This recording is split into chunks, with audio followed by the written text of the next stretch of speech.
Good afternoon. Good afternoon. Welcome to the New York City Council hearing on the Committees on Education, Joint with Criminal Justice. At this time, please silence all electronics and do not approach the dais. If you are testifying today, make sure you have filled out a slip at the back of the room. Any other questions or concerns, please contact a sergeant at arms. Thank you for your cooperation. Chairs, you may begin. Good afternoon, everyone. I'm Councilmember Eric Dinowitz, Chair of the Committee on Education, and of course, proud New York City Public School alum and proud New York City Public School teacher. I am joined today by Councilmember Oswald Felice, Chair of the Committee on Public Safety. I'm really glad to be doing this joint hearing with him today. And welcome to our joint oversight hearing on examining school safety and crossing guard operations at DOE schools. When thinking about issues of education and thinking about today's hearing, of course, as a former student and public school teacher, I bring with me the experiences of my students that I've taught over the years, but more important than just my experiences in the classroom are the experiences of students throughout the entire city, and the experiences of teachers and principals throughout the entire city, and the experience of school safety agents throughout the entire city. In preparing for this hearing, I spent a lot of time talking to the students across the 5 boroughs, and what I heard was consistent and urgent. Last month, after the tragic murder of a young man in my district, I and Councilmember Sanchez hosted a public safety town hall with teenagers, with youth in the Bronx. And they were direct with me. They want school safety to be more thorough. They want to feel better protected in our schools. Yesterday, I met with a group of immigrant students from international high schools from across the city who told me the same thing. And on top of that, on top of their safety concerns, they described communication difficulties with school safety agents who don't speak the language that predominate in their schools. SSAs receive de-escalation trainings, but these students are asking for a different question. What does cultural competency look like in a school safety context, and is our city providing it? I also met with principals from every borough, and what they described was a system under serious strain. School safety agent headcount had dropped from approximately 500 before the pandemic to 3,280 today, a loss of over 1,700 agents over 6 years, with an annual attrition rate running around 500, and incoming academy classes too small to keep pace. The most recent graduating class had 79 new agents. Starting salaries remain in the mid-30,000s, less than what traffic enforcement agents and correction officers earn, with no meaningful salary ladder and limited career projection. That is not a recruitment pipeline, it's a revolving door. SSAs work hard and are valuable members of our school communities. And the city must do a better job incentivizing school safety agents to stay in their jobs so they can foster the meaningful relationships that safety is built on and earn dignified wages and work with dignity. School safety agents are also often forced to work overtime that they may not want to work due to staffing shortages. When SSAs call out sick or take comp time, sometimes a day or two per week, principals get to school in the morning and find themselves without coverage until midday or later, if at all. In response, our schools are improvising, paying aides to man security desks or roam the halls, or man the halls rather, pulling assistant principals away from their responsibilities to sit at scanning stations, and in some cases managing the front desk themselves. These are education professionals doing security work because there's no one else. That is not a real school safety system. It is an unsustainable patchwork that puts our schools at risk. The principals also raised an issue with scanning. Schools are supposed to have 3 agents per machine to conduct scanning properly, yet they routinely do not. Security cameras frequently malfunction. Annual repair budgets are exhausted by March, and students, unsurprisingly, are quick to figure out exactly where the gaps in camera coverage are. Now, the long-term trend in school safety has been encouraging. Major felony crimes in schools have declined over the past 2 decades, and criminal summonses have dropped dramatically. Those are gains, and they matter. But when students tell us they don't feel safe, they feel the safety the numbers reflect, and principals tell us the system is held together with improvisation and goodwill, we have to take that seriously. Data and lived experience are both telling us something, and today's hearing is an effort to understand both. And just by way of example, just today, on the JFK campus where I used to teach, a 485,000 square foot building with 7 schools and 8 floors, a number of kids jumped one of the other students in the building, gang-related, and there were no school safety agents there. The lack of presence helped allow for this to happen. And the immediate need of the students for their safety was not met by school safety because there are not enough in that building. There are 9 stationed in that building for 8 schools with 7 schools with scanning 485,000 square feet. And students had to break up the fight. In other cases, it's teachers, paraprofessionals, school aides, principals putting their bodies at risk for the jobs of school safety agents, of which we do not have enough. At today's hearing, the committees seek to understand whether current school safety policies, programming, and accountability structures are keeping pace with the reality our students face.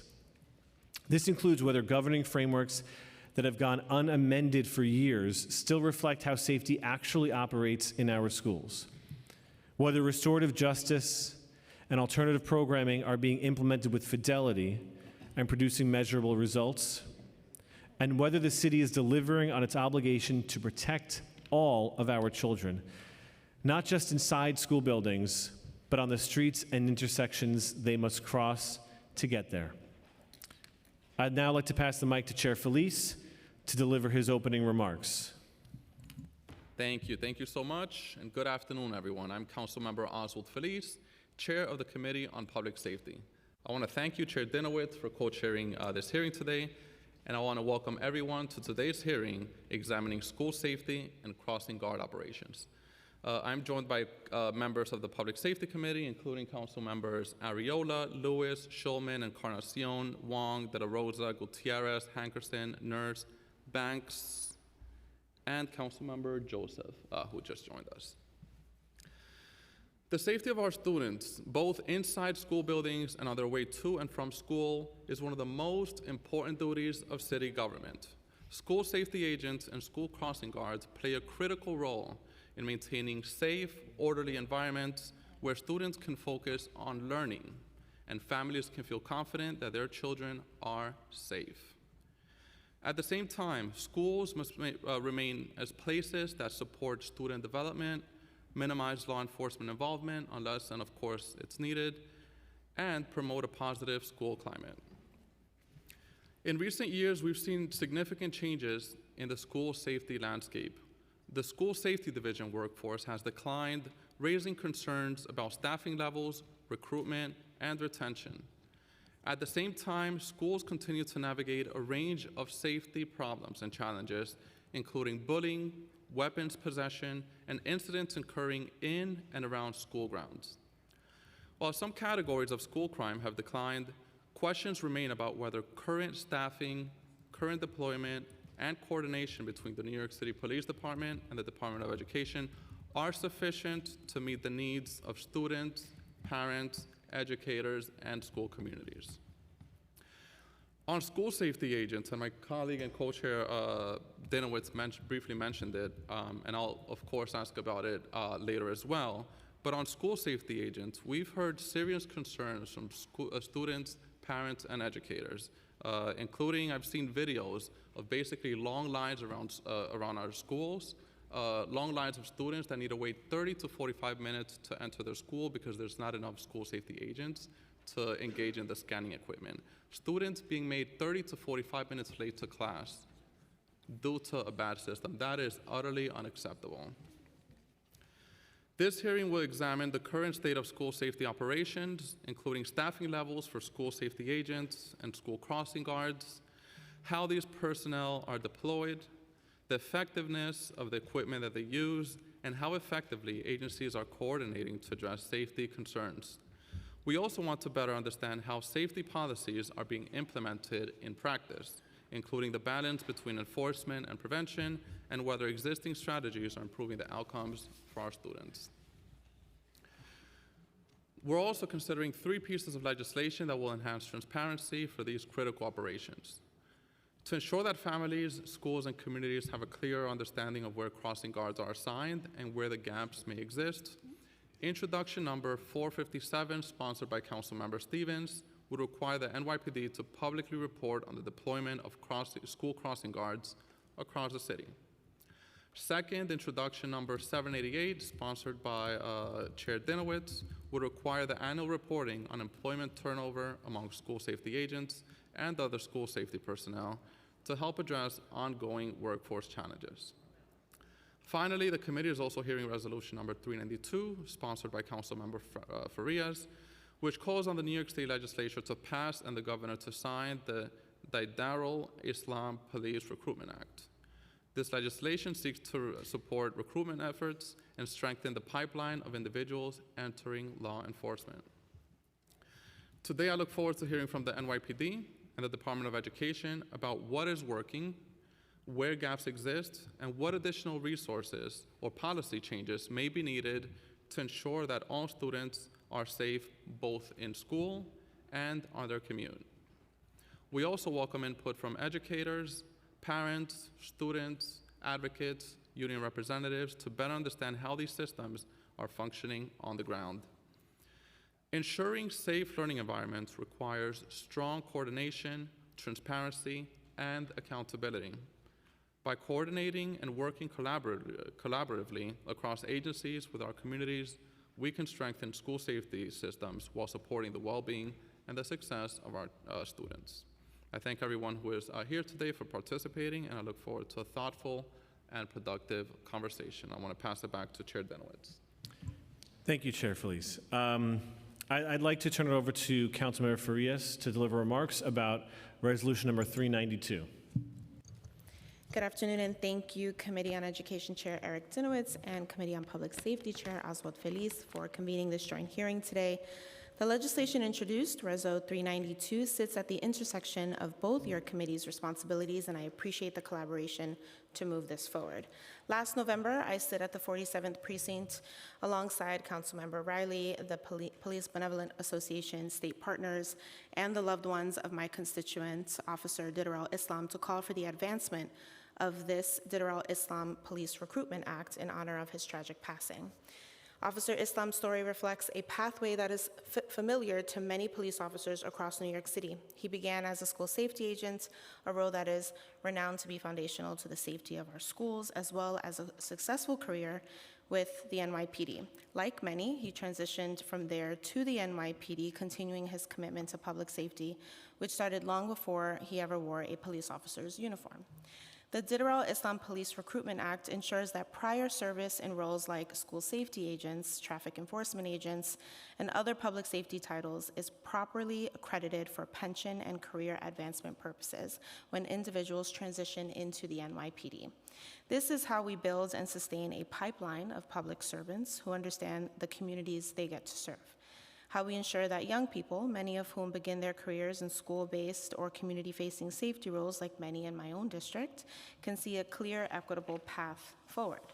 And how we reinforce the idea that public service to this city in any form should count towards your retirement. Resolution 392 is our way of making clear that this council values the continuity of service and is prepared to advocate for systems that are reflective of those values. When we ask people to dedicate their lives to public service, we cannot overlook the full scope of their contributions that they have already made.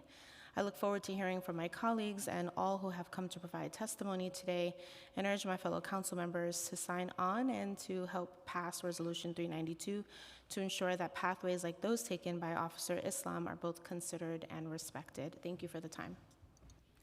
Thank you, Councilmember Farias. I look forward to hearing from the administration today, and thank the witnesses for appearing today. Thank you to my own staff, Jenna Klaus and Theo Solter, and the Education Committee staff, including Council Alejandro Carvajal, Senior Policy Analyst, Chloe Rivera, Policy Analyst, Katie Salina, Principal Financial Analyst Andrew Lane Lawless, and Financial Analyst Grace Amato for their work on today's hearing. I know some of them were mentioned, but I just want to once again acknowledge the colleagues who are present. Council members Nurse, Hankerson, De La Rosa, Encarnacion, Schulman, Lewis, Wong, Gutierrez, Joseph, Banks, Farias, Ariola, and on Zoom we have Councilmember Caban.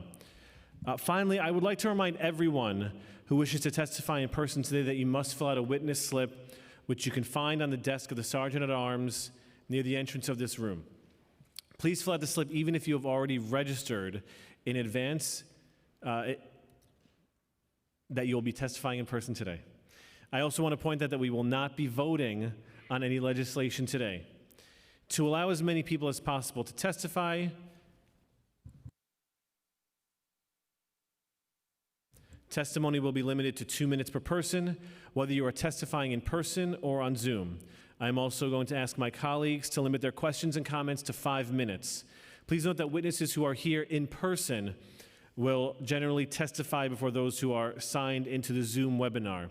As a reminder to all of our witnesses, please state your name prior to your testimony for the record. If anyone here today requires an accessible version of a presentation given at today's hearing, please email testimony@council.nyc.gov.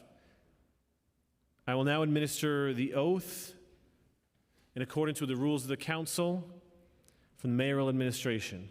I will call on each of you individually for a response. Please raise your right hand. There you go. Do you affirm to tell the truth, the whole truth, and nothing but the truth before these committees and to respond honestly to council member questions? That was great. Perfect. 10 out of 10. Thank you. You may begin your testimony.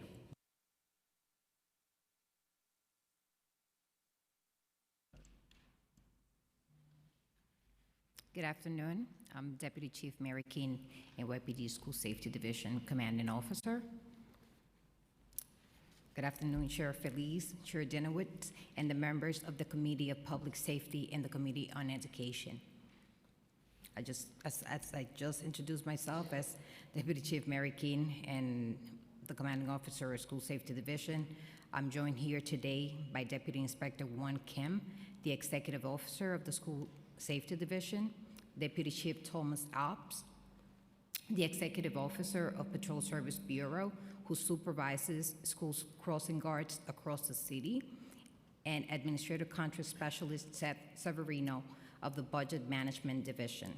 On behalf of the Police Commissioner Jessica Tisch, we thank you for the opportunity to testify today regarding school safety. At the School Safety Division, our mission is to provide a safe environment conducive to learning where students and faculty can be free of hostility and disruptions which could negatively impact the educational process. It is our responsibility to parents to ensure that the children they entrust us with are kept safe, and we are succeeding at that mission. While no crime level in our schools is acceptable, we are working every day to reduce crime and promote safety, and crime levels are dropping. School-related enforcement is down by 6%, and school-related crime is down 5.5% for the school year. The key to this success in our school safety agents who do the essential day-to-day work of keeping our schools safe. Every public school has at least one school safety agent who carries out critical tasks to ensure a safe learning environment. They are responsible for patrolling critical areas within and surrounding the schools, monitoring security camera systems to make sure entrances and exits are secure, identifying and removing any unauthorized persons, and preventing weapons and other contraband items from being brought into the school. They are also assisting the smooth flow of students, staff, and visitors into and out of the schools, maintaining all records of entrances and exits, and provide routine information and directions to visitors. In emergency situations, they provide a critical first response notifying supervisors of all emergency incidents, calling for medical, police, or fire assistance when needed, and providing first aid to those who are sick or injured. When there are altercations between students or others in the building, they de-escalate and attempt to resolve the conflict, working to separate those involved and prevent harm or violence. Last year, School Safety Division was moved to the Office of the First Deputy Commissioner to ensure it was receiving the full departmental attention it deserves. Following that move, we have focused on several key improvements and changes to how the School Safety Division operates.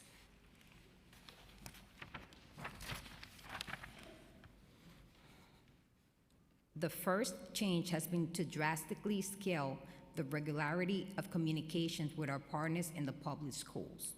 We have weekly meetings between School Safety Division executives and public school borough safety directors, and precinct meetings with school principals.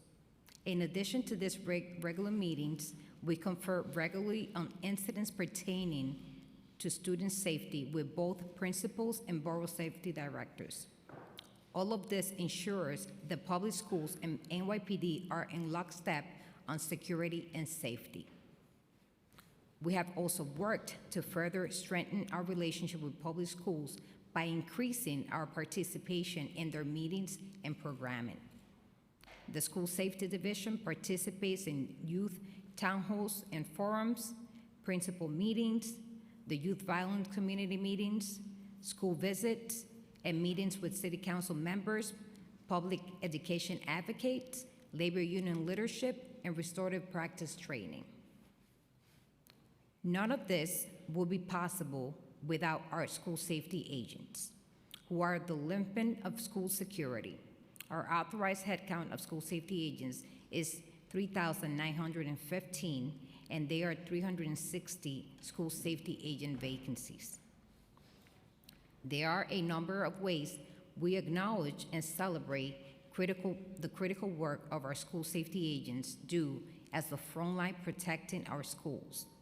We formally recognize outstanding work with Commander's Days, which is a merit-based award that includes a vacation day to recognize the school safety agent achievement.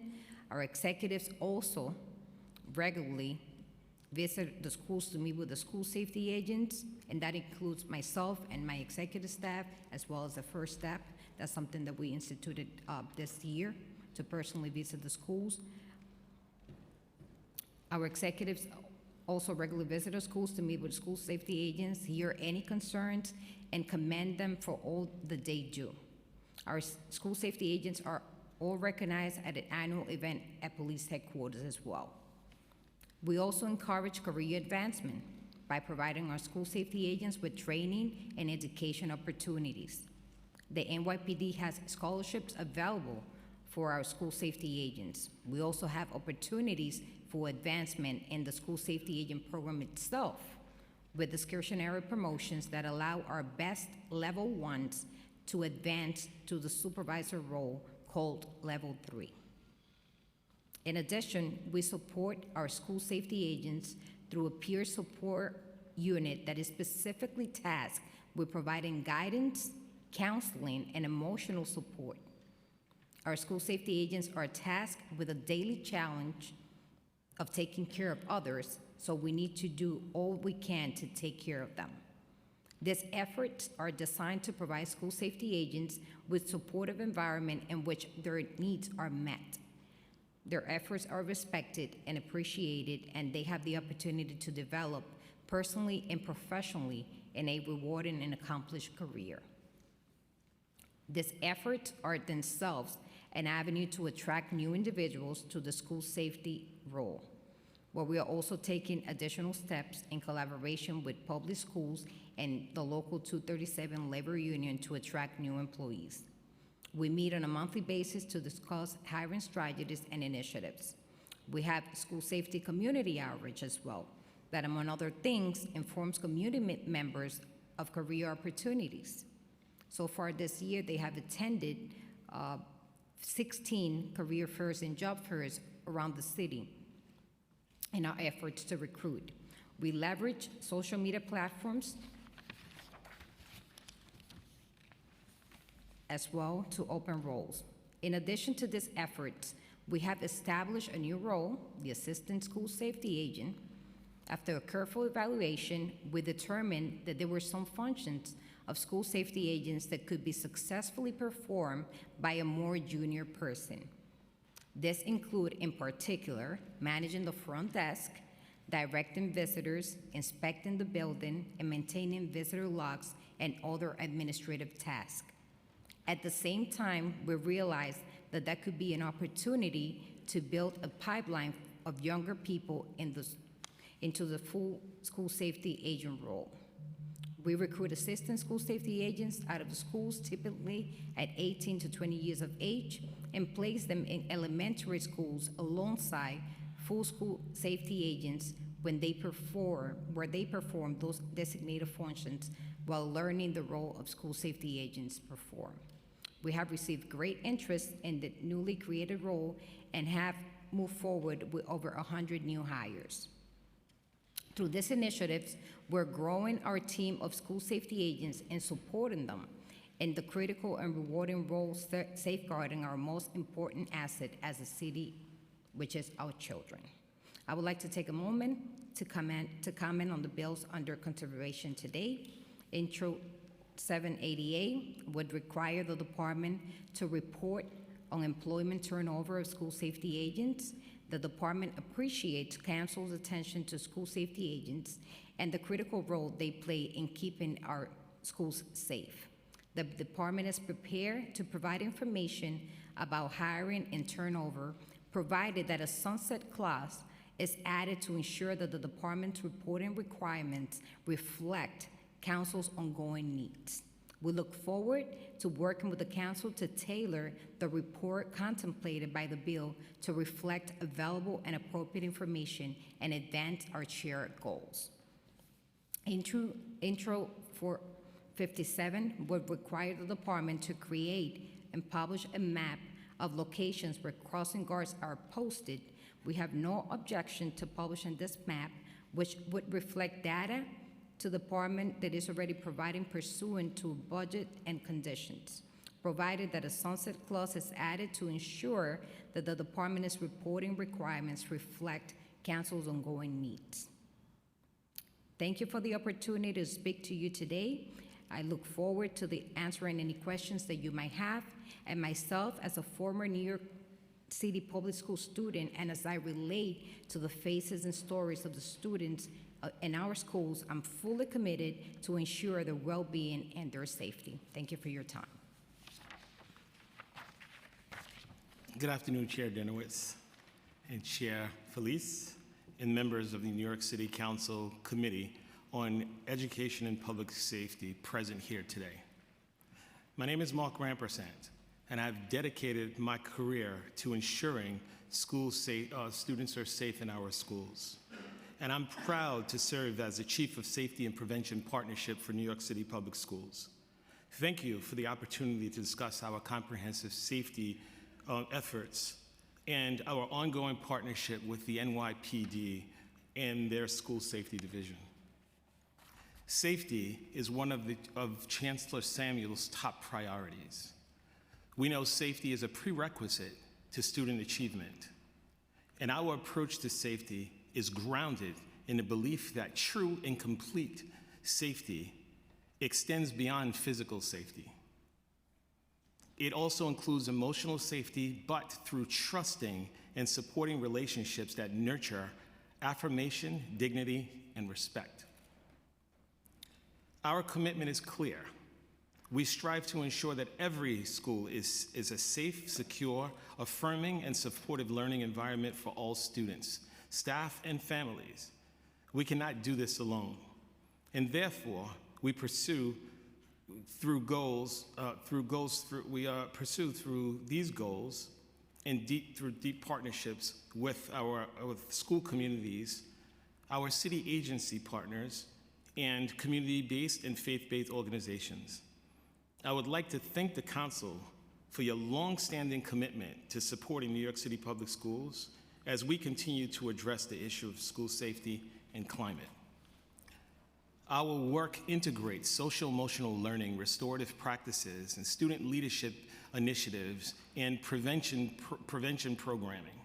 For example, our restorative practice framework ensures community building, fosters healthy relationships, and promotes student belonging with a focus on positive behavior, conflict resolution, and problem solving. Project Pivot supports supplemental programming provided by community organizations in the area of safety and violence prevention and intervention, mentoring, enrichment activities, and leadership development. Our Student Voice programming provides students with an opportunity to share ideas and feedback and have their voices included in policy and decision making. Although there is still more to do, we are seeing meaningful progress. Year to date, egregious incidents in schools are down by 7%. Suspensions overall down by almost 13%. Principal suspensions are down by 13%, and superintendent suspensions are down by almost 20%. We are also always exploring new and innovative ways by which we can strengthen our safety and security procedures. Our grade attendance messaging application allows schools to communicate updates on incidents and activities with staff, students, families, and in multiple languages, such as an incident of a school closing or in an emergency, a lockdown, shelter-in, or an evacuation. Our Safer Access initiative allows for the front door of all of our schools to be locked during the day, with the exception of morning entry dismissal, and our first responders always have access through this system in cases of emergency. Our first two phases were completed, and these buildings are now equipped with the aforementioned system. All of the aforementioned initiatives are designed to function as a coordinated system.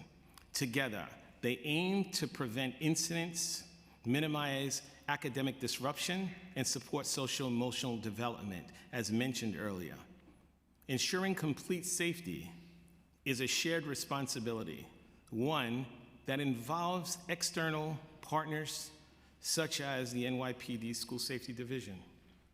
New York City Public Schools and NYPD School Safety Division share a strong, long-lasting partnership focused on maintaining safe and secure school environments across the city.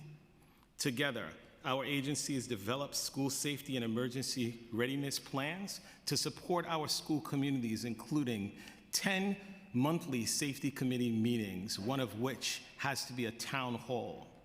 Our office works in close coordination with the NYPD School Safety Division and remains in continued communication regarding supports and interventions for schools. These include ensuring SSA coverage, responding to incidents, providing safe passage, and offering youth programs in our schools, such as the NYPD Explorers program. School safety agents assigned to New York City Public Schools are employees of the NYPD with recruitment, hiring, training, and supervision overseen by the department. As vital partners of the school community, school safety agents collaborate daily with school administrators, students, families, and community stakeholders. They are often the first individuals whose students, staff, and families encounter when they enter the school building, and their presence plays a crucial role in promoting safety and reassurance. New York City Public Schools contributes 2 weeks of training to the NYPD's School Safety Recruits 20-week training program. These trainings focus on New York City Public Schools policies and procedures, emergency readiness, school climate, de-escalation, and promoting and problem-solving techniques, restorative practices, crisis support, child abuse reporting, and awareness of specialized districts and programs. These include District 75, which serves students with disabilities, and District 79, our alternative schools districts.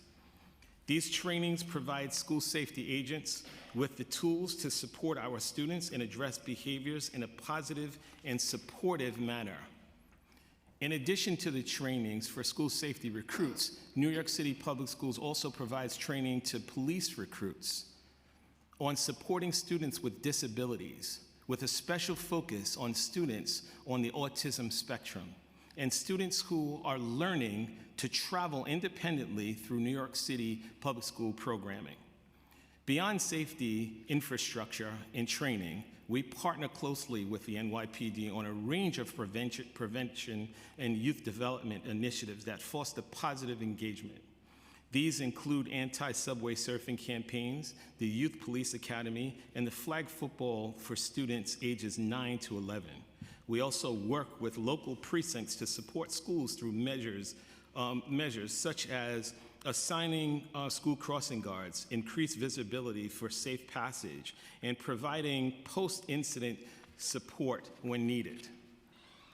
In closing, I want to reiterate that ensuring safety in our schools remains a top priority for this administration. Also, I have emphasized safety in as I emphasize, safety in our schools is a collaborative responsibility, and it requires collaboration across agencies, communities, and government partners. With continued support of the City Council and our internal and external partners, New York City Public Schools remains committed to ensuring safe, supportive learning environments for students across the city.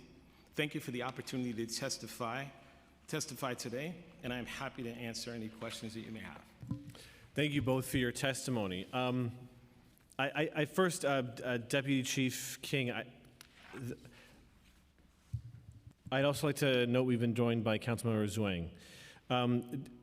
Deputy Chief King, is there a particular ratio of student to school safety agents that guide how many school safety agents are supposed to be in any particular school building?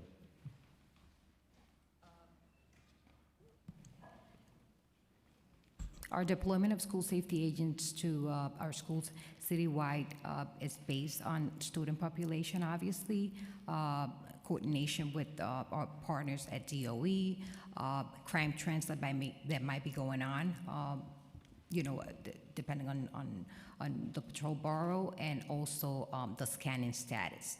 So there are situations in our schools where you can have a school of 1,000 students and one school safety agent.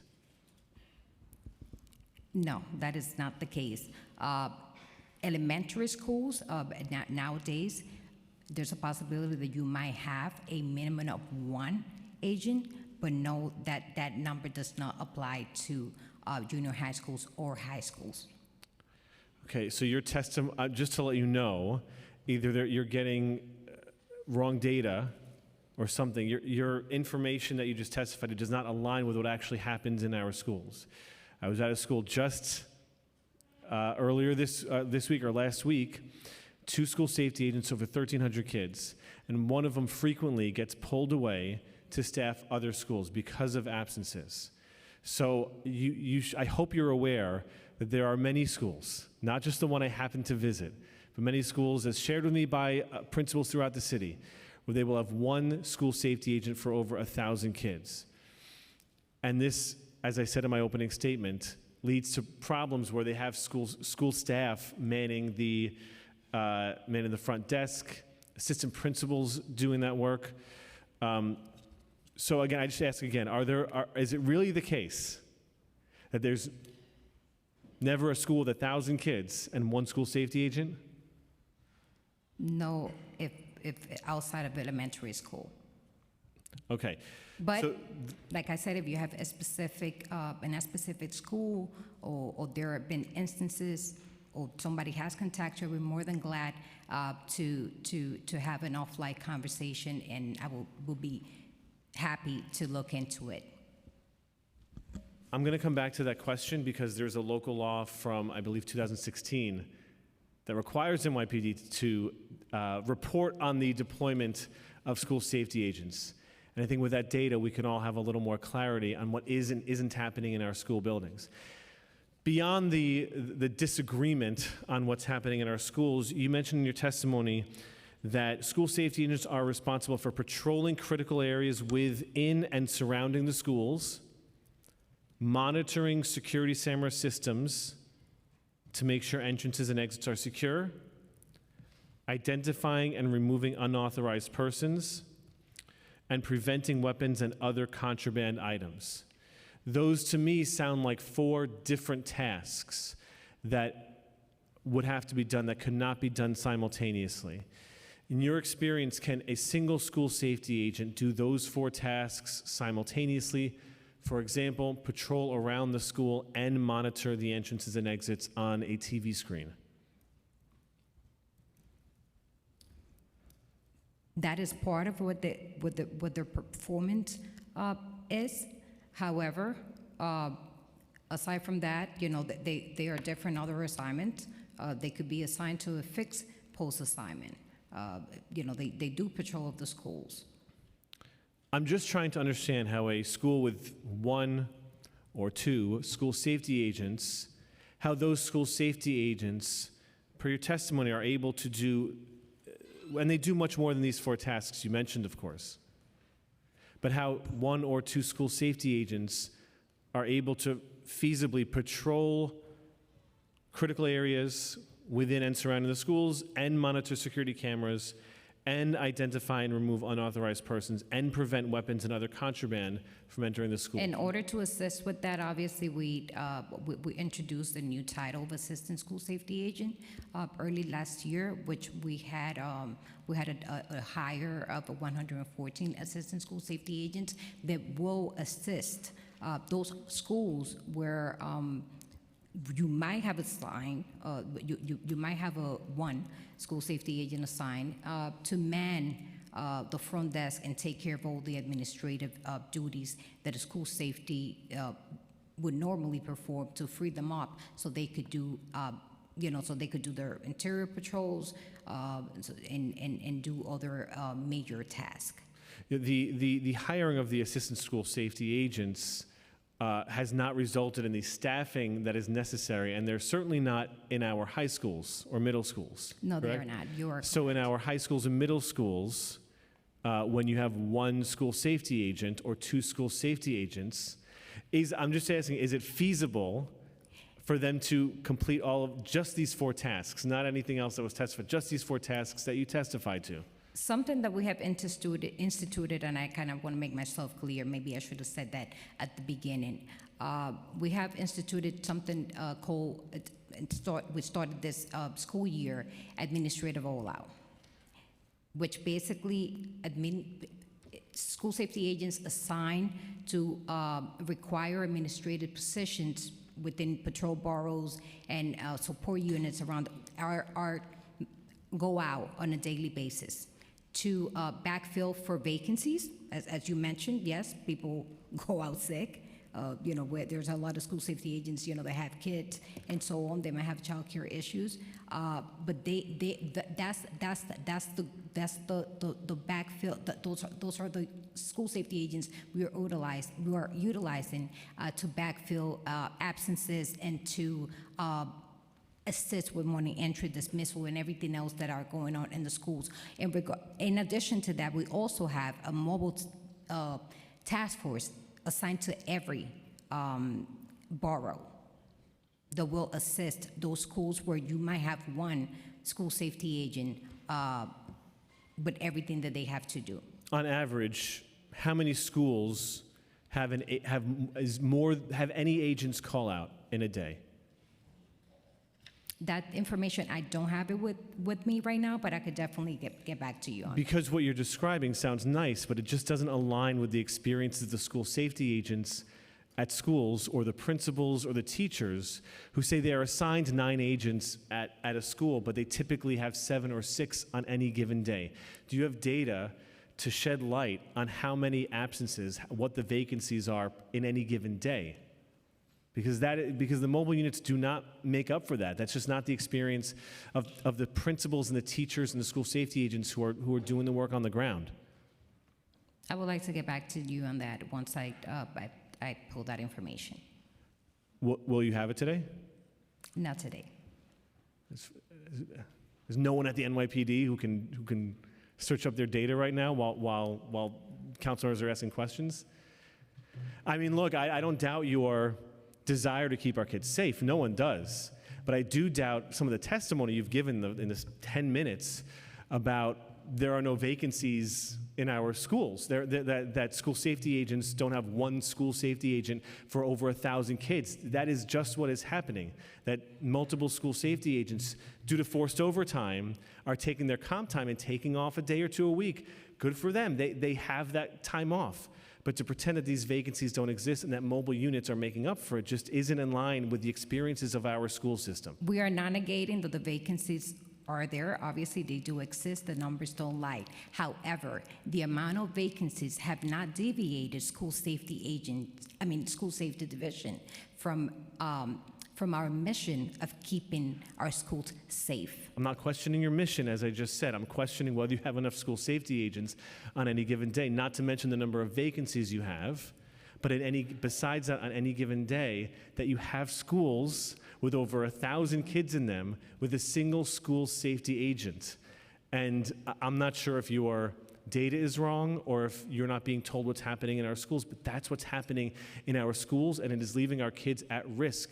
And I don't even want I don't think you do either. I don't think you want a single incident for any of our kids, and this is making our students less safe. Chair, please, I welcome you to refer those specific cases to me. I'm heavily involved in everything that happens in school safety, and that is from not just communication with DOE, with principals. I have made it my business to visit schools, to talk to principals. And yes, I mean, I completely understand where you're coming from, all the information that you're getting, but I would like to speak on the untold stories and the stuff that doesn't come on the news that I deal with on a daily basis. And those are the emails from principals thanking me for the great work that the school safety is doing. The visits that I've done where principals are praising school safety agents, the superintendent that are actually visiting schools in Brooklyn, praising agents in the work that they're doing. These are the untold stories. Maybe the school safety agent that actually a couple of weeks ago in Brooklyn saved a kid from choking. They are in our schools, and we're doing our job. I have not met a single principal who doesn't love their school safety agents. According to school survey data, 83% of our students value our school safety agents. This isn't a question of whether we value them. The question is whether if there are enough resources so we can have more of them, if they're being deployed properly, if they're able to keep our kids safe, because we know they do. We value them just the same. Well, and so that's not a question of whether or not we value them. It's, are they being deployed? Are there enough of them? And I want to go back to my original question. Does the NYPD have any minimum ratio? Not one per school. But if a school has a certain square footage, or a school has a certain footprint, or a school has a certain number of students, where they hit a number and they say, all right, you need 2, now you need 3, now you need 4 school safety Absolutely. at minimum. That's what why is that ratio? when I did answer your question, and I stated that the deployment of school safety agents to schools was based on student population, that comes into place. Scanning status. So yeah, absolutely. Let's break it down. What in a population, what is the ratio of let's say there's no scanning, student to school safety agent ratio? What is it? Well, depending on the student population, as I mentioned. You might have schools that have 2,000. For example, if there are 500 kids, how many school safety agents in general without scanning would they get? 500 students in a school. Well, in a school, let's just say if it's not a high school, a supervisor and maybe 3 or 4 school safety agents. 3 or 4 school safety agents for 500. What about a high school of 3,000 kids? Without scanning, what would that be? How many school safety agents? You would probably get between 1 and 8, 1 and 10.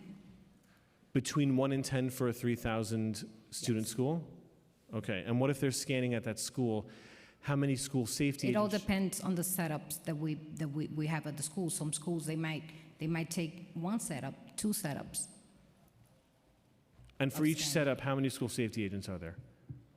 You have 3. 3, Minimum right? of 3, Okay. yes. So if you're, I'm just doing a little math. No, I that's can't, I fine. can't help it. I taught it. So if there are 3 scanners, let's say there are 3 scanners and 3,000 kids, 3 times 3 is 9, plus 1, you said for 3,000 kids, there's a minimum 1. So at minimum for 3,000 kids, there should be 10 assigned there. Is that the math? Yes. Okay. And obviously, that is coupled up. I said, yeah, you have those, but as I mentioned, we have the mobile task force, we have the admin all-out that goes out every day to support those schools with large number of students, with morning entry, dismissal, and everything that they have. I mean, everything else that they might need. Okay. And then I just want to, I'm going to turn it over to my co-chair in a sec and then to council member questions, but I do want to ask about the training and Project Pivot, because it's both important. You mentioned in, Mr. Rampersad, you mentioned in your testimony about NYC Public Schools contribute 2 weeks of training to NYPD's 20-week school safety agent training program. This is a training that they get. I want to make sure that the restorative justice, is that required in your training, or is that just one of the things they may get trained on? The restorative Practices. restorative practices is something that was newly added to the training of the school safety agents. I would say for the last maybe 5 or 6 school safety classes, we've been training school safety agents in restorative practices. And is there any continuing education requirement for school safety agents in de-escalation tactics or in restorative justice or problem-solving techniques? So one of the things that we ask our schools to do is try to incorporate the school safety agents in the trainings that are done at the schools.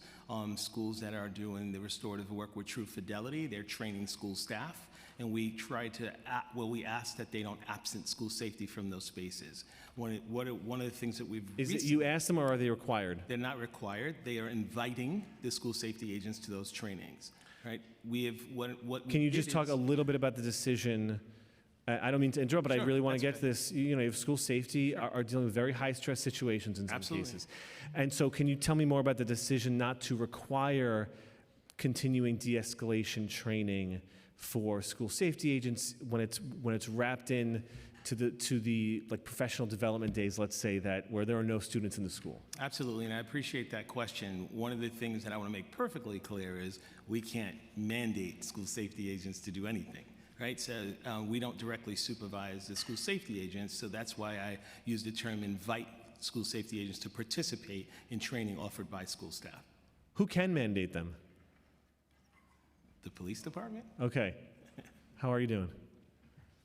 So we have a situation here where I'm just asking, the school safety agents get a ton of training, and they're fantastic, and they're also under a lot of stress. And there's no requirement that they do even every few years, some sort of de-escalation or restorative justice refresher. The DOE offers it, but it's not required. Can you talk more about the requirement versus the suggestion? Well, obviously, as part of our training, we focus on de-escalation.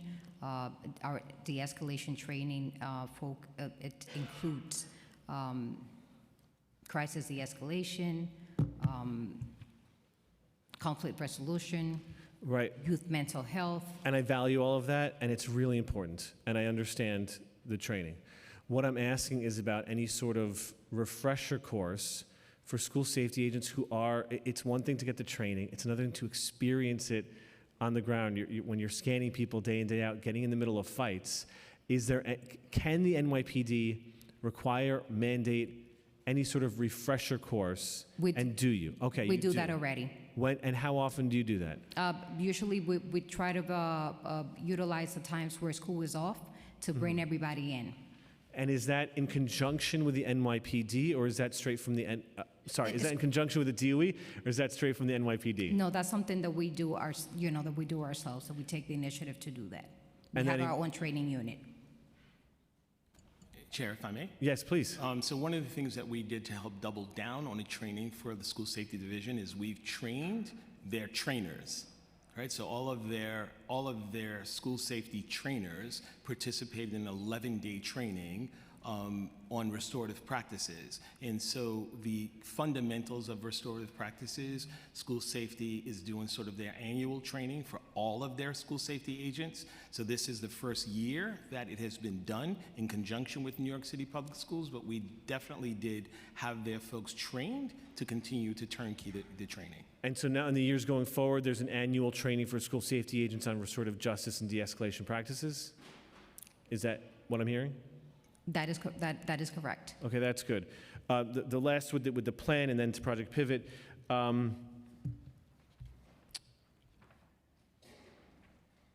There's training beyond restorative justice and de-escalation.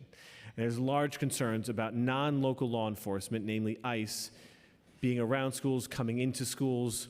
When was the last time that guidance was updated for the schools? And to what extent are school safety agents required to be trained on the guidance for non-local law enforcement? Well, we instruct our school safety agents not to engage. What the protocol is that if anyone from an ICE agent, You could say ICE, yeah. an ICE agent comes into the school, we immediately report. Obviously, we inform and notify the principal, and that's the extent of our involvement. Good afternoon, Chair. Deputy Chief Thomas Alves, Executive Officer of Patrol Services Bureau. Our policy was updated in January of 2025, and it strictly states that we don't assist or engage in civil immigration enforcement. And then the policy states, should an officer encounter a federal agent engaging in civil enforcement, immigration enforcement, that there's notification up the chain of command to a deputy chief, who would then consult with our legal bureau and give guidance on how to proceed forward. Thank you. And has New York City Public Schools updated their guidance as well? Or when was the last time New York City Public School updated their guidance? So the New York City Public Schools guidance is ongoing. It's updated, regularly. As a matter of fact, there are some changes coming to policy now. I can get you a more definitive as it relates to what has changed with the existing policy. I do have one of my colleagues here to speak about the existing policy and what we have done and continue to do to ensure that our young people are safe in our buildings. Kevin? Okay, I'm going to swear you in. You ready? Stand, sit. You whatever you're comfortable, as long as you raise that right hand. You're up to you. Do you affirm to tell the truth, the whole truth, and nothing but the truth before these committees and to respond honestly to council member questions? I do. Thank you. Good afternoon, members. My name is Kevin Dantzler. I am a Senior Director in the Office of Safety and Prevention Partnerships in New York City Public Schools. With respect to non-local law enforcement, as a general proposition, I want to state from the outset, New York City Public Schools does not consent to non-local law enforcement gaining access to school buildings or facilities. However, should there be a visit by non-local law enforcement, all school staff has been trained and advised that school safety agents are to contact the principal and/or designee, a leader in the school, and have that non-local law enforcement agent wait outside. As you heard in our beginning remarks, there's a door locking system where folks don't gain access unless they're being admitted by the door, safer access system. So the agent is to wait outside the premises. The principal and/or designee is to greet that officer, obtain the reason for their visit, get their name, their credentials, and in the event there's some official documentation by way of court order, subpoena, warrant, and get that information and take that information and contact senior field counsel. Every single school in New York City Public Schools is supported by senior field counsel. That documentation is to be transmitted to senior field counsel for their review to ensure that it is valid. In the event that documentation is not valid, the principal and/or designee is advised that they should not allow non-local law enforcement to enter the building. They're to refuse entry. However, in the event that documentation has been verified as being valid, of course, all of our personnel are advised to comply with lawful subpoenas and/or court orders. Thank you. I just want to make you aware, there was an incident before dismissal, a principal had verified ICE presence nearby the school building. When the principal escalated, there was no clear guidance for the kind of situation. They were unclear if they could call a shelter in, especially since it was a co-located campus. I'm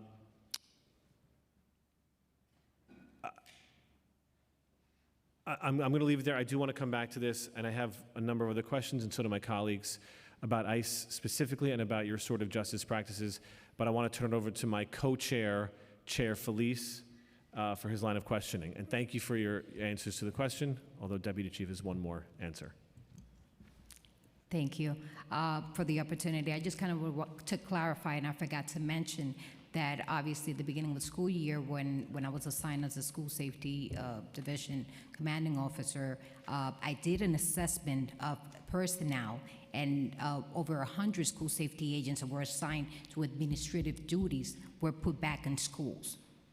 That's what was definitely one of the things that that I instituted and had helped us on to reinforce the deployment at schools. So I'm sorry that I didn't. Thank you for doing that. But I just wanted to clarify that because that makes a big difference. Thank you. Thank you. Chair Felice? Thank you, Chair Dinowitz. I'll focus first on school safety agents, and then I'll ask about school crossing guards. We want to know what's going well, and we, of course, want to know areas that need additional attention. Many questions about recruitment and retention of school safety agents, also budget-related needs, safety-related incidents in schools and also outside the school, the scanning equipment being used, including how effective it is, and much more. As mentioned earlier today in my opening statement, the staffing shortage is having real negative detrimental consequences for our students and our school communities, including students being made late to class due to the bad systems that we have in place. And also, speaking about the staffing shortage, we've had many conversations with school safety agents. We've heard directly from them, and they stated that there's very low morale in the division for many reasons, including them being underpaid, understaffed, feeling undervalued, also having to unnecessarily travel long distances with very little to no notice. And of course, I'm not a school safety agent. I don't have any personal knowledge of that, but given the high turnover that continues to exist, I think the high turnover rate speaks volumes on the points that they're making on that. So I'll start with some basic questions. What is the budgeted headcount for school safety agents? How many vacancies do we have? How many open positions are there? Our authorized headcount is 4,065, with an actual headcount of 3,915. As I mentioned earlier during my testimony, our current vacancy is 360. 360. And speaking about the long lines that I mentioned earlier due to the lack of safety agents, is this something that you have heard about? If yes, how often does that happen? Long lines around the schools because there's not enough school safety agents to scan the... Well, this is obviously the first time I hear about. Feel free that if there's any specific schools or any other incidents you might have heard at, please bring it to my attention. I'd be more than welcome to look into it. But I'll start with explaining what the scanning protocol looks like for us on a daily basis. Basically, our scanning process starts obviously before the start of before the kids get to school. So we do have, as I mentioned, our special services, which is basically support units that deals with scanning, supporting many of our scanning schools throughout the city, and we relied on our mobile task force, which we have one per borough to assist with morning entry and expedite the scanning at schools. Okay, so you've never heard about students being made late to class due to the fact that there's not enough school safety agents to scan the items? No. Okay, that's actually very interesting because my principals are very vocal, especially about this issue, and they've been reaching out repeatedly to the school safety office. So you not knowing that information, that's interesting to say the least. Well, I speak through email to many of the principals. And if there's any issue, but one of the things that we're doing is that, you know, I'm, like, as I mentioned before, very heavily involved with everything that goes on with school safety. So we address issues as they come in real time. And that's not only what I'm doing, but it's what I'm expecting for everybody else and you know, under my leadership. What about the Department of Education? Is the Department of Education aware of any latenesses caused due to the staffing shortage or due to not enough school safety agents? So thank you for the question. I mean, this is obviously it's an ongoing issue as it relates to the shortfall. It is definitely being felt throughout the school system, as you just indicated in conversation with principals. It is something that our folks on the floor are dealing with directly with principals, and they deal directly with commanding officers. And as the chief continues to share her personal experiences with these notifications, one of the key responsibilities for people on the floor is to make sure that that information doesn't make it to, you know, hierarchy. So these are, in many cases, these are things that are dealt with at the lowest level. Talk to us about some of the stories that you've heard from educators and parents and students on this issue. How late, what's the worst incident that you've heard where students are made late to class? I think the worst incident that I've heard is a scanning machine breaking down, and that's a school that requires more than one scanning mechanism, which means that we have to now rely on a single machine.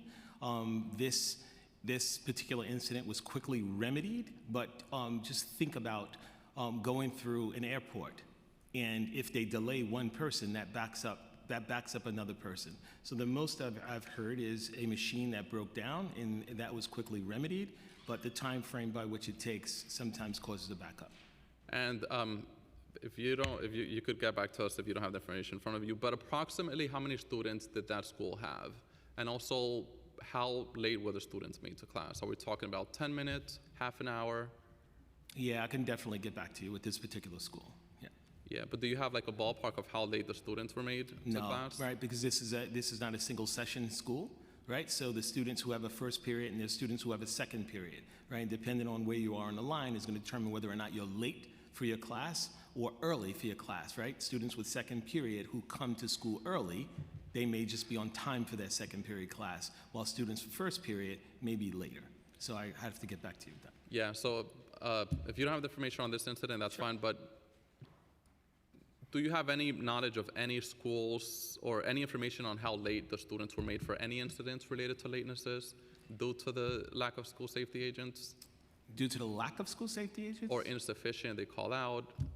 Yeah, Or I mean, the equipment breaks down? Yeah, yes, I appreciate the question. I don't know time frames by which young people are late because I'm not focused on how late they are. I'm focused on whether or not students are late and what we can do to remedy the problem, right? And so my focus is always on getting the people on the floor to mitigate some of what we're experiencing at a particular school. Thank you for the information. I also want to recognize Council Members Lee and Krishnan who have joined. How is retention in this division, and the division related to SSAs and ASSAs? We are very proactive when it comes to our retention efforts, and I would say the best way to describe it, I'll start with our, priority or main focus is to keep morale up. Obviously, you want to make sure that the school safety agents assigned to our division feel value. I make it my business, or we make it our business, at all levels to ensure that the work that they're doing is being acknowledged. How do we do that? Obviously, through issuing commanders' days. We also do school visits where I personally, myself and my staff, thank them for just being there, for being themselves, for the role that they played in the safety of our schools. We have training opportunities. We have scholarship opportunities. As I mentioned on my testimony, we encourage them to advance. We encourage career advancement among the different ranks of school safety. We also do discretionary promotions from level 1 to obviously level 3, which it's a supervisory promotion for them. Another component of our retention effort is peer support. We have a dedicated group of peer support staff that work in conjunction with the NYPD Employment Assisting Unit to provide counseling, to provide guidance, to provide emotional support to our school safety agents. Obviously, they're there for everybody else, so I have to make sure that we're there for them. The peer support units also follows up on members that are long-term sick, those members that are injured in the line of duty, and so on. And lastly, obviously, pay equity. We want to ensure that through available and voluntary overtime, their salary and earnings are up to, so they could be up to par in comparison with other civil service titles. Can you just repeat again the budgeted headcount, the actual headcount, and the vacancies? Is it 4065 budgeted headcount, actual headcount approximately 3,900? Yeah, well, I'm sorry. Let me just rephrase that. For in all ranks is 4,065. For school safety agents is 3,915. That's the budgeted headcount. Yes, for school safety agents. And there's approximately 360 vacancies. Yeah, 555. How long have those positions been vacant for? And also, what's the average tenure? How long do these school safety agents last in the division? Chief, if I may. But that's, no. So looking at payroll data, I had found out that roughly 75% of the school safety agents are at top pay, meaning 5 years or more. Okay. How many schools are currently operating with fewer SSAs than their assigned allocation? I don't have that information with me, but I could definitely get back to you on that. Approximately how many, what's the average on a daily basis? How many school safety agents do we have that haven't, for example, called out and et cetera? Because we're hearing that that's an issue as well. Roughly 20% per borough. Roughly 20%? 20%, yes. Call out Yes. on a daily basis? It all depends. It varies. 20 or less. And when that happens and there's not enough school safety agents at a specific school that requires it, what happens? As I mentioned, we have our administrative rollout that is on a daily basis and a mobile task force. Okay, so I'll have some more questions on equipment and also items that are identified and confiscated using metal detectors. So yeah, I'll ask about that. I'll ask about violence and violence-related incidents in our schools. What are weapons that you've identified and have confiscated using metal detectors? I'm sure we've heard about knives and pepper spray, things of that sort. What are They're dangerous instruments, as you mentioned, that utility knives, razors, tasers, but the most common will be pepper spray and utility knives. What are some of the most serious weapons that you've identified this past year and have confiscated? Through scanning, Yeah. weapons, firearms, Firearms. Approximately how many firearms? 2. 2 on the last. Through scanning, yes. What about, we've heard a lot about knives. How many knives? Is that something that we've, Yeah, I'm sorry? 680 year to date. 680 school year, right, from Yeah, September? from the beginning of the fiscal year, of the school year. Any other serious items that you've confiscated, and can you provide some data on that? Erasers, 165, tasers, 40, knives, 680, as I mentioned, and scalpels, 173. What percentage of school incidents occur inside the school buildings versus outside the school building? Well, obviously, we could only account for what happens on school grounds. So I definitely could give you that. As I we're down by 5.5%. Year-to-date, in terms of index crime, 262 versus 273. How many Compared with incidents- last year, obviously. How many of those incidents involved weapons, and what weapons were most common? Just give me 1 second.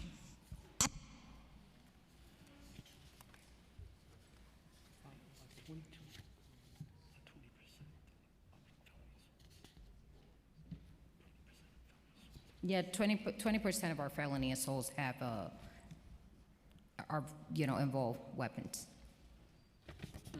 Okay. A few questions on the equipment that you use. How do we decide whether, based on what I've read, there's 3 types of scanning, including the permanent scanning, also the random scanning, and also the much more random scanning with a broader pool. How do we decide what schools get metal detectors versus on a permanent basis versus on a random basis? I'll explain. That's obviously that is a determination that is done in collaboration with DOE and the input of the principals. That's not just based on what NYPD wants. It doesn't work like that. So we have a total of 91 full-time scanning schools. Well, 89. I'm sorry. 2 random scanning schools. And then we have what is called, obviously, unannounced scanning, which is basically, it's conducted in a rotation basis at those schools that don't have any scanning. Year to date, we have conducted, we do unannounced scanning on a daily basis. Obviously, we have close to 1,900 schools. That being said, we've done year to date over 250 unannounced scannings throughout the city. Over 3,000 weapons have been recovered, and 47% of those have been recovered through scanning. A few questions about equipment. Not too long ago, metal detectors were replaced with an open gate system, which basically uses 2 pillars as a walkthrough system. Metal detection system, many benefits including less intrusive, faster scanning, and et cetera.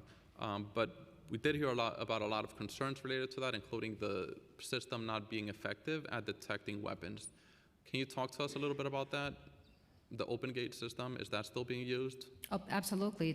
We have our scanning process is a touchless, multi-layer process. Obviously, that it is composed of the scanning X-ray, the open gate, and hand warrants.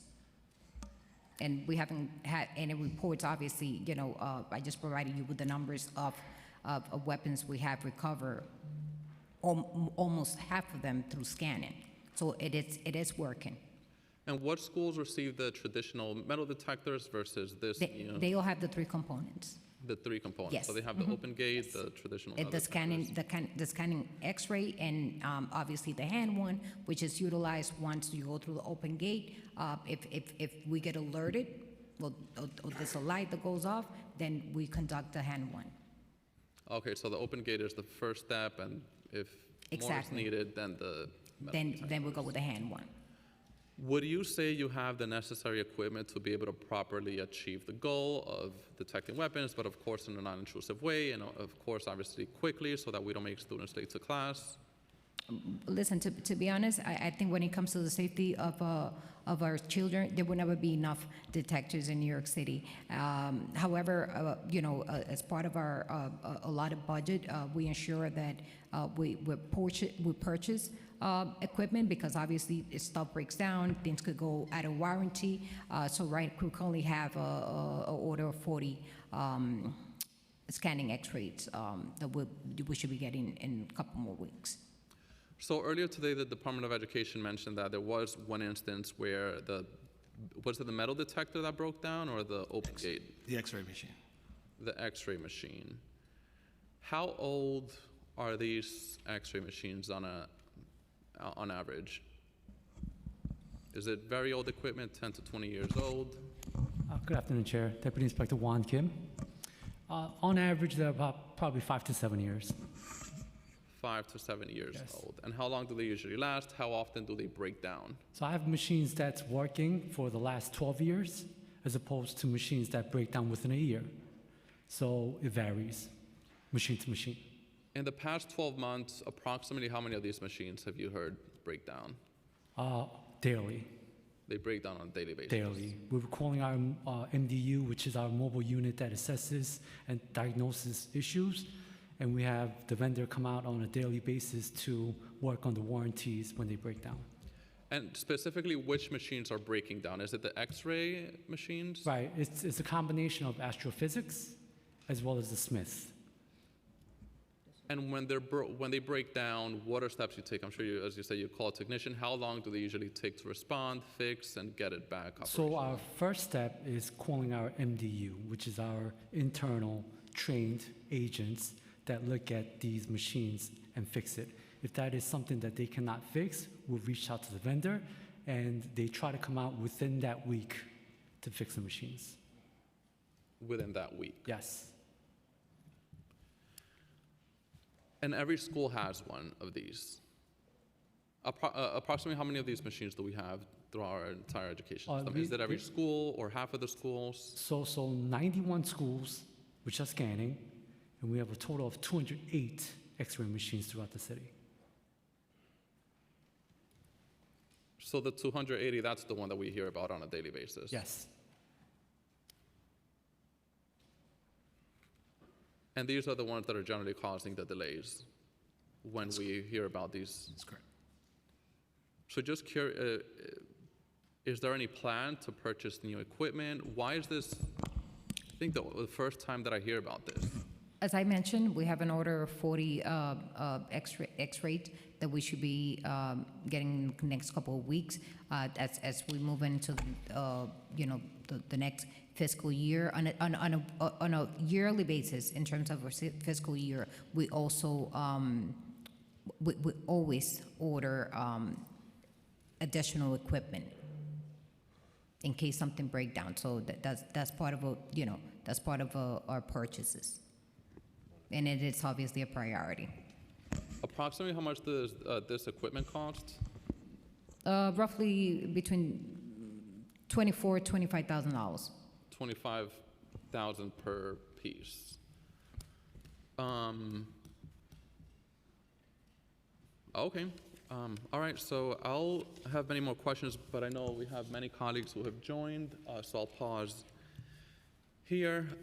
So first on the list for questions is Councilmember Joseph. Thank you, chairs. Quick question. You mentioned pay. What is top pay for SSA agent? It's $58,000.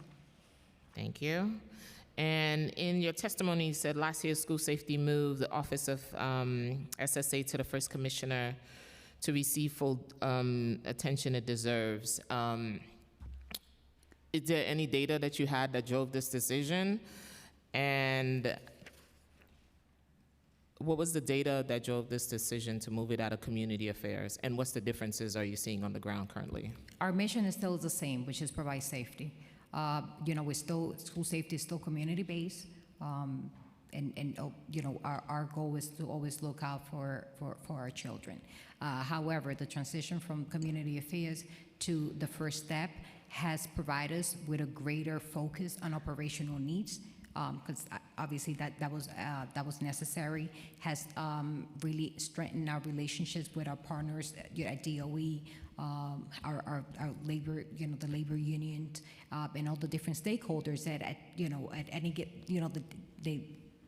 they are part of what we do, and also it has enhanced accountability among the different layers of school safety. How does SSA agents along work with Project Pivot? I got 3 minutes. All right. How has the partnership with school safety agents and NYPD and Project Pivot? Because the work is similar, even though it's secure violence groups. Do you sit down and meet and talk about the plan? What's the comprehensive plan? That is something that the borough commanders, they work out with the principals. Obviously, we are aware that there are 350 schools that are enrolled in Project Pivot. So it is something that we definitely support by having our agents there while the programs are going on. But you are talking to each other, right? Yes, that is correct. Okay. My next thing will be around student suspension reports. It shows that Black students who represent approximately 19.5 of enrollment receive an average of 39.1 of all the suspensions during 2022, 2023, 2024, 2025. Students with disabilities represent approximately 22% of enrollment receive an average of 38.5% of all suspension over the same period. How does New York City Public Schools account for this disparity? So thank you, Chair. And thank you, Chair Joseph. Oh, always Chair Joseph to me. Always depend on you to bring the tough questions. The issue of disparity is one that continues to sort of plague this system. We take this very seriously, and we continue to look at different ways by which we can mitigate this issue of disparities. Currently, we are seeing that the approximate day of suspension for our Black students are at 19.5. Sorry, they represent 19.5% of enrollment, but the average enrollment, suspension yes. is 39.1. 39.1%. But through the work that we've done since the change in the discipline code, we've seen tremendous reductions, nowhere where we want to be, but certainly not where we were. We are seeing the gaps close. They are closing at a larger rate than we've seen before, and we continue to make those respective investments. We have made some changes, such as looking at the discipline code in requiring staff to request approval for any Are we updating those suspension. codes? Because I feel like they're outdated. Answer the first question, and I the second question. Just got 56 seconds. The last year, the average suspension for our Black students was 12.2 days, and that is different than the 29 days that existed prior to the change in the discipline code. Yes, we are updating the discipline code. We are in the process where we're starting to have engagement with our external partners, such as advocates, parents, student representatives, and principals, and you'll hear more about that, right? Because we're looking for input from our external agency and internal agency partners on what needs to change as far as the code goes. But back to your original question regarding disparities, this is work that we are continuing to focus on, and we want to get that number, like I said, we're down to 12 days. We want to get that number to less with a real focus on the why. Chairs. That's me. Oh, yeah, you could conclude the question, yeah. Thank you. Also, with our students with disabilities, how much are we using MDRs to put those suspension? And I also need a breakdown of superintendent suspensions and breakdowns for students, especially students of color. And I'm sure the committee would love to review that as well. Yep, I could definitely get back to you with the breakdown on superintendent suspension for those respective categories of which you mentioned. As you know, the MDR process is a requirement when it comes to suspensions with students with IEPs. That data I'll bring back for you as well. We are intentional about employing all of the respective interventions of which I spoke to earlier before a suspension is administered, especially for our students with IEPs. A particular students in foster care are subjected to a lot of students, superintendent suspension, more than serious categories lasting more than 6 days.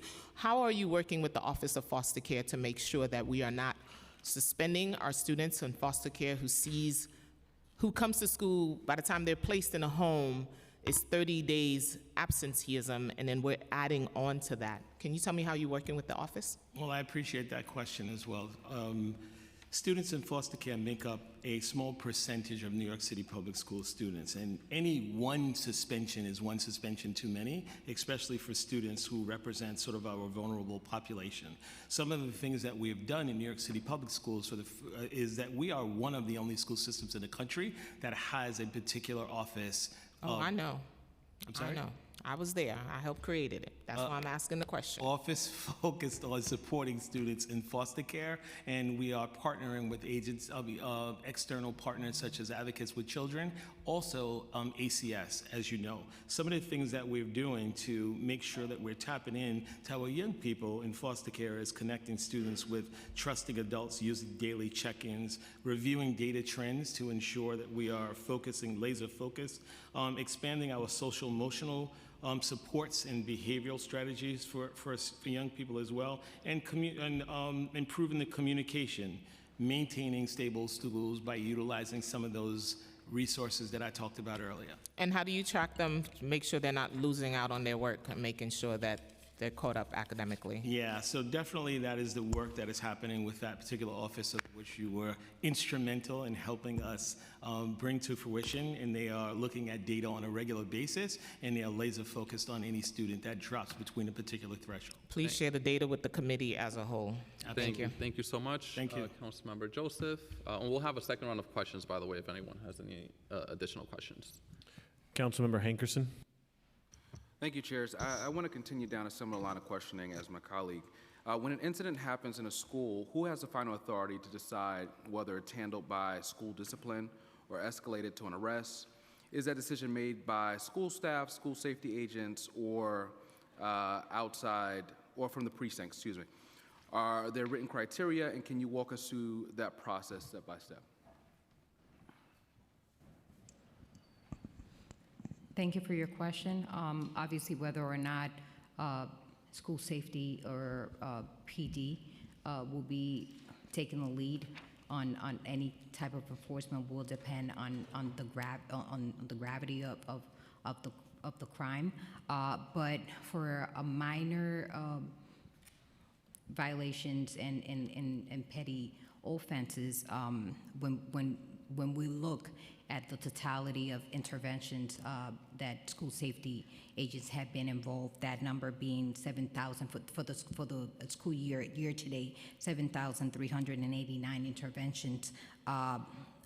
Nearly 80% of that number, which basically accounts for 5,831, have been mitigated by DOE. Thank you. Is it standard that a student can receive both a suspension and face arrest for the same incident? What safeguards exist to prevent duplicative consequences? Are families notified when both tracks are pursued? And has the department evaluated the impact of this approach? Either department, DOE or NYPD. Yes, so thank you very much, sir. So as you know, on the part of New York City Public Schools, we don't administer arrests for young people. We are governed by a discipline code, while NYPD utilizes the penal code. Unfortunately, the answer to the question of whether or not the student is penalized on both fronts, the answer is yes, because what the police department, action the police department takes is it doesn't sort of guide the response from New York City Public Schools. What coordination happens between DOE and NYPD in these instances? In terms in the of when instance where you have a student who is facing discipline from both the school administration and the police department, is there coordination, or is it that, let's say DOE goes one route, NYPD goes another route, and the two don't communicate? I would like to know what the coordination is. Oh no, we are in constant communication. And is that communication also transparent to the parents of that student as well? So yes. So just to reiterate on the answer to the question, an incident transpires, and there is a difference in the level of incident. So the severity of the incident sort of determines whether or not there is a response from the NYPD versus just New York City Public Schools taking action. In every case where the NYPD is involved, we are obligated to make notification to the student's parent. There is, in fact, a conversation that takes place on the floor that outlines the response from the police department that is going to be taken in those cases where there is action administered, but the New York City Public Schools response is not necessarily shared. Okay. I just want to change topics really quickly. Chief, you mentioned in your testimony that scanning status partially determines the number of school safety agents assigned to a school. Can you expound on scanning status? What do you define as scanning status? And Oh, meaning that whether the school is a scanning school or not, that's what I meant by that. so there are more agents assigned if there are metal detectors in a school? Well, obviously, because you have to man the equipment. So let's just say throughout the day in a school where there are metal detectors, you have 9 to 10 agents. After the morning, I don't want to say morning rush, but when students are actually coming into school, are those agents assigned to other schools or do they stay? No, they stationed at not. that They stay at the school. Obviously, aside from scanning, that's just like, one of the duties they do, but they are assigned to either fixed posts and schools, conducting interior patrol, manning the desk, greeting the visitors, doing administrative duties, obviously, responding to incidents on school grounds, and engaging in de-escalation, preventing a lot of the violent crimes that can potentially happen on school grounds. So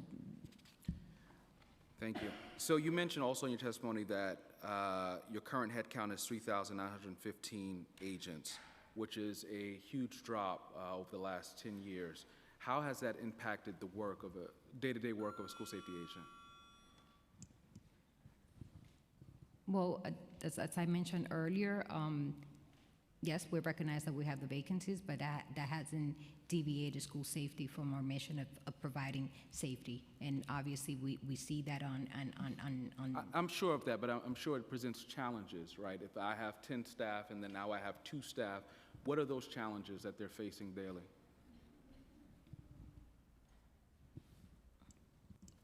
I'm sorry, can you repeat the question? Chairs, if I may just. Okay. So you went from, I believe in 2016, 4,926, so roughly 5,000 school safety agents. You're now at 3,915. That's a drop in staff. So given that, what challenges does that present for a school safety agent working in school, day-to-day challenges? Or is there no impact from the drop? Well, obviously, they do work, probably a few more hours. We have extended, our dismissal coverage, obviously to ensure that the safety of our schools, of our students as they go home as well. So that would probably be the impact, the most impact. Okay, I know I'm out of time, so thank you. Okay. Thank you. Thank you. I just want to point out, just to be clear, it's forced overtime, that the school safety agents are forced to take overtime. And then some of them, again, are getting comp time for this and taking days off. And just to repeat what you testified to, on any given day, 20% of agents can be out, resulting in multiple schools with fewer agents than they're assigned. Chair, if you please allow me, we have a system in place, and when I said that our overtime assignments are voluntary, they are voluntary for 2 reasons. First of all, because of collective bargaining, we can't force or force school safety agents to work. We could request for them to work up to 2 tours a month. So 2 tours a month do not amount to a large number of hours. So it is voluntary. There's a sign-up, but we have something in place. So there's a sign-up sheet that every borough has, and everybody signs up for overtime as they please. Is it public, the data, how many hours of overtime each agent, or on average each agent has? Because again, what the agents are telling me, what the principals are telling me is not what you are telling me. So I don't know where the miscommunication is. You may be talking about level 3s, but the level 1s are, tell me all the time, forced overtime. Is that data public? And if not, can you share it with us today? No, it's not public. All right, can you share it with the committee today? We could circle back. Can I will be open. Can you share it with the committee today? I will be open to have a follow-up conversation on that. Well, I mean, this is the conversation, right? That's why we have the hearing. I mean, I'm simply asking, how many agents are taking overtime, and to what extent are they taking overtime? That I'm sure that's data you have. You guys are very, very good at data, Yep, and so it's Chair Dinowitz, I oversee the overtime. Great. Looking at the overtime specifically, not operationally, but from a payroll and spending perspective. okay. So in fiscal year '25, which is the last full fiscal year, on average, school safety agents had about 402 hours of overtime on average per school safety agent, which is roughly 33 hours per month on average. Thank you. Can I ask more on that? But I'll turn over to Councilmember Wong.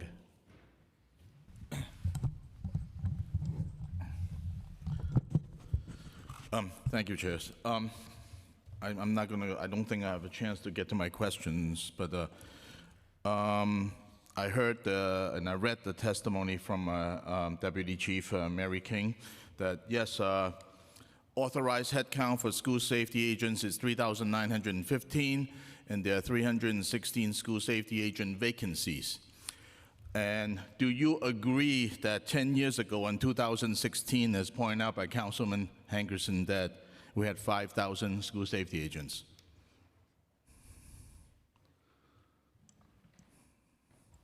I mean, that's what the data shows, but obviously. Okay, so the data shows that we had 5,000 school safety agents, and so there's a big drop. We are 1,000 fewer school safety agents compared to 2016.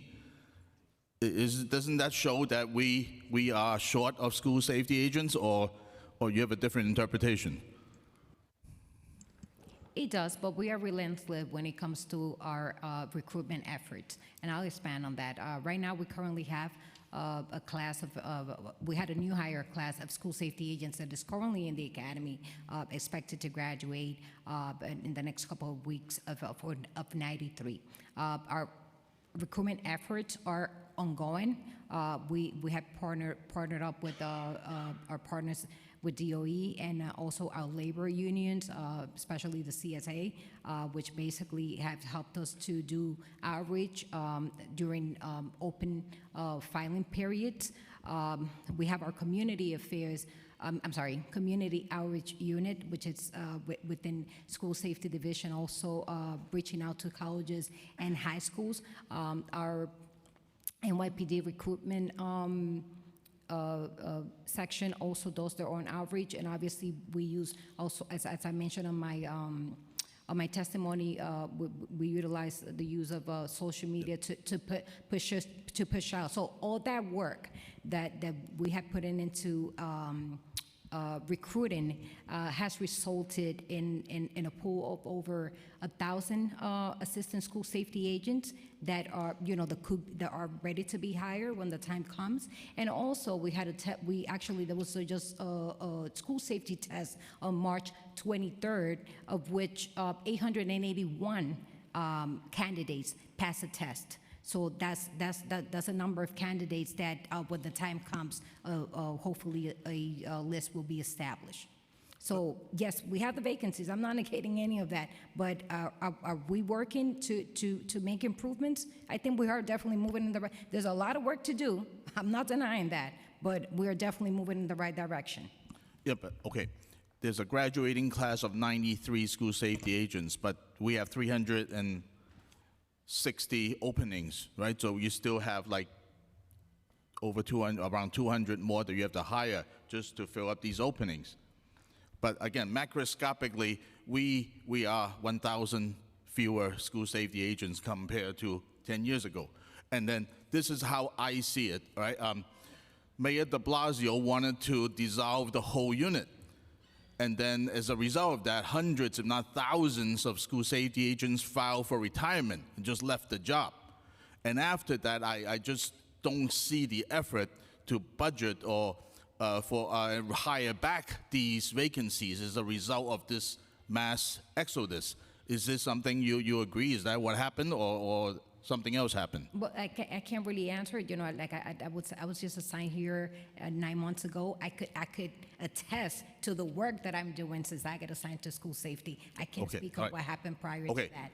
All right. What about crossing guards? Everyone talking about school safety agents is important, but what about the crossing guards? Is there a shortage of that, or what is the authorized head count for that, and how many vacancies do we have? Can anyone in the panel answer that? Good afternoon, Councilmember. So school crossing guards and the program itself reports up to my office, the Chief of Patrol's office, and it's under my purview. I'll give you a snapshot of the school crossing guards as of April 13th, 2026. Our authorized head count is 2,309. Our actual head count is 2,160. That means we have a vacancy of 149. We have an additional 45 that are not accounted for in that number that are out long-term sick. We currently have 100 that we expect to hire on May 11th, so they'll be getting trained. So right there, we're at or near our authorized head count. In 2018, our actual head count was approximately 2,500 school crossing guards. That's approximately 340 more than we currently have today. July 2023, our authorized head count was reduced 18% from 2,702 to 2,219. That's approximately 483 less crossing guards. Every borough is reporting vacancies except Patrol Borough Queens South. Patrol Borough significant vacancies in Patrol Borough Manhattan North with 50 vacancies. Patrol Borough Brooklyn South has 36 vacancies, and Patrol Borough Manhattan South has 34 vacancies. Other boroughs with vacancies are Patrol Borough Bronx with 14, Brooklyn North with 9, Queens North with 7, and Staten Island with 7. Commands with significant vacancies is the 2-3 precinct in Manhattan North with 10, 2-8 precinct with 10 vacancies, and the 19th precinct with 7. That's the overall picture when we talk about school crossing guards. Okay, do you feel there's a shortage of crossing guards? Because I served in the school board for 4 years. In every meeting, I hear that crossing guards may come in the morning and then they are assigned somewhere else in the afternoon. I'm still hearing it because I still go to school board meetings. Is there a shortage on that? Can you talk about it? So what I can say is we currently publicly posted, we have 2,639 posts publicly posted. So that means we have authorized these posts in the past and they're not all being filled. But we are at or close to our authorized head count. But the Office of Management and Budget would be able to better speak to that. So again, from my perspective, what we do is, since we've been below budgeted headcount, we try and get up to budgeted headcount, and then we will work with OMB to increase our authorized headcount accordingly. So that's an ongoing situation. So as we speak, we're 149 below, as the chief had mentioned. So once we have this hire back coming up in May, we'll be closer to budget headcount and continue to work with OMB to adjust that allocation accordingly. Is it pay the problem of attracting people for the work or something else? Or is it outreach an issue? What is causing these vacancies? Let's start with crossing guards. Right. So crossing guards, our recruitment efforts are very similar to school safety agents. We utilize our borough coordinators as well as our level 2 supervisors to do the recruitment, as well as officers, and then we ask our partners in the DOE, our community partners, PTAs, to help in the recruitment process.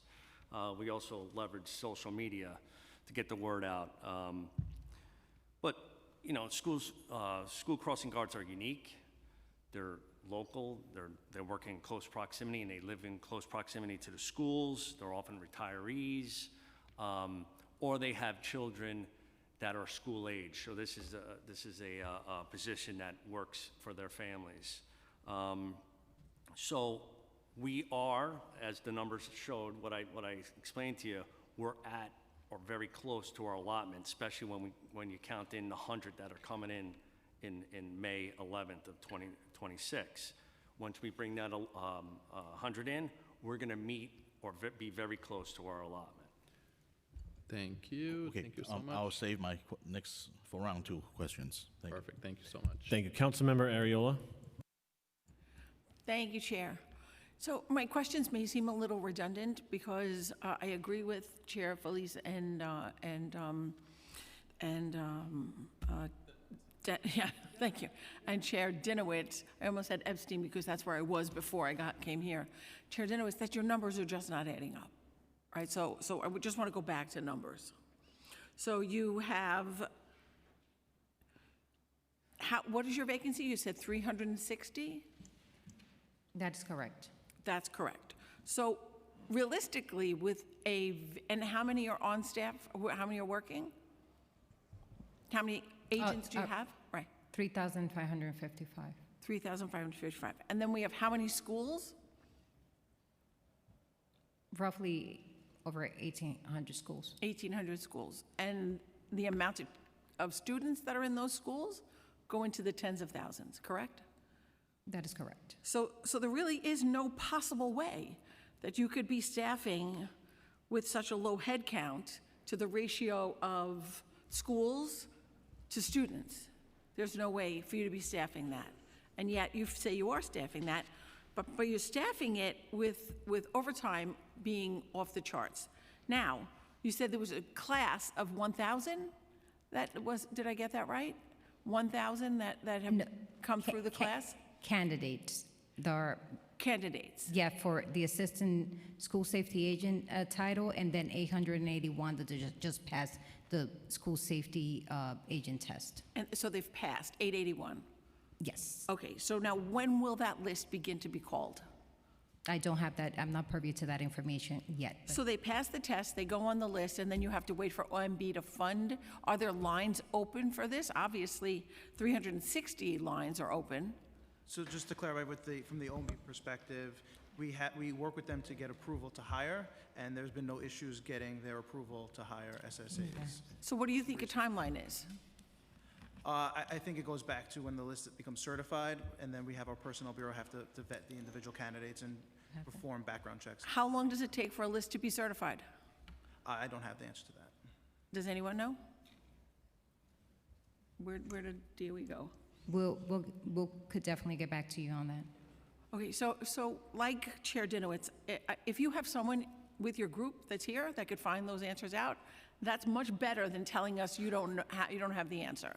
I walked in here completely on your side, and I'm sitting here thinking, what's going on here?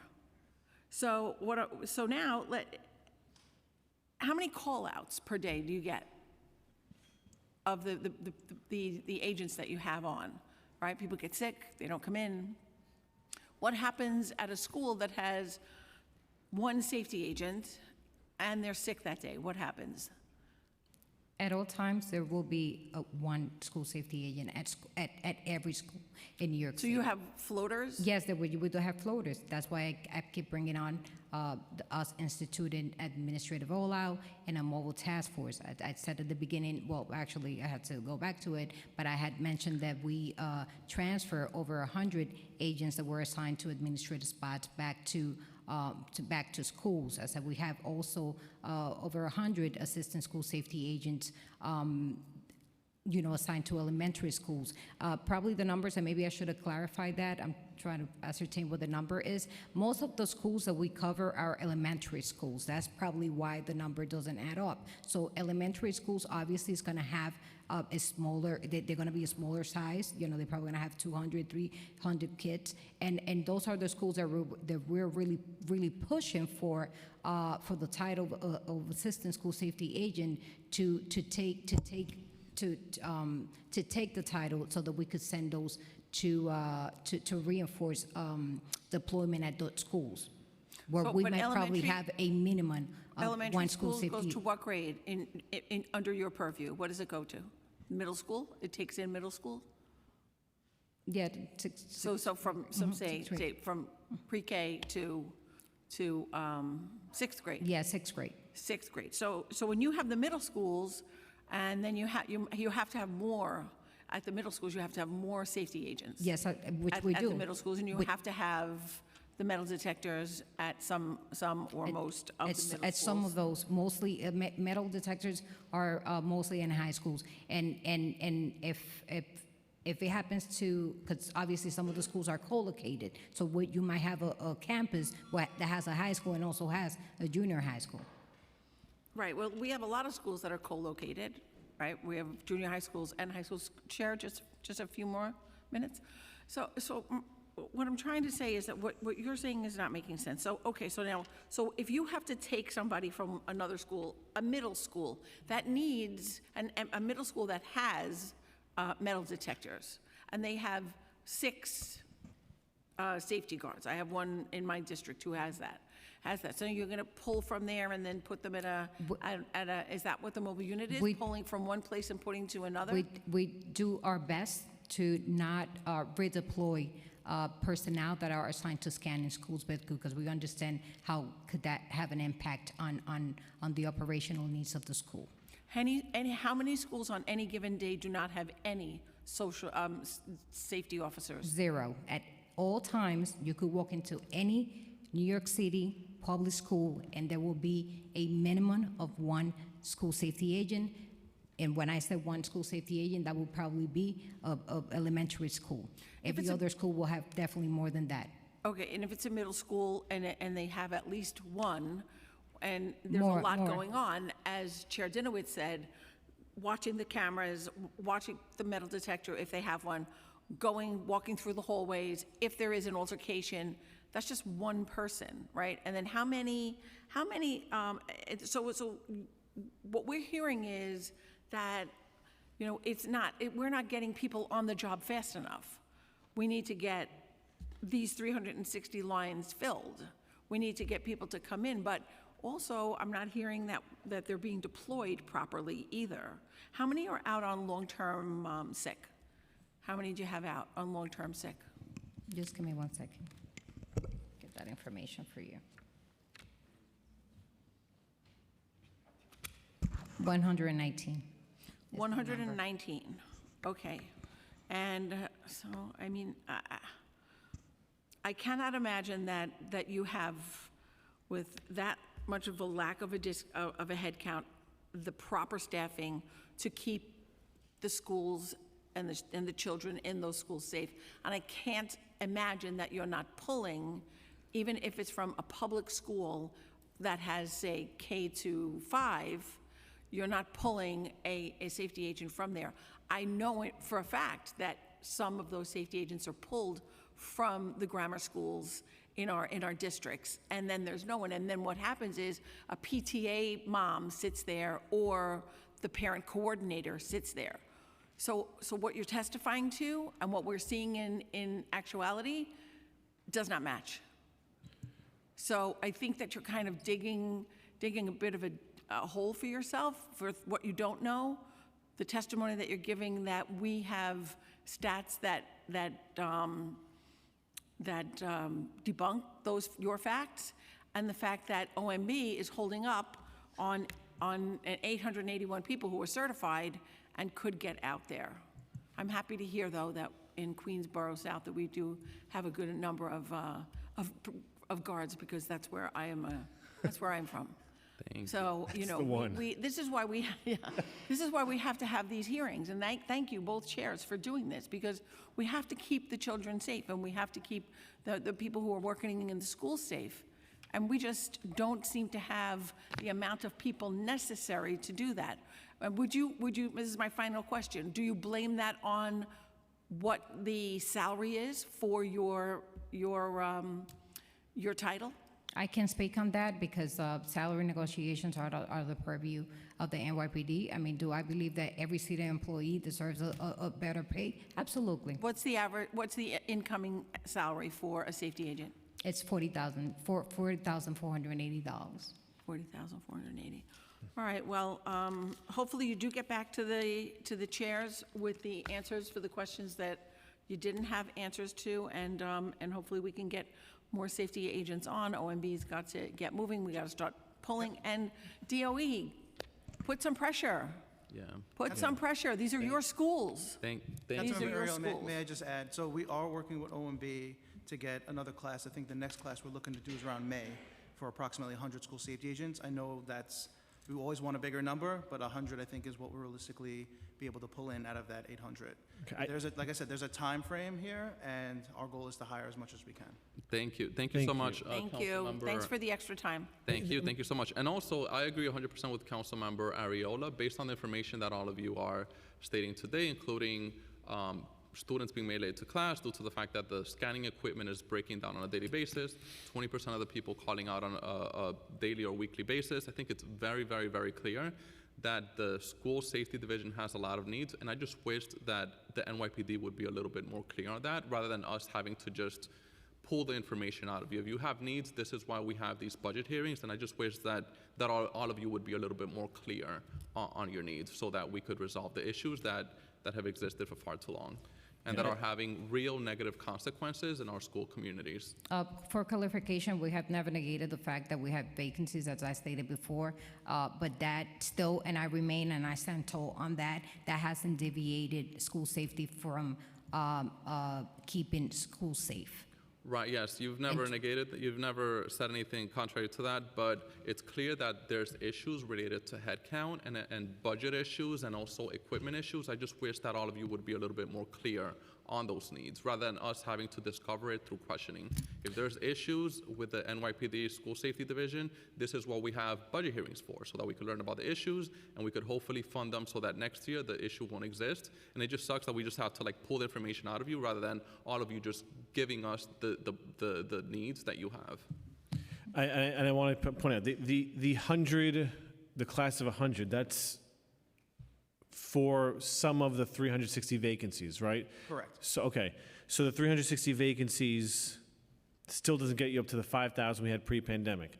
But I want to ask the DOE, it's been reported to me that, as I said in my opening statement, because there aren't enough school safety agents, and because despite what they testified to, there's forced overtime resulting in a lot of comp time, and they get a lot of days off, which they've earned, 20% absent rate, I think you testified to. There are principals that are forced to work with their U of T reps to create comp time positions. Comp time positions to patrol the halls, comp time positions to work in the lunchroom, jobs that would otherwise typically be done by school safety agents. Are you aware of this issue that is going on in some of our schools? So I'm not aware of any comp time positions that have to be created by teachers or for teachers to do hall patrols and so forth. There is something in the system, as you know, in the contract that allows through Circular 6 for these assignments to be assigned to teachers, but I don't know of any comp time positions unless it is before the contractual day or after the contractual day. Before the contractual Start of a school start day of school for a day. staff member, yes. All right, well, the comp time positions are taking teachers out of the classroom to do other duties, administrative duties. I don't know of any cases where that is happening. I don't dispute whether or not it is happening in a school where, in fact, there may be a shortfall of school safety agents. I do reiterate the importance of safety being the responsibility of all adults in the building.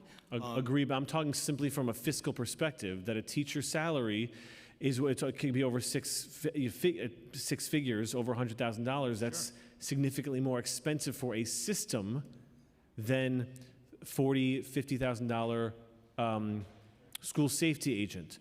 So just simply from a budgetary perspective, it seems like we as a city are spending money, instead of spending money on teachers doing comp time positions or hiring an extra dean for a teacher instead of hiring a teacher, it seems to me that it's not the wisest use of our funds. But it seems that the DOE doesn't collect data or even anecdotal or qualitative data on why these comp time positions are being created or why principals feel they need to hire extra deans outside of what they would have otherwise hired.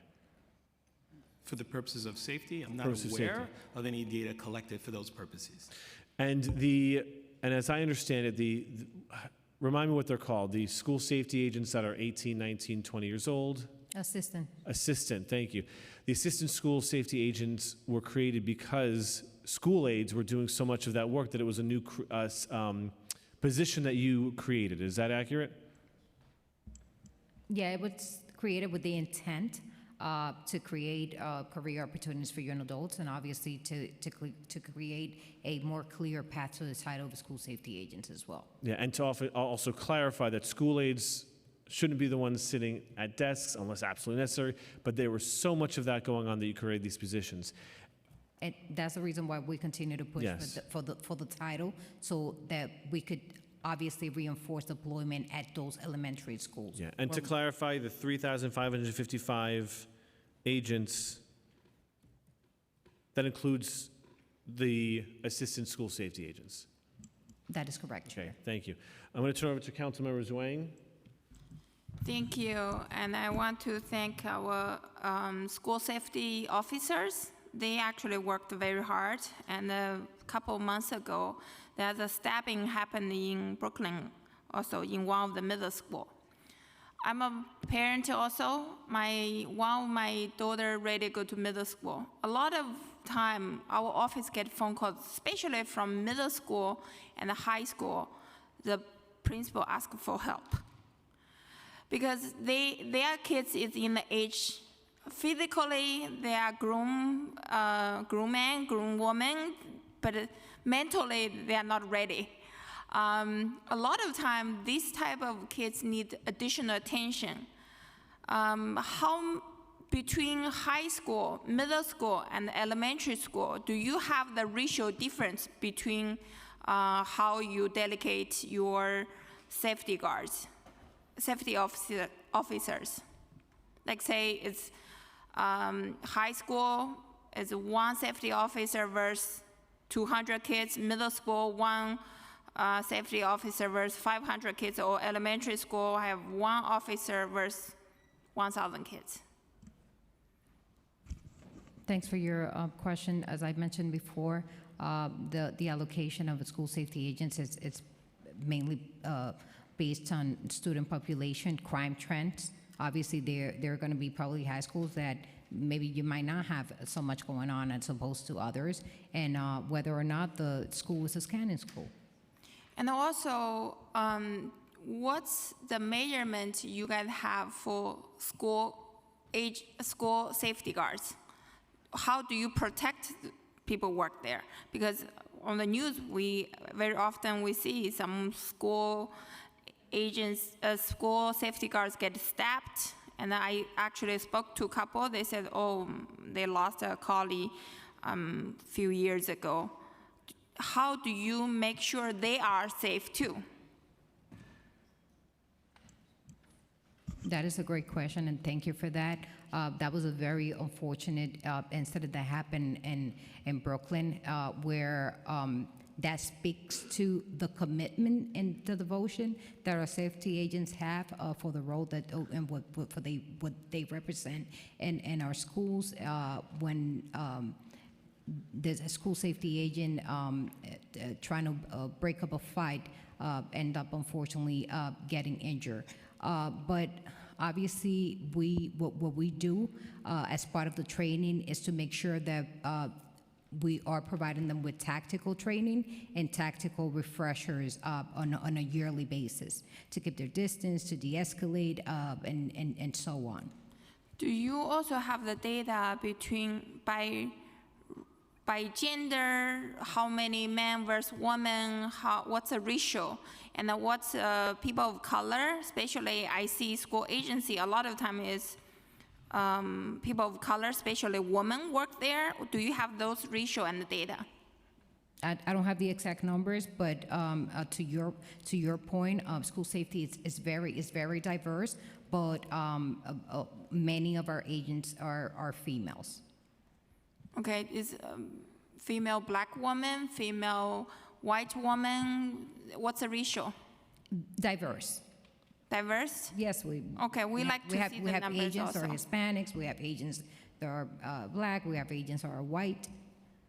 And also for school safety, it's not only just internally we have school safety agent. A lot of time, kids don't fight inside the school when the dismissal time happens. What's the coordination between school agencies, schools, and also NYPD local policing? You guys have a plan? Because very often I get complaints saying, oh, I have a school outside the subway station. 34 is belong to 34 transit.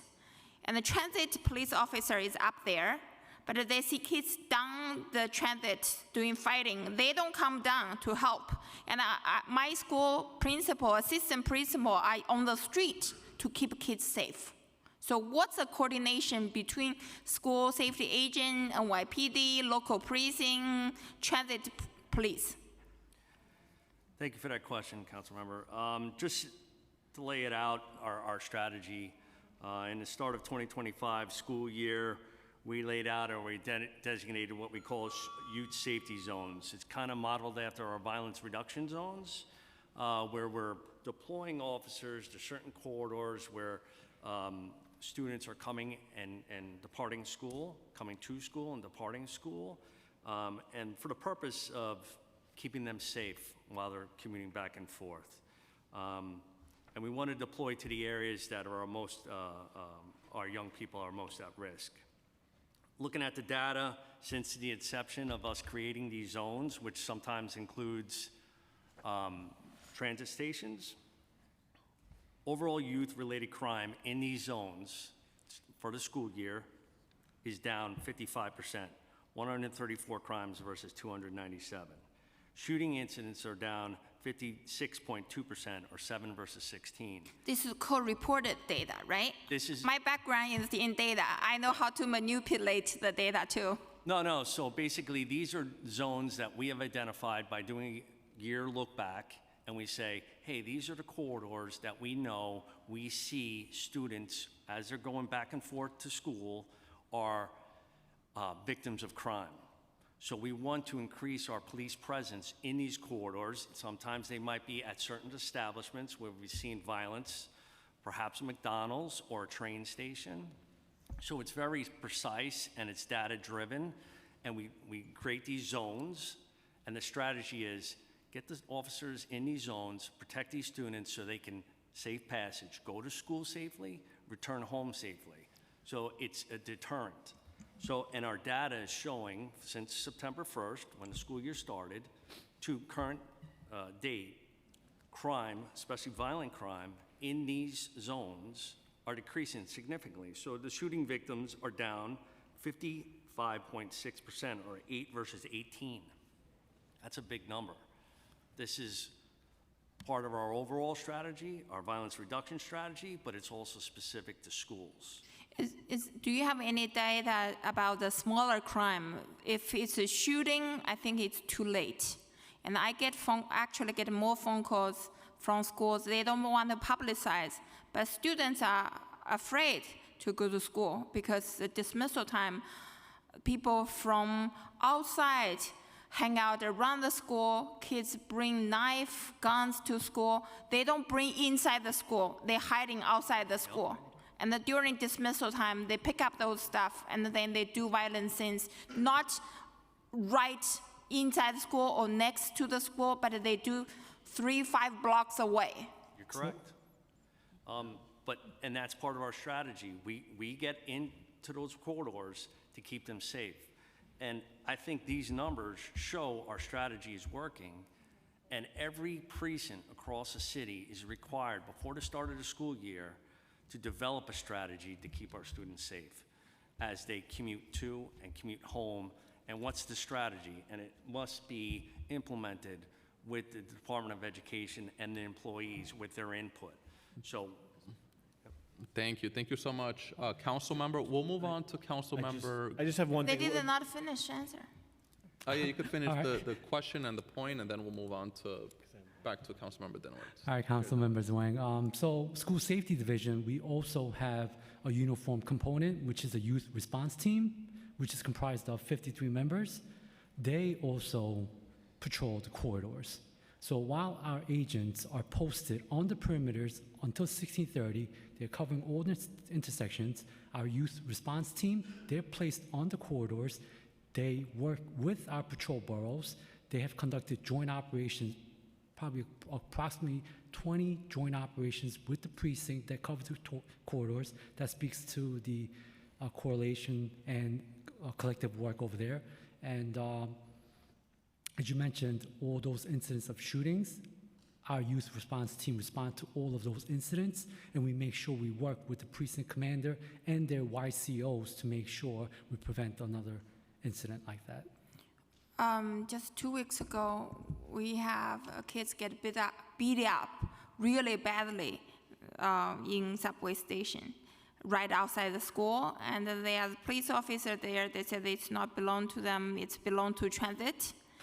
And then when the next day I called transit, and the next day they have a transit officer there, but outside the transit facility, they have not have police officer there. There's the kids move their fighting location to the other corner. And this is very often we get phone calls from schools, parents, but we don't see any collaboration between precincts and also between transit and the local precinct. I want to address this issue. I don't want to, our school safety officers, I think they're doing a wonderful job. They're doing inside the school, but a lot of times school safety is outside the school also. We need a collaboration between precincts, between even community members. We get community members going to school, talking to kids. It's a lot of work. And also during the summer, is NYPD have any program for kids, help those kids?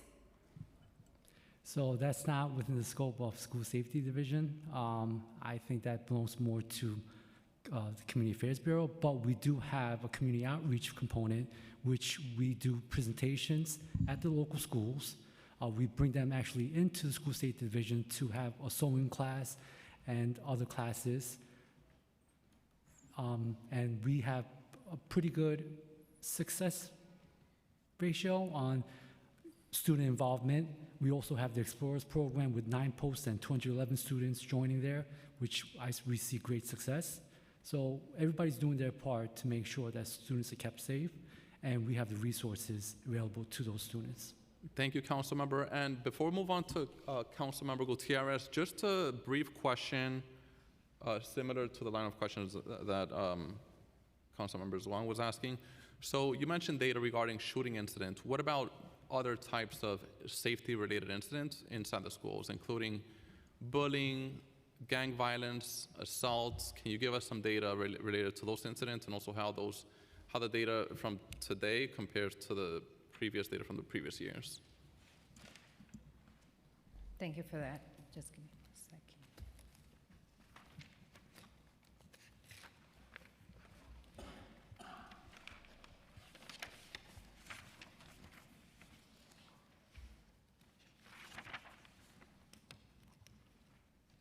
So we have, on school grounds, we have a total of 22 bullying incidents that have been reported. As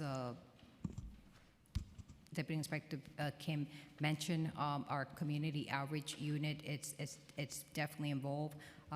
One of our focal points in that unit is to provide services to our schools to ensure that we are addressing topics such bullying, gang violence, peer pressure, drugs, and so on, that might be affecting our kids on school grounds and even outside of the schools through social dramas and educational presentations.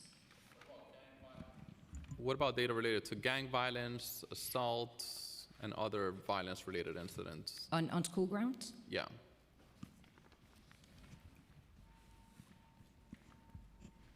Well, that will be part of our other crimes outside of our index crime categories.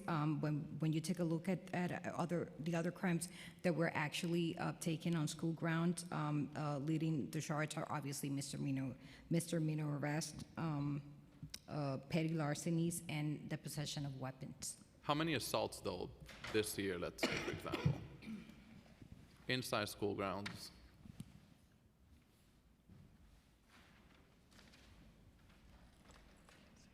We have 113 assaults. This year, and how do those numbers compare to last year's? We're up by 9%. However, a bulk of those assaults have been assaults on members of the service, on our school safety agents, for being in the right place, at the, in the right corridors, and interjecting and breaking up fights. All right, thank you. Councilmember Gutierrez, and I'd also like to note we've been joined by Councilmember Brewer. Thank you, Chairs Dinowitz and Felice. I want to just, of course, reiterate what Chair Dinowitz said at the top, which is we want our children to be safe always. We want the staff to be safe. We certainly want the agents to be safe. But I cannot, I just can't justify kind of what I'm seeing based on what I think is excessive policing in our schools, and I'm pulling from data that is submitted quarterly to the council. So it's on our site. It's data that's supposed to be submitted through the School Safety Act. And so this is a question for both of you all, but mostly you, Chief, especially on the DOE side, because this data really reflects disproportionate impacts on particularly Black students, where we're seeing disproportionately higher rates of interventions, of arrests. And I represent the 9-0 precinct, which is one of the precincts that we see the most of these cases in. So and I'm hearing from the young people, it's extremely problematic. So I would love for us to just very quickly, knowing this information, and you guys are nodding your head, so you know what I'm talking about, you know where the rates are disproportionate. How can we move away from this in instances where we're not relying on school safety agents? Because I think there's a lot there. I think there's certainly a lot more there than, a student came in and was being problematic. But how are we rectifying the fact that these rates are so disproportionate, particularly with Black students, based on the data that is being provided? I'll speak from the DOE, New York City Public Schools perspective. And as you started out, it is super imperative that there is a greater focus on our school leaders to address student behavior versus having partners sort of respond to that. So your question is, what can we do to ensure that there is? Yeah, because these numbers have been consistent. Sure. We have less students now than we did before the pandemic, and the rates are the same, right? So it's not bad apples. It's not students that are.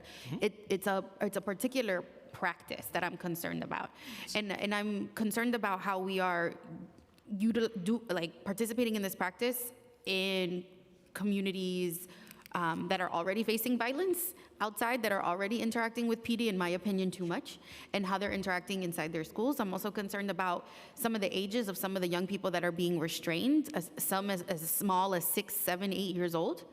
I would love to understand how we can talk about safety for students in a way that is looking at the equity and the disproportionate impact and saying, I don't know how to answer for you, but what are we doing that is not just we need more school safety agents? Yeah, I certainly don't want you to answer for me in that respect. I mean, I hold myself and our agency accountable for any time there is this question of disproportionality. It is through the work that we're doing in terms of the interventions, some of which I mentioned in my earlier testimony. It is reliant more on those respective interventions than calling in supports, right, to do the very thing of which you described. And while you see a reduction in the number of enrollments, the question that I would have is, what do those enrollment numbers look like in the areas where we're seeing the greatest level of enforcement? I would also like to triangulate whether or not those respective supports that I shared exist in those schools that you're seeing the greatest level of enforcement, and if not, the answer to that is to increase those supports and interventions so that we have a greater reliance. And can you I know that you said it in your testimony, but can you just maybe repeat one or two? You don't have to explain what they are, just repeat them for me. Restorative practices. Okay, and we're not sure, and I'm sorry to interrupt. Sure, no. But based on what you said, we're not necessarily sure where the restorative justice programs exist with respect to where we're seeing these disproportionate numbers? So we would have to do a cross-reference to see where, in fact, the enforcement is transpiring as it relates to which schools are doubling down on their restorative efforts, their de-escalation efforts, and other supports that we provide for schools. And what are, under restorative justice, are there any specific programs that you are enthused about, potentially wanting to explore and expand? Oh, I'm excited about restorative practices overall. I would love for every school to employ every element of restorative practices so that we can create environments where young people feel seen, heard, affirmed, as I shared in earlier statement. Every school enforcing all the restorative practices.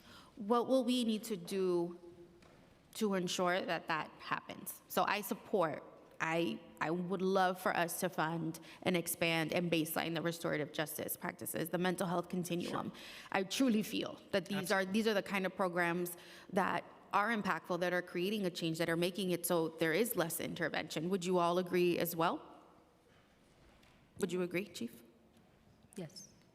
Okay, so what do we need to do? So I would love to talk to you further about some of the things that we're doing and some of the ways by which we are doubling down to ensure access to all of our schools in the area of restorative practices, as well as some of the other interventions of which you've just shared, right? And making sure that we double down on mental health resources for schools, peer-to-peer mentoring, as well as peer-to-peer and that's done, escalation. It's not the school safety agents participating, it's not PD participating, this is something completely through the DOE, correct? That is correct. Okay. That is correct. But having as many adults trained as possible, right, makes the difference. Okay, thank you so much. Thank you, Chair. Absolutely.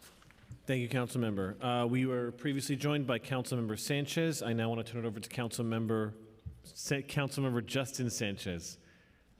You know, we got two of them. Now, I want to turn over to Councilmember Brewer. Thank you very much. I just want to say, I think I know all of the SSAs in District 3. I give them a hug when I walk in. I always have a million pieces of paper in my briefcase. They hold it for me. It's like a whole thing. So I want to thank you. And then Candy Rodriguez got the Sloan Award some years ago, as you may remember, as an SSA, because I recommended her. And she volunteers, now that she's retired, back in her school. That's how much you guys are loved, the people who you work with. I just want to make that clear. My question is about the school crossing guards. My knowledge, everybody laughs at me because I talk about things for 30 years. But the thing is, it's had the same conversation for 30 years, which is because they don't have the full time, they don't get the vacations, et cetera, and the pay is low, it's very hard to access where needed a school crossing guard. I guess because I'm talking about this for 30 years, is there some change about how we can support? I know you have an incoming class, that's very exciting, but how do we deal with the school crossing guards, which are loved, needed, et cetera? What can we do to change the scenario so you'll have more of them? Thank you. So school crossing guards, level ones, are part-time employees. They I know make that. $19.14 per Yes. hour. Yep. Level twos are full-time. They get paid $44,533. Obviously, let's take the obvious. An increase in salary would help in retention and hiring, but with that comes a cost. So I would defer that question to our management and budget. Yeah, are you advocating for them? Because I assume you get a lot of requests for crossing guards. Again, I write letters all day long for crossing guards. I assume others do too. I understand your sentiment and what you're saying, and it's very logical. But again, that's a question for management and budget. Well, no, my question to you is, do you advocate for them? Do you feel there's a need for them as people who are involved? Again, I'll just leave that All right, question to another. All right. Number two, though, my other question would be just in terms of the Councilmember Gutierrez. I believe very strongly, I have about, 10 high schools, at least, maybe 12, 13, a lot of high schools. And what we did, two things. One, we ended up, because of people being outside, young people being outside, I don't think it's your job. So we hired, with money, young groups that do basically restorative justice outside the school, in the community. And I assume that helps Is that something that you're as part of the DOE, or is it just going to be inside? Let me just say one more thing about inside. The gangs are coming inside. Everybody's got ski masks on. You have to have a big sign that says no ski masks. And so people are trying to deal with it. So there's no question that restorative justice is needed in so many different places. So I think what Councilmember Gutierrez was stating was, can we get a list of where there are restorative justice programs, where else they're needed? To me, they are desperately needed inside the school and outside the school. So I just wanted to hear a little bit more about what you're going to do about that issue. Ski masks. So, yeah, thank you. Ski masks are a problem. Yep. Right, a problem at schools, and there should be enforcement in schools. They're trying.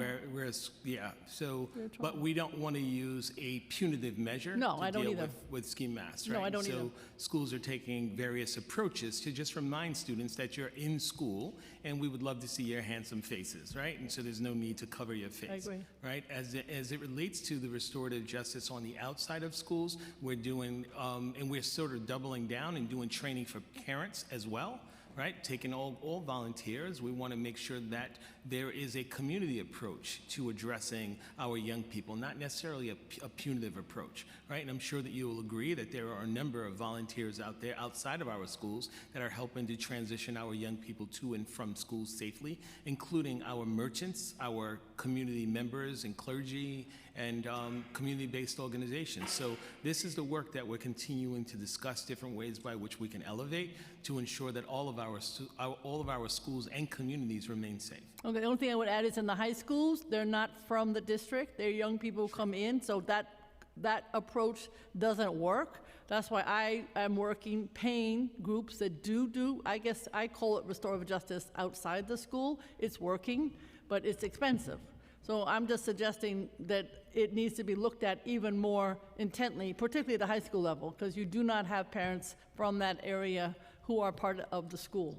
So I'm just saying it's pretty constant, what I just described. We want nobody arrested. I don't even want anybody suspended. I do want somebody in there, though, to address the concerns, because they are real. Yeah. I'd like to hear more about that later. Thank Absolutely. you. And you got to do something about these crossing guards. Thank you, Councilmember Brewer. I do want to point out that Section 14-150 of the Administrative Code requires a quarterly report that for each school operated by the Department of Education to which school safety agents are assigned, the number of school safety agents averaged for the quarter assigned to those schools is reported. I'm having trouble finding that data on the NYPD website, and no one in the council could seem to find the information, even though it's supposed to be submitted to the council.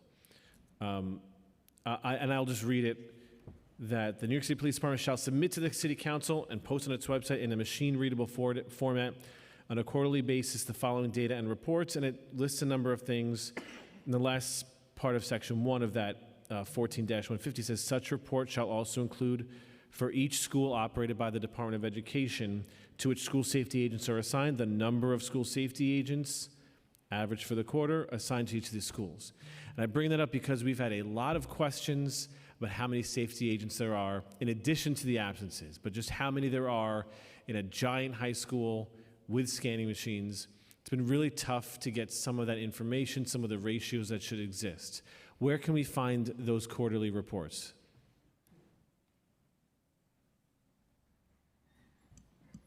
Thanks for your question, Chair. I'm going to verify and double check with our OMAP, Strategic Initiatives Bureau, and I'll get back to you on that. In how many minutes?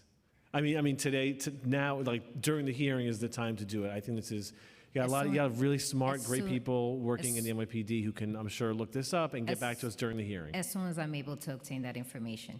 Okay, I'll check back on that during the hearing, because as we've seen before, there are like lots of really smart, capable people here in the NYPD. We've gotten some of the information already, which we're very pleased about during the hearing, so I expect to know where those reports are as well and the status of those reports. I do want to turn to a little bit to restorative justice and Project Pivot. Project Pivot is funded at approximately $15 million annually and deploys community-based organizations to provide school-based programming at 138 schools. Can you talk a little more about what Project Pivot is? Yeah, so thank you very much for the question. And just as a point of correction, the number of schools that we provide support to is actually 351.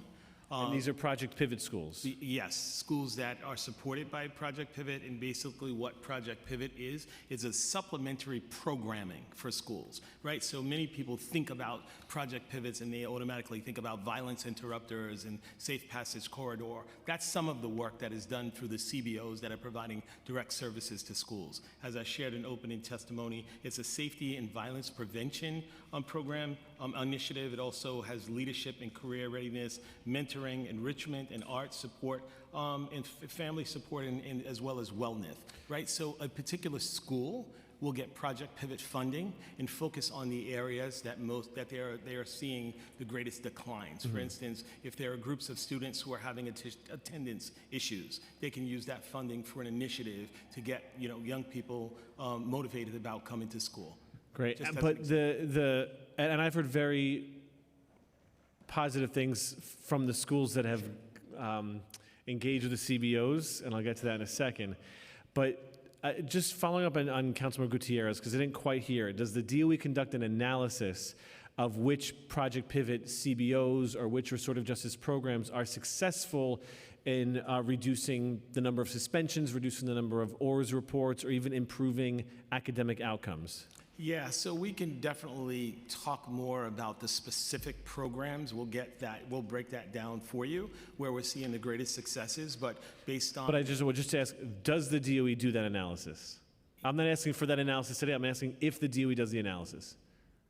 I don't want to say yes without having... You should say yes, that would be a good answer. I should, it'd be great to say yes, but I don't want to, I'm under oath, remember that? Touche.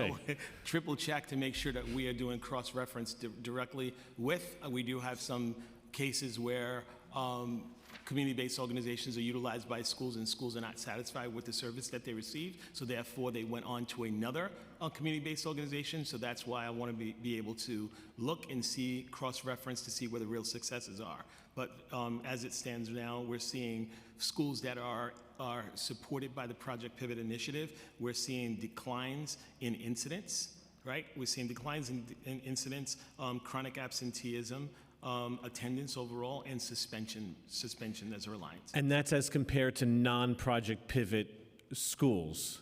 Yes, but here's meaning like it's a causal relationship. Here's what I want to make sure of, be clear of, right? Schools that have Project Pivot initiatives or are supported by Project Pivot can be supported by other initiatives as well, right? So I don't want to directly attribute that success solely on Project Pivot, if that makes sense. It does. Can you give an example? So in a Project Pivot school, there may be restorative. Restorative may be implemented in that school as well. There may be a peer mediation program that exists that's super successful. That school may be doubling down on their attendance efforts by way of other initiatives that they're utilizing, but the KPIs for Project Pivot are the ones that I've outlined, and they're seeing a decline in those respective areas. So it is not a and or, it's everything that contributes to the support of the young people. With the other schools that don't have Project Pivot funding, nothing precludes them from having the peer tutoring, peer mentoring, restorative justice program. No. Meaning, I think it would be beneficial, as we're talking about a budget where there are limited funds, to know that we're leveraging our funds properly, that if there's a really successful program, and just financially, these programs save money when kids graduate on time. I don't have to explain to anyone here, we all get it. But it would be of value if we actually had an analysis of the causal relationship between the reduction in suspensions, the better academic outcomes. So that is something we're looking for in this committee. On the flip side of that, when Project Pivot was announced and released, there was a list of a number of CBOs that were eligible for this funding. Is that correct? So it was what was announced were a number of CBOs that schools can select, right? It didn't preclude other CBOs from being selected by a school. if that maybe that's clear. Yeah, but however, I think there's some discrepancy there because what was communicated to me by a number of school leaders was that they were given a list of CBOs that were eligible for Project Pivot funding, and it was communicated they kind of had to go from the list, and many on those lists didn't exist. Maybe they existed on paper, but they either didn't exist or couldn't provide the programming. So you had I guess a bureaucratic problem or miscommunication or something was going on there where these non-existent nonprofits existed even though they weren't properly vetted. Does any of this sound familiar to you? None of that sounds familiar. And in fact, the SAM was clear that while Project Pivot or community-based organizations seeking to participate in the Project Pivot initiative was outlined for schools, the SAM was clear that schools can utilize whichever CBOs they saw fit. So if schools were already working with a CBO, they selected the same CBO that was providing those services to them. Nothing precluded them from doing that. And for schools that were not yet working with a CBO and then had access to this Project Pivot funding, it was the same guidance? Same guidance. Every school that received their funding SAM, it was clearly outlined that they were able to select the CBO of their choice. And on the list of CBOs that was provided by the Department of Education, there were no complaints of these CBOs being non-existent or not able to fulfill the duties for which they were hired? I think that some of the complaints that were shared by some of the folks that supported schools were that they were unfamiliar with a number of the CBOs, as many of them were new to providing these respective supports to the school system. And so schools went with CBOs that they were familiar with. So given that this is generally, I think we need to come back to that, and I think we need to reconvene with your local school leaders, because there is discrepancies in what you're telling me and what I'm hearing from school leaders. But beyond that, given the general success of this program and the satisfaction principals and assistant principals and teachers have and families have with these programs when they work, is the administration committed to increasing funding for Project Pivot?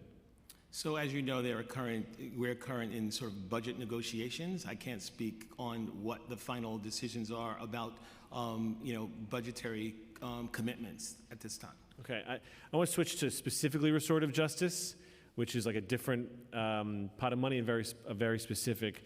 And you said it operates in approximately 972 schools at a cost of $12 million annually. And how much was allocated in the preliminary budget for restorative justice programs? I'll tell you in a second. Who's got it? You got to be sworn in. Oh, yes. Please raise your right hand.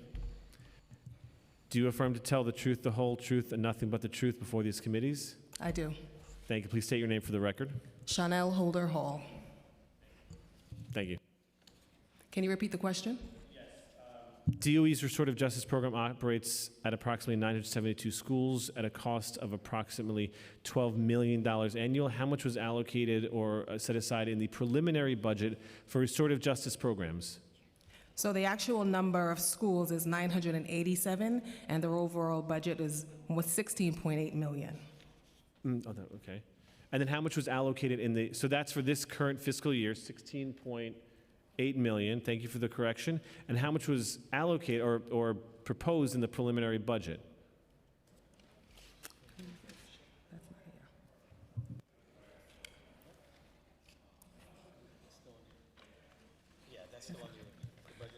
The budget is still under review, being finalized. Well, there was a preliminary budget that was proposed. That initial cost was $12 million. 12 million. So that's a gap of 4.8 million in their sort of justice programs? Correct. Okay.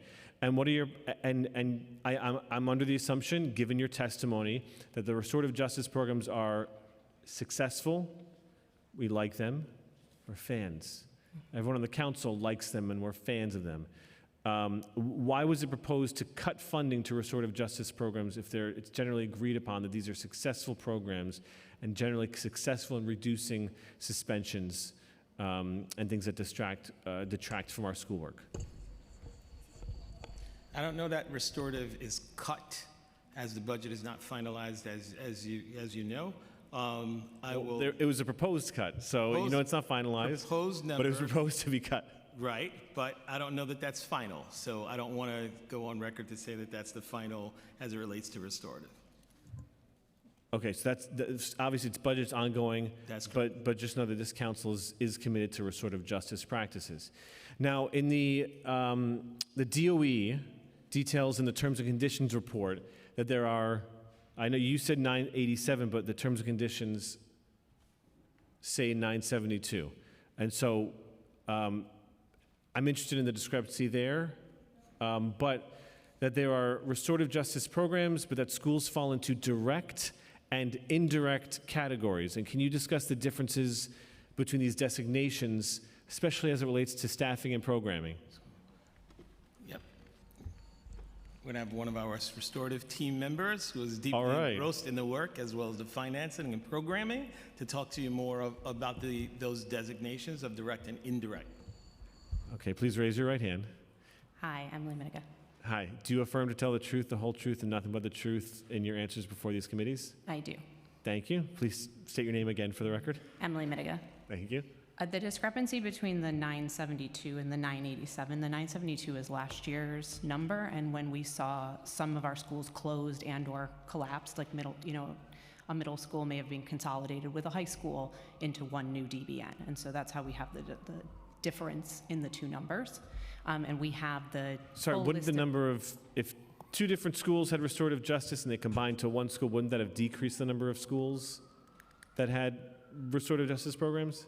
Yeah, so each year we see some schools close, other schools open, some schools consolidate. You're saying and more then- schools opened than closed, more schools added restorative justice programs, right? Yeah, so we, Okay. and then there are some years that an individual school gets added to the program because of a specific need. A superintendent makes a request to add that school because there's an extraordinary circumstance going on at the school and they weren't previously on the list. Okay, So those and- are the things that account for the change in number between years. Thank you. And can you differentiate between direct and indirect categories? Yeah, so given our current central staffing capacity, we have the two different categories. Direct schools receive a coach.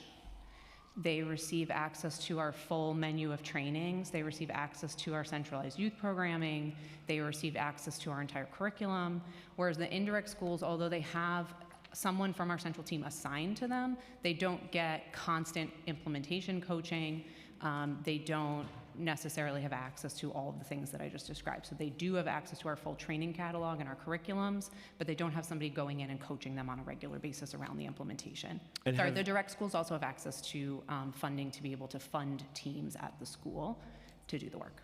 Right. And have you assessed, similar to the Project Pivot question about assessment, have you evaluated the efficacy of direct coaching, direct services versus indirect service, direct services versus indirect services as it relates to things like suspension rates, things like academic outcomes, things like student satisfaction, teacher satisfaction? Yes, and so the direct services really speak to the investment of the school community in the restorative practices. And obviously, the more people and the more dedicated you are to these practices, you're going to see those greater outcomes. So we do see a difference in direct schools versus the indirect schools. We would love for all of our schools to be direct schools. That means more people are providing those respective services. And just like the NYPD giving you real-time correction and real-time data, I don't want to walk out of here and have you say bad things about me. I would never. I would say bad things about your data, but not about you. The preliminary budget was actually 10.8. The overall was 16.8 with a $6 million gap. So there's a $6 million gap. That's different than the $4 million gap. Okay, thank you. I appreciate the correction, the honesty, and the correction. So the direct services, they have a restorative justice coordinator, and the indirect would not have a full-time restorative justice Dedicated person. And so how many schools have a restorative justice coordinator?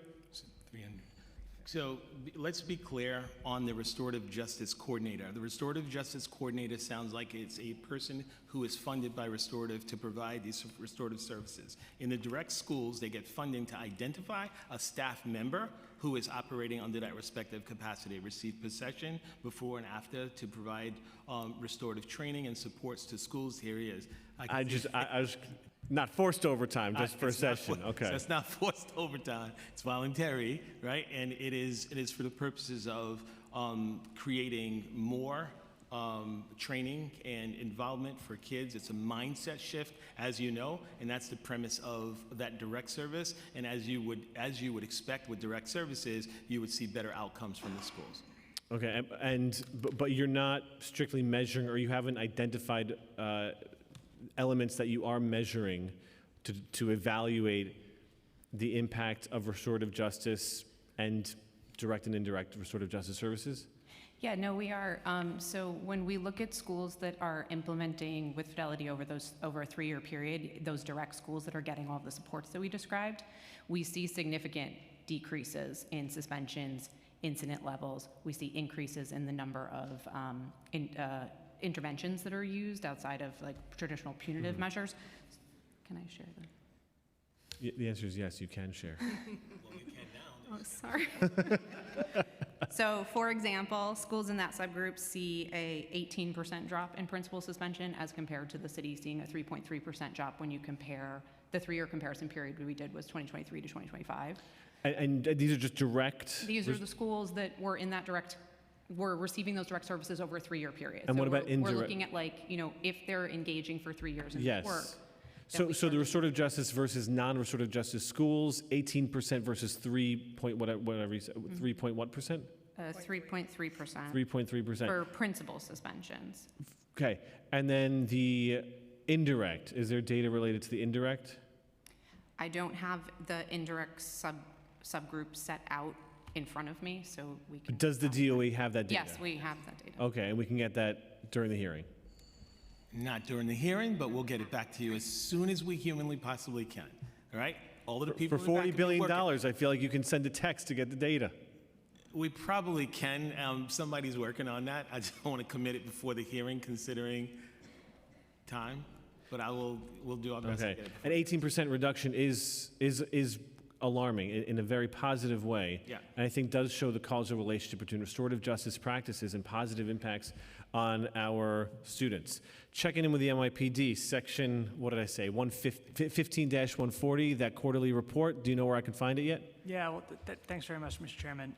So this report is published. I'm happy to direct your staff to it online. It will reflect through December 2025, the reporting period, within the School Safety Division, 3,417 civilians, 84 uniform officers. And but the report itself is quarterly per school. That's the deployment. That's what the report requires. So it'll be reported on a quarterly basis. Generally speaking, we don't release information about specific school deployments because of the security issue about putting that information out publicly. Did we change the law? I'm sorry, Mr. Chairman. I'm sorry, I mean, I just want to read it again. Where is it? Where is it? It's on my computer. I'm pretty sure I have the most updated administrative code up. And I understand you say you don't report in it, but the administrative code says the NYPD is to report on that data. And again, we were asking a lot of questions about the deployment, how many school safety agents are actually in our schools. Time and time again, we're hearing there are not enough school safety agents. You are telling us, well, there are, and we assign enough, but the data will help reveal what that actually is. And per Administrative Code 14-150, the report shall include for each school operated by the DOE to which school safety agents are assigned, the number of school safety agents average for the quarter assigned to each of those schools. So I can ask you why the NYPD is choosing not to comply with the administrative code. Mr. Chairman, I can't give you the answer as I sit here right on this panel about exactly what is going to that report, but what I can tell you is that as a general matter, there are those concerns about school safety that reflect information that's released publicly that could be potentially sensitive.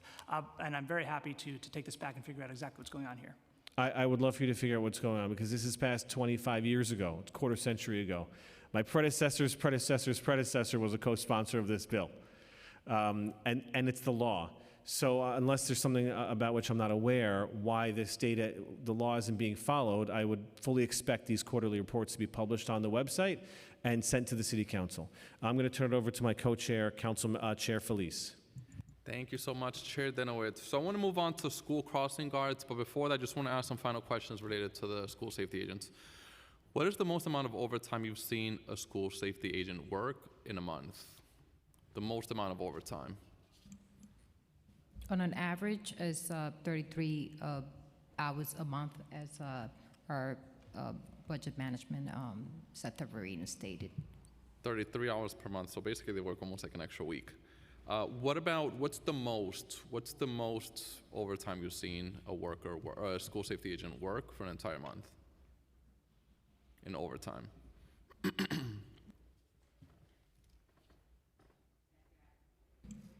I'm sorry.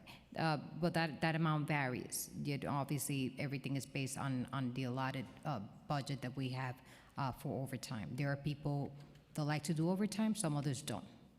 Right, yeah, but what's the most you've seen a worker work in overtime? I know it varies, there's a ballpark, a range, but what's like on the high end of overtime hours? You could easily have a school safety agent working, an average of 60 hours of overtime a month. Okay. What would you say are the top budgetary or the top needs of the school safety agent division? We've heard a lot today about equipment, headcount. What would you say are the top 3 needs based on your knowledge of everything going on with the division? So what we typically do is we work with OMB regarding our needs, and basically that process is through the budgetary process. We currently have a substantial budget, and I think what you're bringing up is the hiring issue is separate from a budget issue where we do have vacancies that are funded. Right, but And top we are needs. working to put in orders for equipment replacement as needed for the X-ray machines as well. Right, so what would be the top 3 needs? So it could be budgetary needs, headcount related, legislative, operational. What are the top 3 needs that could help make your lives easier and the lives of the school safety agents? Again, that's something we work out with OMB on a regular basis. Right, so what are the top needs that you've heard people raise? Headcount, I'm sure is one of them.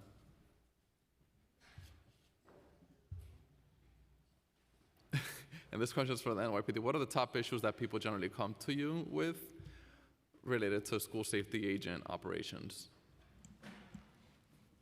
We're getting a larger inquiry now for certain schools requesting scanning, unannounced scanning, and wanting to become full-time scanning schools. So I would probably say, in terms of operational needs, more equipment for scanning. More equipment. And also earlier today, the DOE mentioned that many of the X-ray machines break down on a daily basis. How many machines again do we have, and approximately how many break down on a daily basis, or break down very often, not on a daily basis? Respectfully, just as a clarification, the number of machines were shared by the school safety division, and the statement of daily breakdowns was not, that didn't come from me, from DOE. I just want to make that clear for the record. On a daily basis, I think I heard you, but that's okay. They break up very often. Whatever, we could You water heard down that a from the statement. police department, so. Right. But I could clarify that, and I could repeat that. I said we have a total of 208 scanning X-ray machines, 276 open gates, and a total of 817 hand ones. Okay, and approximately how many machines break down on a daily basis? Would say 10% of the machines break down on a daily basis, 5%? It's a small percentage that might have malfunctions that could be easily repaired on the spot by our trained technicians. Okay. All right, so I'll pause there with on the school safety agents. We've spent a lot of time talking about school safety agents. It's 4 o'clock, it's almost 3 hours. School crossing guards. seems like, as many of my colleagues mentioned earlier today, seems like we're having similar issues. People from our communities requesting school crossing guards due to traffic violence-related incidents in their community, and people making their voices heard, reaching out to a local precinct, reaching out to a local community board, and these requests generally going unaddressed. Speaking about requests, a school principal from one of my schools in my district earlier today emailed me and many others, basically saying that there was a child that was struck last year. Also, there's been many near-miss incidents near that East Tremont very busy corner, and the requests generally go unaddressed. So talk to us about the head count for school crossing guards. I think you mentioned it earlier today, but just want to have it fresh. And also how many vacant positions, what's the actual head count and the budgeted head count and vacant positions for school crossing guards? Thank you for that question.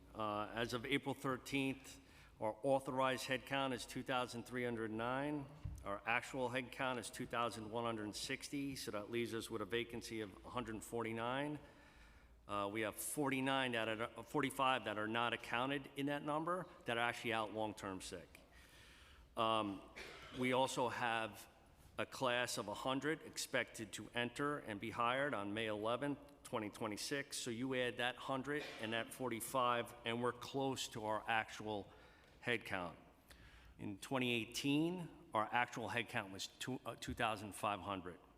So that's, in 2018, we had 340 more school crossing guards than we do today. What is the pay for school crossing guards? I think you mentioned $19 an hour. Is there like different levels of pay depending on experience? So school crossing guards level 1 are part-time employees. They make $19.14 per hour. They work 5-hour tours, 2.5 hours in the morning from 7 a.m. to 9:30, and then 2.5 hours in the evening from 12:30 to 3 o'clock. Our level 2s are full-time employees who receive benefits. They get paid $44,533. And in addition to what the chief is saying, there's also a uniform allowance as per their contract for an additional $226. And there is a longevity differential, which is 43 cents of incremental cost for 15 years or more for the level 1s and $800 for the level 2s. How many level 1 crossing guards do we have and how many level 2? So right now we're at, let me just give you exact numbers. And if you don't have the numbers, if you could just give us a ballpark, like 60, 40. Nope, 2,219 level 1s and 90 level 2s. So basically, all of them are level 1s with very minor exceptions. Right. So typically, school crossing guards are maybe 10 or more in a command, and then they have a level 2 who is their supervisor and does the administrative side of the process, and there's 1 or 2 in a command. Yep, and by the way, really appreciate your point earlier. You were very clear, right? It seems like the pay structure makes it difficult for people to want to apply and also stay there. This is a very expensive city, $19 an hour, 5 hours a day. That's not going to get you anywhere. Won't be able to even purchase groceries with that. What is the process for requesting a school crossing guard, and how many requests do we receive per year? So a typical request comes in either through school officials, parents, level 2s, the CO themselves, the commanding officer of the command, a borough coordinator, residents, or elected officials. It goes through the commanding officer of the command. He does an assessment, a risk-based assessment. He'll look at it. He'll look at pedestrian volume. He'll look at traffic volume, speed conditions, whether the location actually has a traffic signal or not, sight distance, are there a lot of turns involved, students' age, the students that actually go there, as well as he'll look at collision data. Collision data is not the only thing they look at. It's many things. So they'll make their assessment, and we'll go up through the borough, we'll come up to the Chief of Patrol's office.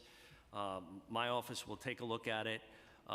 We'll either concur, and then we'll send it over to Strategic Initiatives, who will do an assessment as well. Obviously, allocation comes into account as well.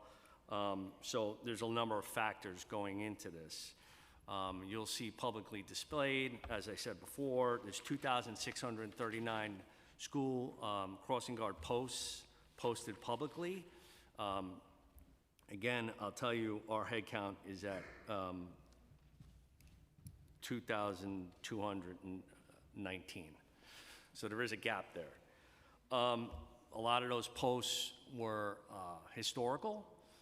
So basically, we know our head count has to be evaluated, and our actual count has to be evaluated, and these posts have to be evaluated, and they have to go into priority order. So we look at data and assessment to do priority order. You spoke about the location of the school that was mentioned to you in the 4A precinct. Very familiar with it, 1910 Arthur Avenue. I spoke with the commanding officer at that command. We are doing an assessment at that location specifically. That command has 20 school crossing guards, and they're at their allocation of 20. So some schools require more than one school crossing guard because the crossing is so dangerous. That's one way we like to keep our school crossing guards safe, double up posts. So we're making these assessments always. Every year before the start of the year, we make that assessment and we do our priority posts. Sometimes they move up, sometimes they move down. But our allocation is our allocation, our head count is our head count, and our post list is our post list. But there's a lot of decision makers, and we all come together and make that assessment. All right, thank you for that information. So the 2219, is that the total head count, or is that the level 1 head count? So that's the level 1. Then you And have then another 90 on top of that, of level 2s, that will bring you to 2,309. Got it, okay. So level 2s, just so you know, also fill in when there's a gap or there's a vacancy or there's a school crossing guard that may call out. So they'll assist as well. Approximately, going back to the earlier question, approximately how many applications do we, or how many requests do we receive per year? And if there's no formal process, what would be a super rough number that you were to guess? I don't want to guess. I don't have that number. Would you say it's more than 1,000, 2, 3, 4, 5? Big city. As a former commanding officer 2 times, I frequently got requests for school crossing guards. Who wouldn't want a school crossing guard? They're beloved people, they're community members, they live in the command, they're out there day in and day out in all types of weather, and they're just lovely people, so we get these requests quite often. How's retention in this division? How often do they usually, if when hired, how long do they usually stay for? So that's something I'd have to get back to as far as retention. Okay. If you don't have any data, is that an issue you've seen with the school crossing guards? So I painted a picture of our staffing. We're currently very close to our allocation. So we got the 100 that are in the class that are going to get hired May 11th, and with the 45 long-term sick, we're at the allocation. So I think our recruitment efforts are working, and we're there at the allocations. What are factors that you consider when determining whether a school, intersection or a school is going to get a crossing guard? I'm sure foot traffic, also vehicle collision rate, anything else? So we don't just do collision data because that would be reactive. So we like to be proactive. And pedestrian volume, if you have a lot of people attending that school and there's a lot of pedestrians crossing. Traffic volume, is there a lot of cars coming through? Speed conditions, is it a wide open street where vehicles can get up on up their speed? What type of crossing is it? Is there traffic signals at the place that can help mitigate the dangers? Sight distance, is there a lot of turning vehicles? Students' age, we tend to really prioritize elementary schools and junior high schools. And then we look at collision data. Collision data is a metric we use to see how we're doing as a whole. So if you look at pedestrian youth, this is 17 years or younger, pedestrian juveniles 17 years or younger between the start of the school year, September 1st, 2025, to April 19th, 2026, between the hours of 0700 or 7 a.m. to 3 p.m., the school hours, we're down in juvenile pedestrians being struck and injured by a vehicle 13%.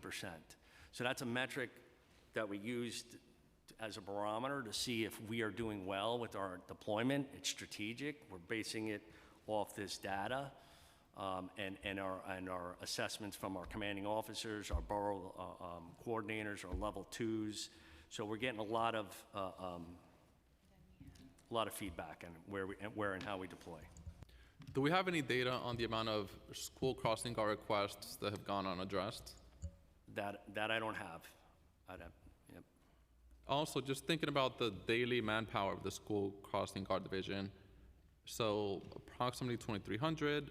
How many school crossing guards call out on an average day or week? Yeah, that's a question that I've been hearing you ask, and I have to get back to you on that one. I don't have that. Okay, even if we don't have data, is that an issue that we've heard about? Them not showing up? So level ones are part-time employees that get paid by an hourly salary. We could probably track that. But I'd have to look at the level twos who are salaried employees. With level ones, if you don't work your 20 hours, contractually can cause you issues as far as coverage, medical coverage specifically. I don't know if calling out is an issue, but I'd have to get back to you. How many school crossing guards work less than 20 hours? Is that the entire 2219, or is there, because I know less than 20 hours, they don't qualify for benefits, so. So 2219 is all the level ones. Those are the ones that you see on a daily basis in the crosswalks. They're the ones that get paid the hourly rate. Yeah, and how many of those work less than 20 hours? That I would have to get back to you, that analysis. Okay. How many school crossing guards based on, and I know there's, again, not that much data on the amount of requests that you get, but I think we could agree that it's a lot of requests. Yeah. Just curious, what would be a number that you think would get us to a better point when it comes to addressing these requests that our students or parents or school educators are making for school crossing guards? What would be a number that would put us in a very good position on this issue?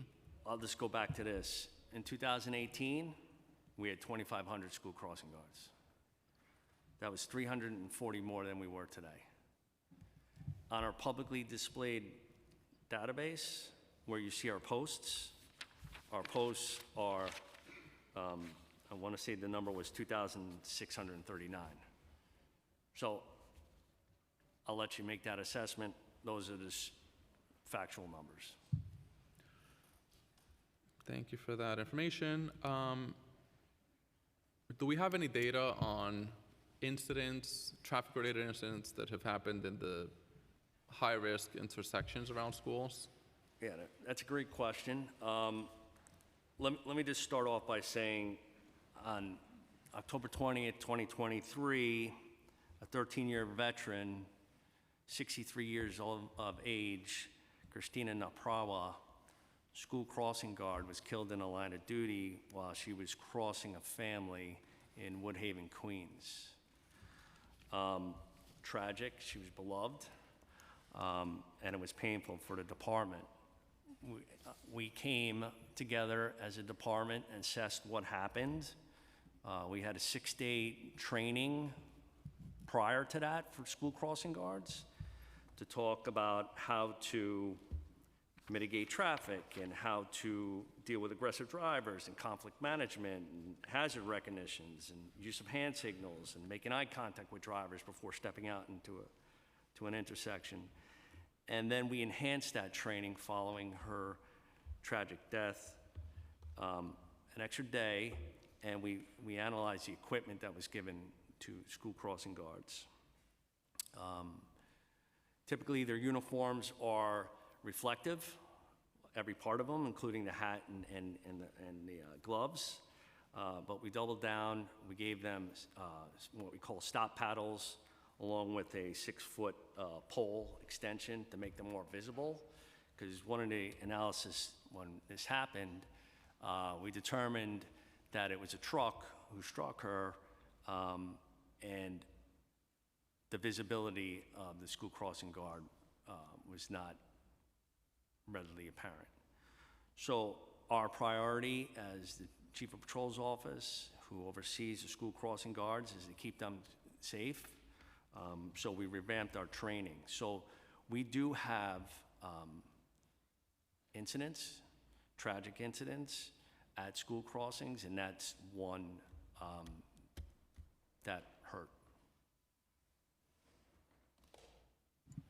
Okay, thank you for the information. And last question before I pass it to Councilmember Phil Wong.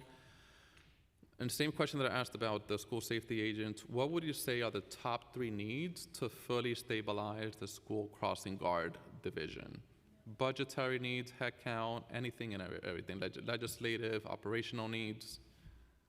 What would put the school crossing guard division in a much better position given the many things that people come to us with, concerns and requests and et cetera? Headcount, I'm sure, is one of them. What else? Again, the training is and the support for these school crossing guards. I know the school system and the principals and the employees praise these school crossing guards, and we get a lot of positive feedback from the community. So that's very helpful. I'll keep drilling home. We have 2,639 posts displayed on our public website. Our head count in 2018 was 340 more than it was today. We're currently running at our allocation number, at or about. So I'll just say that. And then lastly, I know the question's always pay. Obviously, that will improve retention and hiring, but that is a question beyond my scope. Okay, and what's the total budget for the school crossing guard? Sure. So Division. based on our current budgeted headcount numbers, the actual dollars associated with the school crossing guard program is roughly $49.3 million. And again, to the chief's point, we're going to continue to work with OMB on that funding level and the headcount level. Got it. So $49.3 million for school crossing guard operations. How much of it goes towards personnel versus other? That's all personnel costs. Okay. And roughly 45.3 million is the part-timers and 4 million for the full-timers. All right, thank you for that very specific data. All right, so I'll pause here. I'll pass it to Councilmember Phil Wong for a second round of questions. Thank you, Chairs. The school safety agents I met, they're spectacular. They know the names of every student coming into the doors. They know who they are. They can identify problems before they happen. So I have 100% respect to school safety agents, and then that's where I'm coming from. My question actually is directed to Chief Mary King. Based upon the numbers you gave me, there are 1,800 schools in New York City, and currently you have your authorized headcount is 3,915 school safety agents with 360 vacancies. So you take that means you only have 3,555 school safety agents working right now if everybody shows up every day. You divide that with 1,800 schools, that works out to be just around 2 school safety agents per school. Now that's the elephant in the room. The elephant in the room is when you have a small school, 2 agents per school is probably adequate. When you deal with a school, a big one with 2,000 to 3,000 students, there are plenty of the high schools. Take any high school, my school, Grover Cleveland. There are over 2,000 students. In the morning, they use what, 6 entrances? And they use 6 entrances for dismissal. 2 school safety agents is clearly inadequate, all right, in a school such as Grover Cleveland. And I think that is something that everybody in this panel has to agree with. 1, you need more school safety agents for large schools, and we got to do better, whether you ask OMB for funds, or we ask the Finance Committee for more money to hire them. We don't have enough school safety agents based on the numbers you gave me. Is something that you could agree with? Thank you so much for your question. Actually, Yes or no? Yes or no? This question, let me elaborate, please. This question actually is giving me the opportunity to update information that I did not provide earlier when I gave that number of total schools. Yes, the total schools that we obviously staff is 1,896. However, they are within, most of them are co-located. So the number of physical buildings is 1,347 buildings. Okay, you divide that by that comes out to like 3 school safety agents per school. Now, when you take a high school like Newtown or Maspeth High School or Grover Cleveland, where there are 2,000 or 3,000 students, you need more than 2 or 3 school safety agents. Is this something you agree with? Absolutely. Okay, and they good. do, Okay. and they So do, let's work. and they do, Let's and admit. they do have, and Let's they do have face the this allocation problem. for that. Let's face this problem. We admit there's a problem, and let's work on it. All right? Because if we cannot have a solution if there are people here that doesn't even admit we have a problem. All right? We do have a problem. Right? I was outside City Hall protesting when those thousands of school safety agents file for retirement because they think they're going to get laid off. All right? So I know a lot of them left. And I know the numbers you gave me, that we have 1,000 fewer school safety agents compared to a couple of years ago. That is a fact. All right? I'm going to get to my question. This is not my question. My question is, Councilman Brewer, identify a problem where their kids, they travel from school to school to school, trying to identify kids that may be affiliated with rivalry gangs. It's happening right now. My district, Grover Cleveland High School. 18 kids showed up last Friday at 4 o'clock, and fortunately the doors were closed. If the doors were open, they would go right in. I don't even know what's gonna happen. Then, fortunately, the doors were closed. They had video surveillance. They know who they are. What I'm trying to say is that they moved on to go to other schools in the Brooklyn side. They went to 93, they went to 77, which have far fewer school safety agents in Grover Cleveland. So my question to you is, when you have a graduating class coming in, would you put them in these large schools because they need more school safety agents? Would you do that? The new class will be deployed to the schools as needed. Yes, well, I'm going to tell you now, large schools need more school safety agents. Absolutely, and that's something that we could always Okay, reassess. thank you. And That's we it. will reassess. Thank you. That's it. Thank you. You're hearing it a lot, not enough agents, and the idea that they're somehow replaced by a mobile unit just doesn't cut it. It just isn't comport with the lived reality of the schools.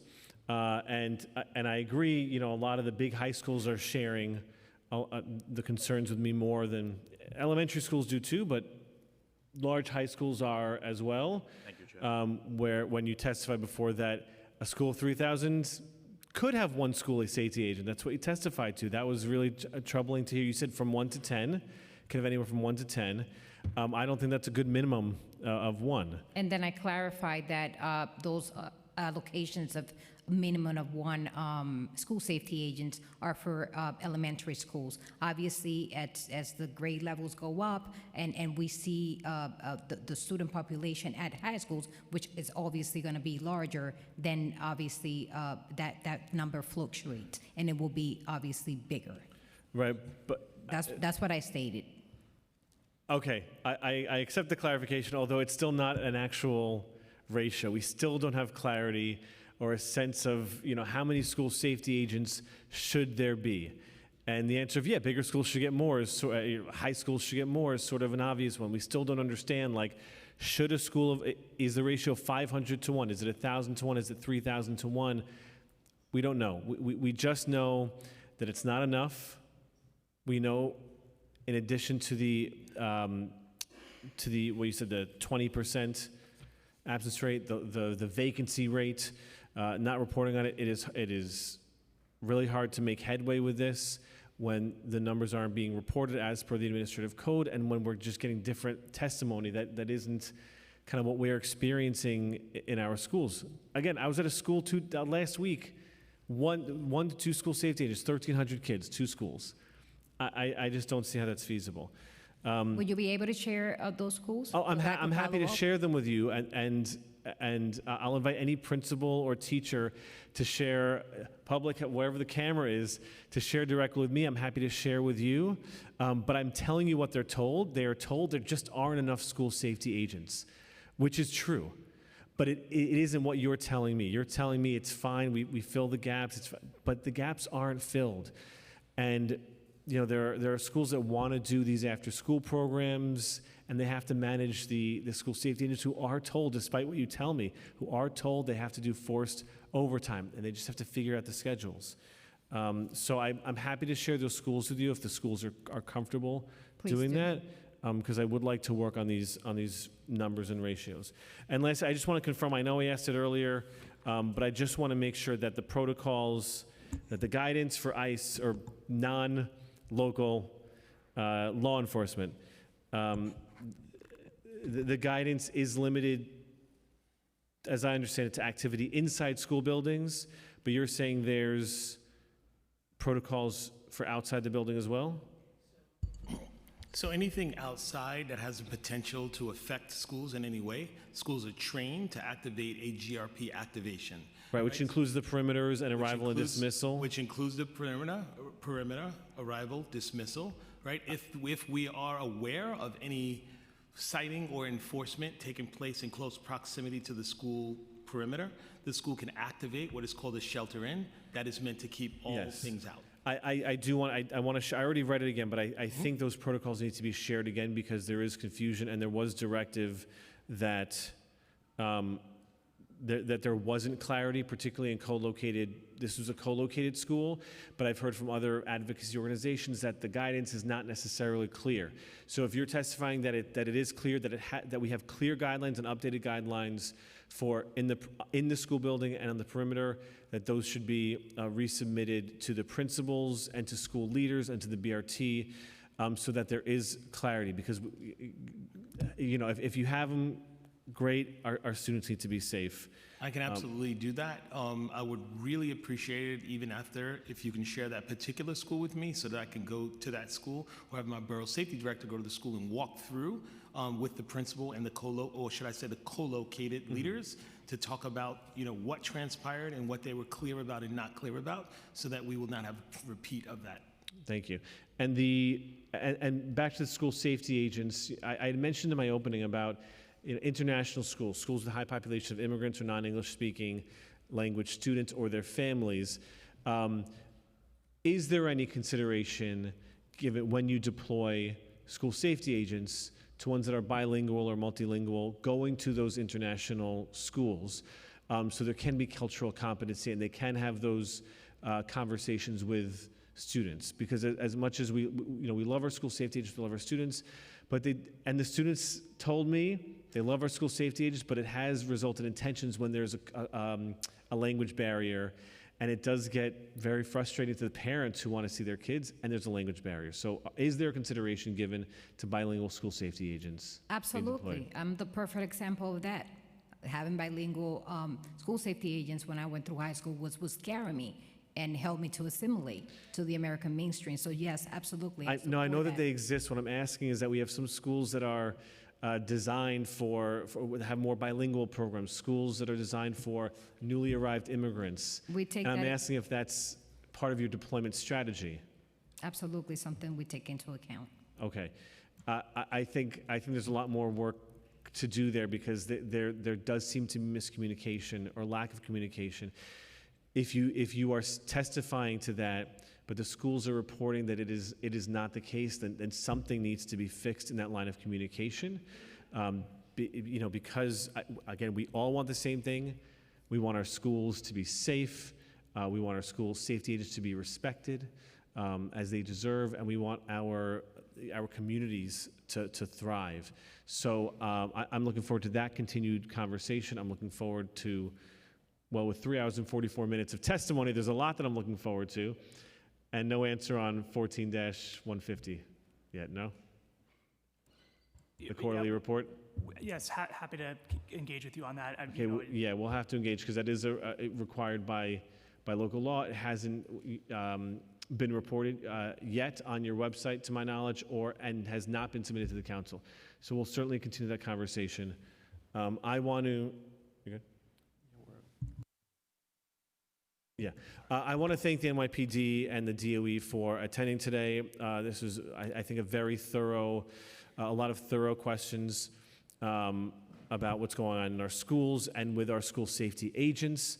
And, you know, I think we all want the same thing, which is safe schools, and we all have to make sure we're on the same page in how we get there. So I want to thank you once again, NYPD. Thank you, New York City Public Schools, and this panel is dismissed. Thank you. Yep.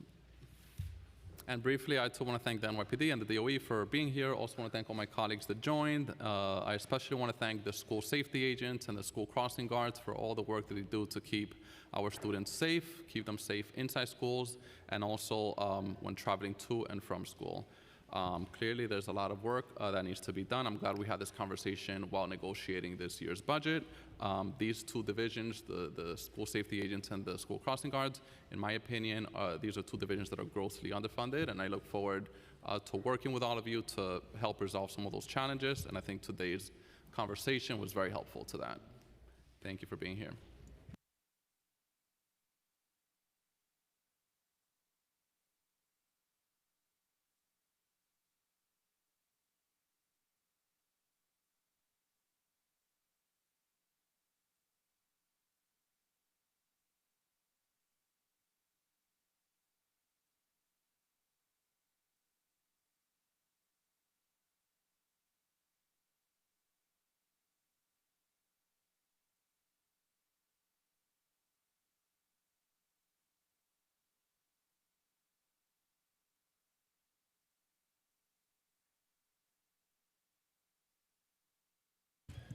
We'll begin in a moment. I'll call the first panel.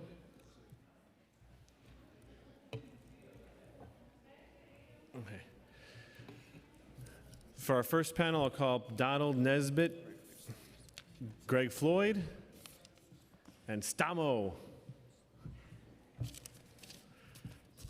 She's like Cher. It's just Stamo.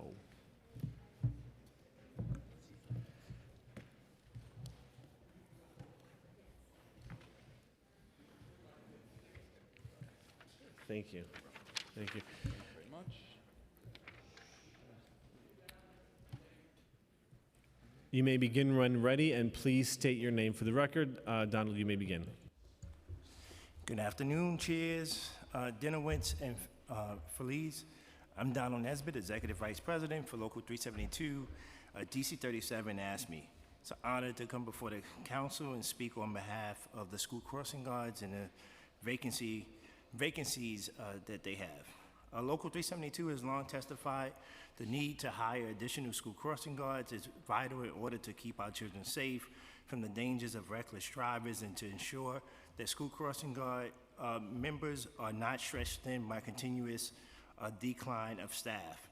Student pedestrians also often face major safety traffic hazards every day caused by double and triple parked cars at bus stops sited in close proximity to our school buildings, and school crossing guards are often the first line of defense in ensuring the safety of these students. These workers have risked their own health, safety, and lives to perform their vital services to the community, and as a number of school crossing guards continue to decline, thousands of school children cross main intersections without any supervision, putting our children's safety in jeopardy. The need for increased protections for our student pedestrians and members of our communities make it essential to New York City to allocate funding for the additional hiring of school crossing guards. In 2023, former Mayor Adams authorized the elimination of 500 open school crossing guard positions, completely eliminating the hiring of additional school crossing guards. There have been a number of casualties since. For example, in March of 2024, an 8-year-old boy died in Queens after being struck just 5 blocks from school. In February this year, an 11-year-old girl was killed while crossing the street in Brooklyn. Just yesterday at DC 37, we celebrated Christina Naparwa, school crossing guard that was killed on Woodhaven Boulevard and Atlantic Avenue in 2023. Just a little bit more. Yeah, finish your thought, of course. By eliminating these open positions and not hiring additional school crossing guards sends a dangerous message. The safety of our children in New York City is not the city's priority. Local 372 respectfully requests that the city restore these 500 open positions and hire additional school crossing guards, providing our children with heightened protections as they travel to and from school. Again, thank you for the opportunity to testify before before the council. Thank you. Thank you.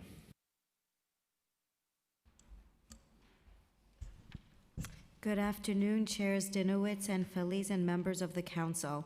I am Stamo Karalazaridis, First Vice President of the Council of School Supervisors and Administrators. I'm here today on behalf of our President, Henry Rubio, and our CSA leadership. School safety is one of the most urgent issues facing our schools right now. When students don't feel safe, nothing else works. Instruction suffers, families lose confidence, and school leaders are pulled away from teaching and learning to manage crises. What we're seeing on the ground is a real shift over the last few years. Students are coming into schools with higher levels of anxiety and stress. Families are more worried than ever about bullying, social media conflicts, mental health, and violence, both inside and outside of school buildings. At the same time, we have far fewer safety agents than we did before the pandemic. And despite that, thousands of dangerous items, including firearms, are still being intercepted in our schools each year. The risk is real, and the staff we have are doing the critical work, but we don't have enough of them. We're also asking school leaders to do more with less. This is where the role of assistant principals becomes critical. Assistant principals are often the first responders inside a school. When there's a fight, a medical emergency, or student in crisis, they're the ones stepping in immediately. They coordinate with safety agents, support teachers, and communicate with families and stabilize situations in real time. But beyond emergencies, they're also doing the daily work that prevents those situations from happening in the first place. Monitoring school climate, addressing conflicts early, supporting struggling students, and keeping systems running smoothly. Right now, dozens of schools are operating without an assistant principal. That creates a real gap. It means fewer trained leaders available in critical moments, slower response times, and less capacity to prevent before they escalate. And as class size reductions bring more teachers into buildings, the need for leadership doesn't stay the same, it grows. Without corresponding increases in supervisory staff, we're putting more pressure on fewer people to manage increasingly complex environments. But the bigger issue is that our system is still mostly reactive. We respond after incidents happen instead of preventing them. If we're serious about safety, we need to invest in prevention, mental health supports, counseling, and restorative practices. Right now, those supports are inconsistent and often insufficient. We also need to fix systems that unintentionally make things worse, like safety transfers that move challenges from one school to another without proper information or support. So the path forward is clear. Restore staffing, strengthen leadership, ensure technology works, and shift towards prevention. Safety isn't just about responding to incidences. It's about building school environments where those incidences are less likely to happen in the first place. Thank you. Thank you so much for your testimony. And it's, when you mentioned safety transfer, it just reminds me the easiest way to get transferred out of a school is to get beat up. Just a weird way to run a school system. Chair Feliz. Thank you very much. Thank you both for being here and also for all the important work that you do to support our school crossing guards and our school safety agents. My question is for Donald, specifically about school crossing guards. I know you and your team have conversations very often with school crossing guards.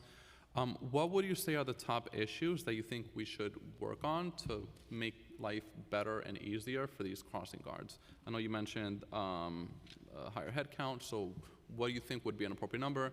And also salary. I don't think anybody would disagree that $19 an hour, that is poverty wages, and that is beyond unacceptable.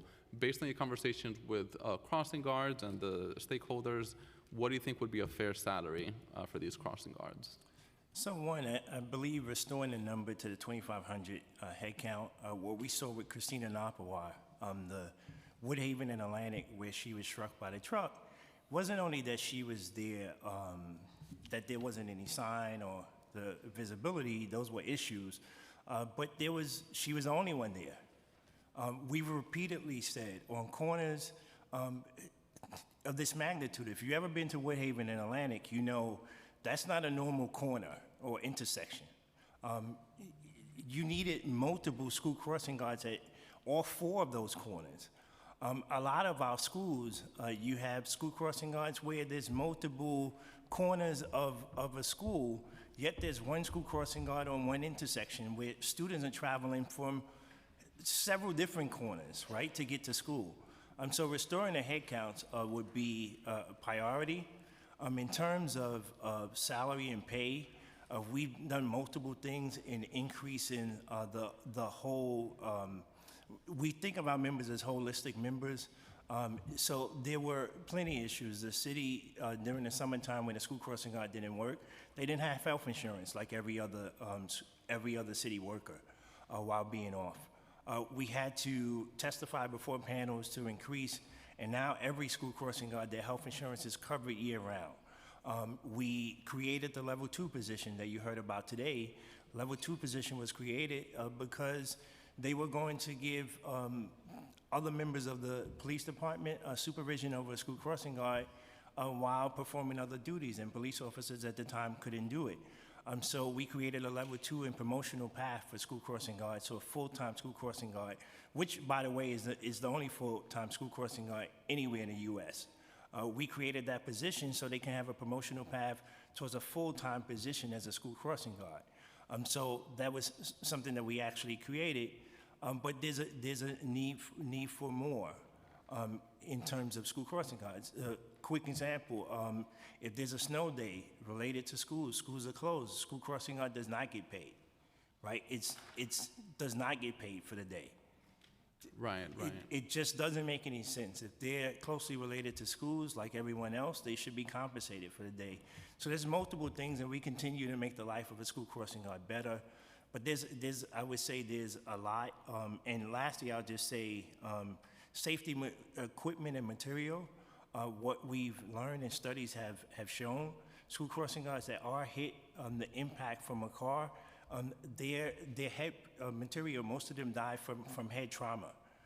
And so safety material to keep them protected and their lives protected is important. Thank you so much for the information. And similar question regarding school safety agents. What do you think would be the proper head count? I know you mentioned technology is crucial, but if there's not enough agents to use the technology, then we won't be able to get the safety that we need inside our school. So what do you think would be the proper head count? And then anything on technology? Do we need additional technology?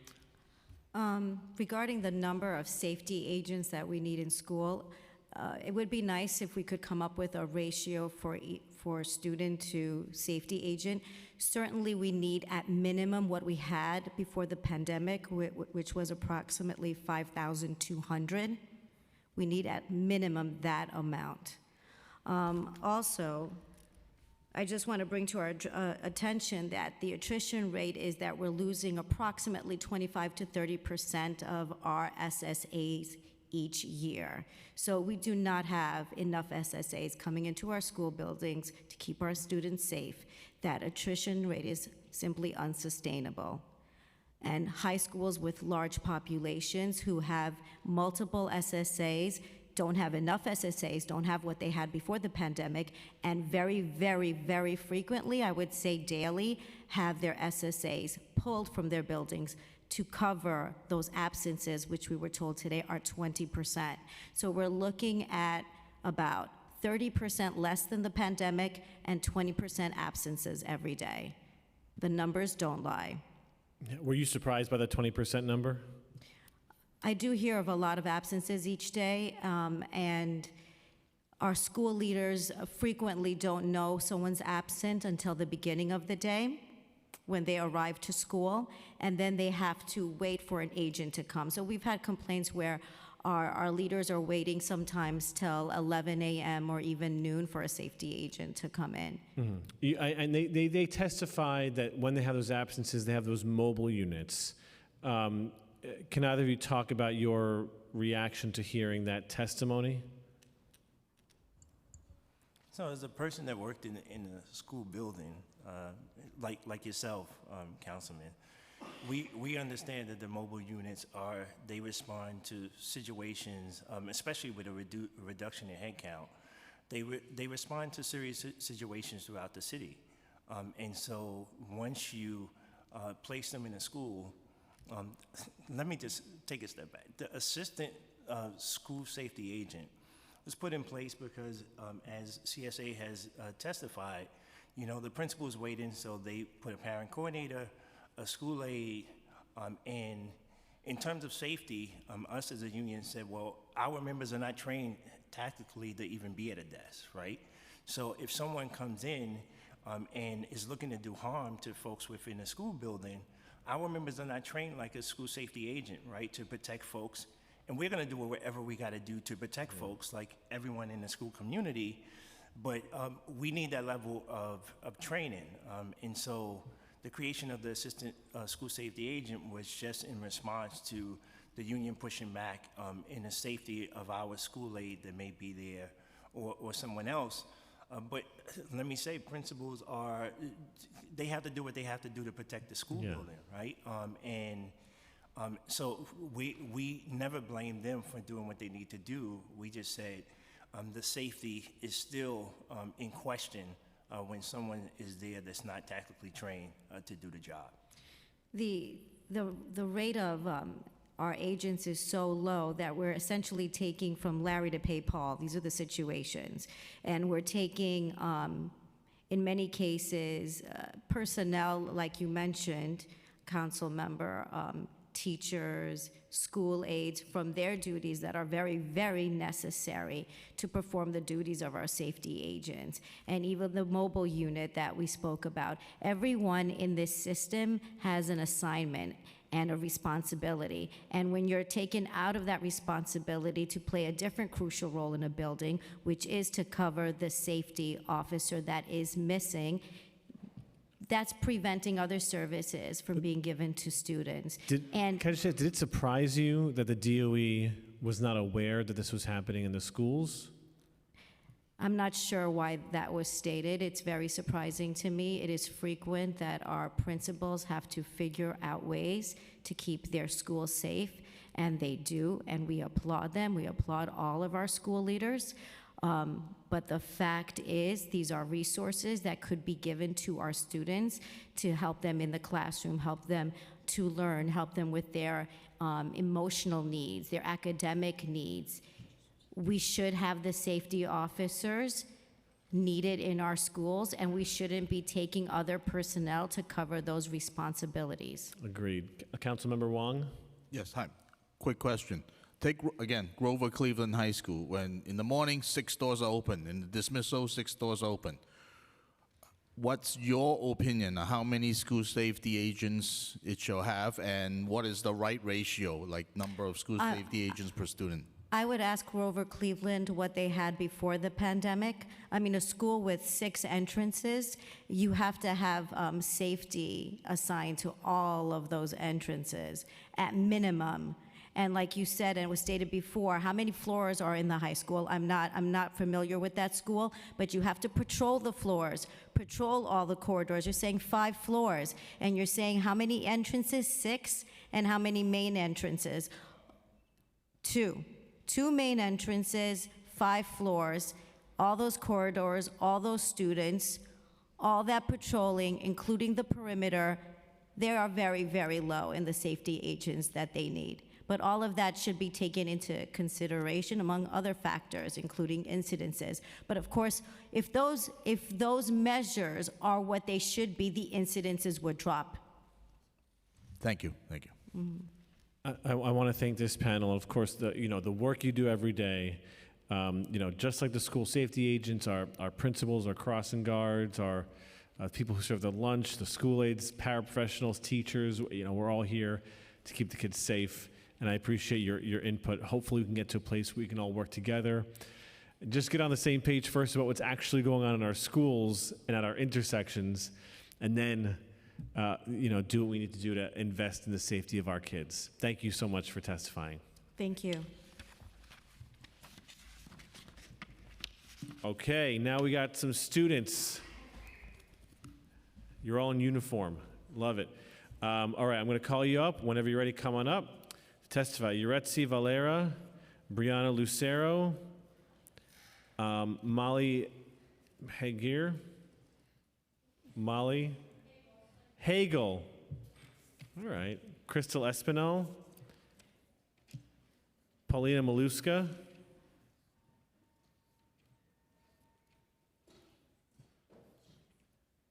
the last name Charles, Shemaya. Thank you very much.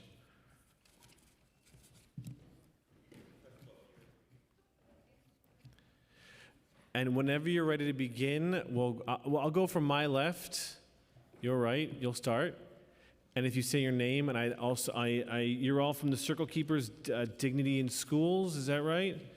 And if you could also state what school you go to, that would be for the record, please.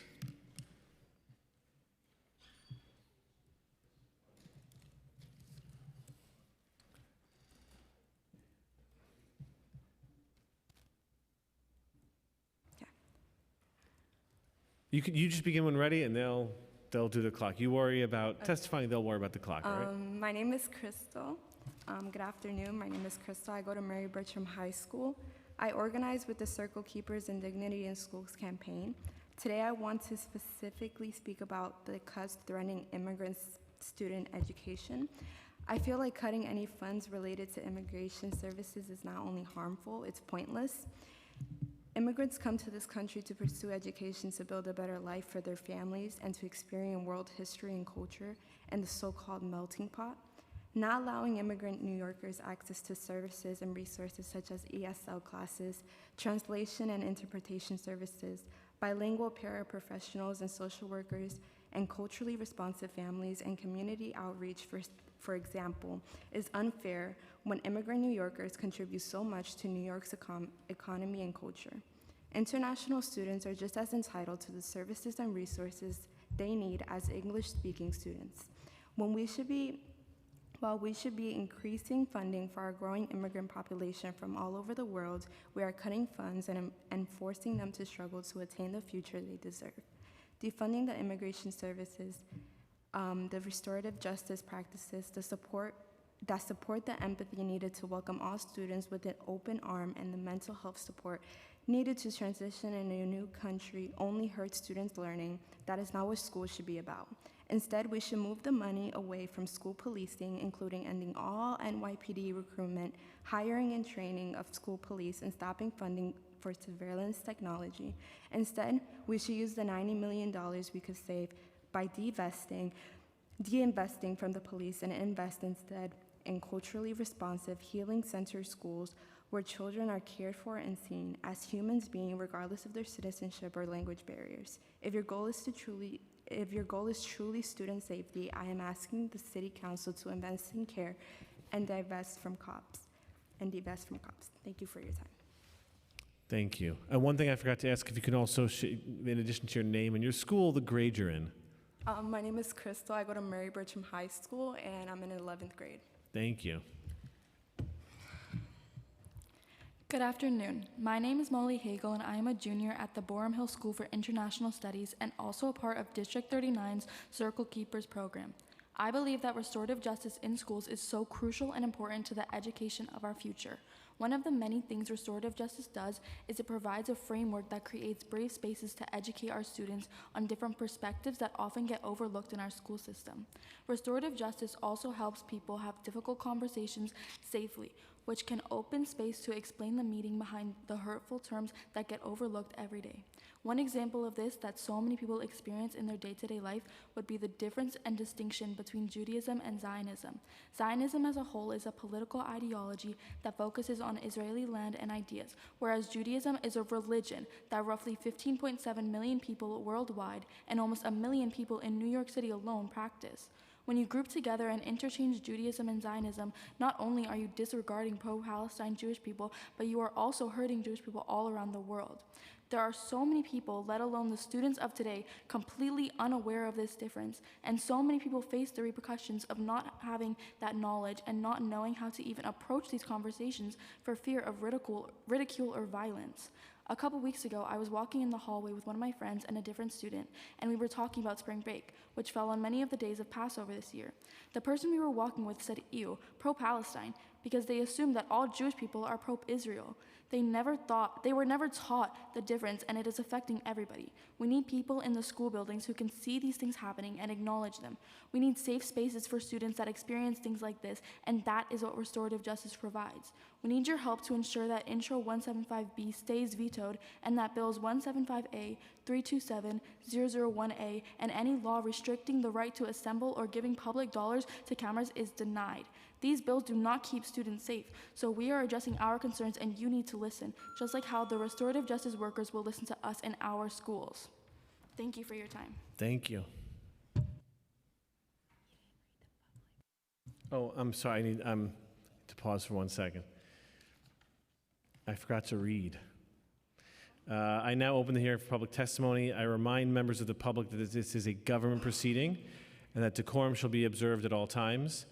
As such, members of the public shall remain silent at all times. Witness table is reserved for people who wish to testify.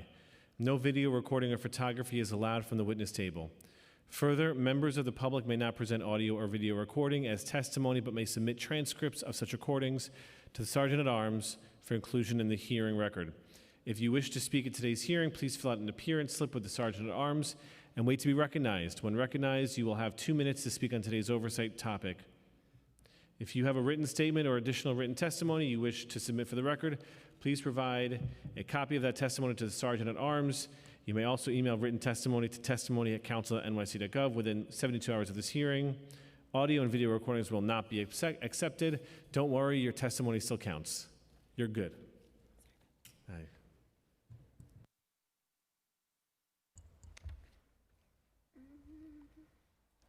Okay. Good afternoon. My name is Brianna Lucero, and I'm from Barham Hill High School for International Studies. Policing and school safety guards are here to protect our kids despite their background. Students deserve the same respect you would give an adult or teacher. But demanding respect while making students feel small is not a way that leads us to a merry place. The buffer zone bill will in fact is not for protecting anyone or harm, but in fact it adds more.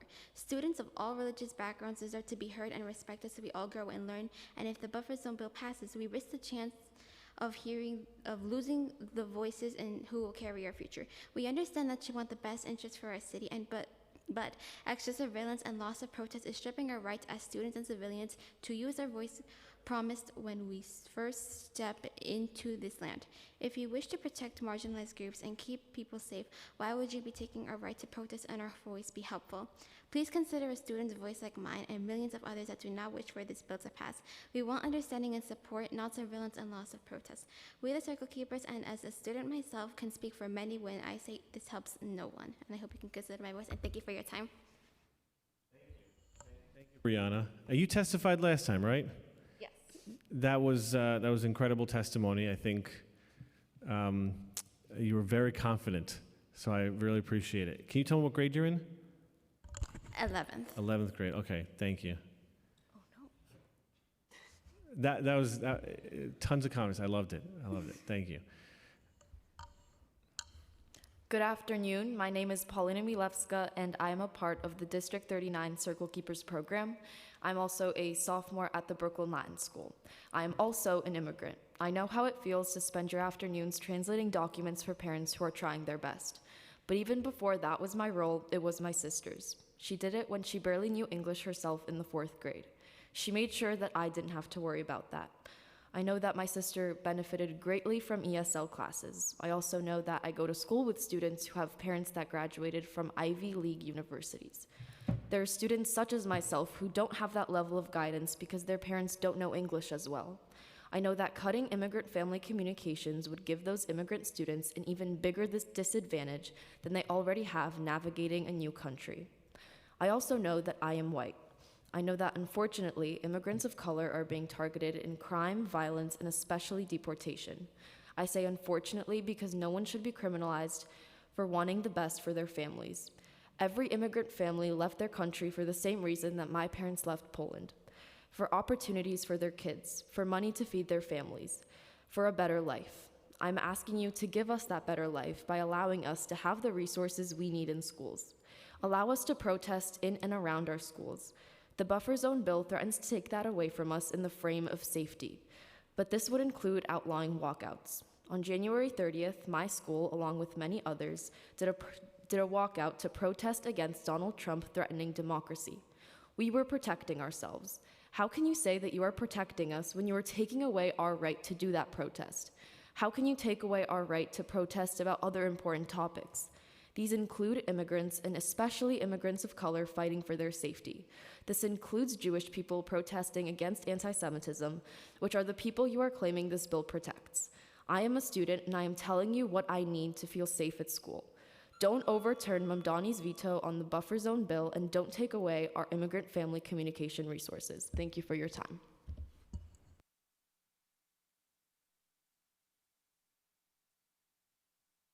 Like that? Oh. Hi, good afternoon. My name is Jaretti. I go to IS 162. I'm in 8th grade. I'm 13 years old, and I'm a youth leader at Make the Road, New York. I come today after a long day at school because this matters deeply to me. I care about my education, my peers' education, and our future, and I'm here to speak about for those whose voices need to be heard. Right now, I don't always feel supported at school. Just the other day, I was involved in a situation left me in tears. I felt overwhelmed, angry, and stuck. I didn't know how to make things better, and I didn't feel like there was space to work through what was happening. At the moment, I realized there should have been a better way, someone to help talk to us and get to the root of the problem. That is why access to restorative justice is so important. When I walk into my school, the first person I see at the front desk is a school cop. I feel uneasy when I see that. I sometimes imagine how different it would feel if there was someone else's job to welcome us and make sure we feel safe and supported when we walk in. We only have 2 guidance counselors in my school, and I know they're doing everything they can, but it's still hard to get the support we need when we are struggling. Sometimes students don't feel heard, and I often feel frustrated, misunderstood, like what I have to say doesn't matter.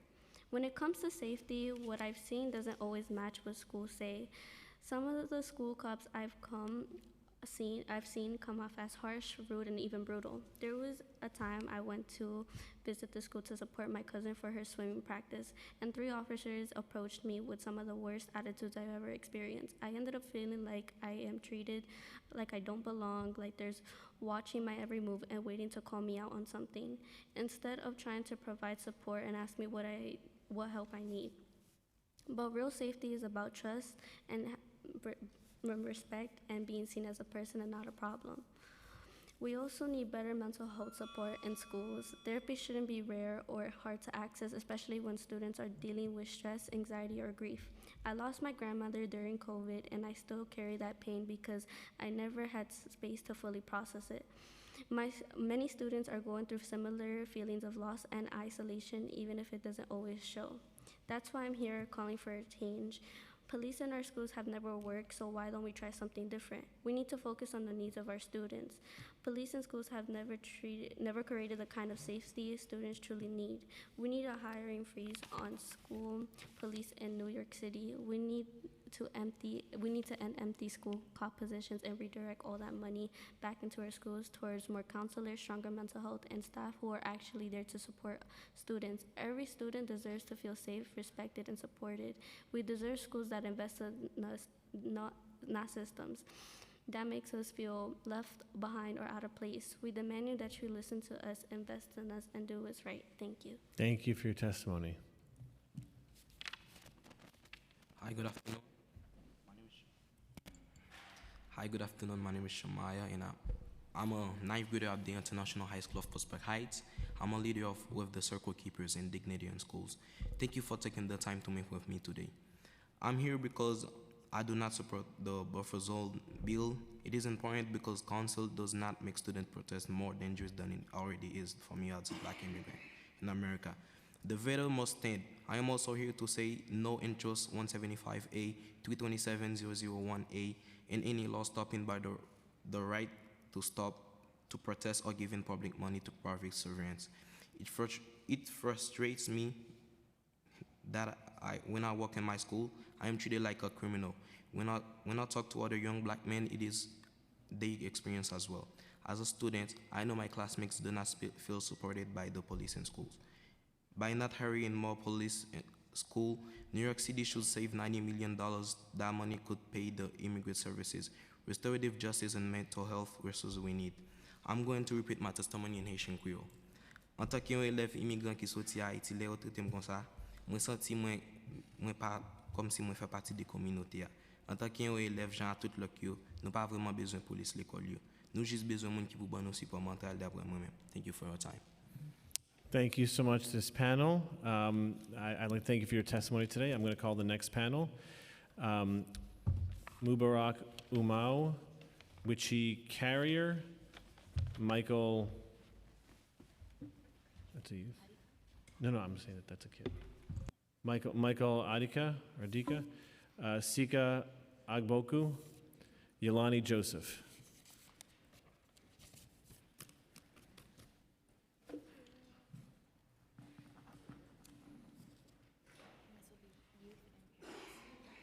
Can I call them separately?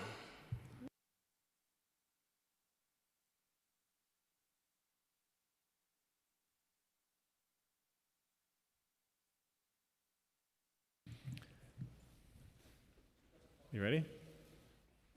Okay. If you begin when ready, please again state your name, your school, and your age.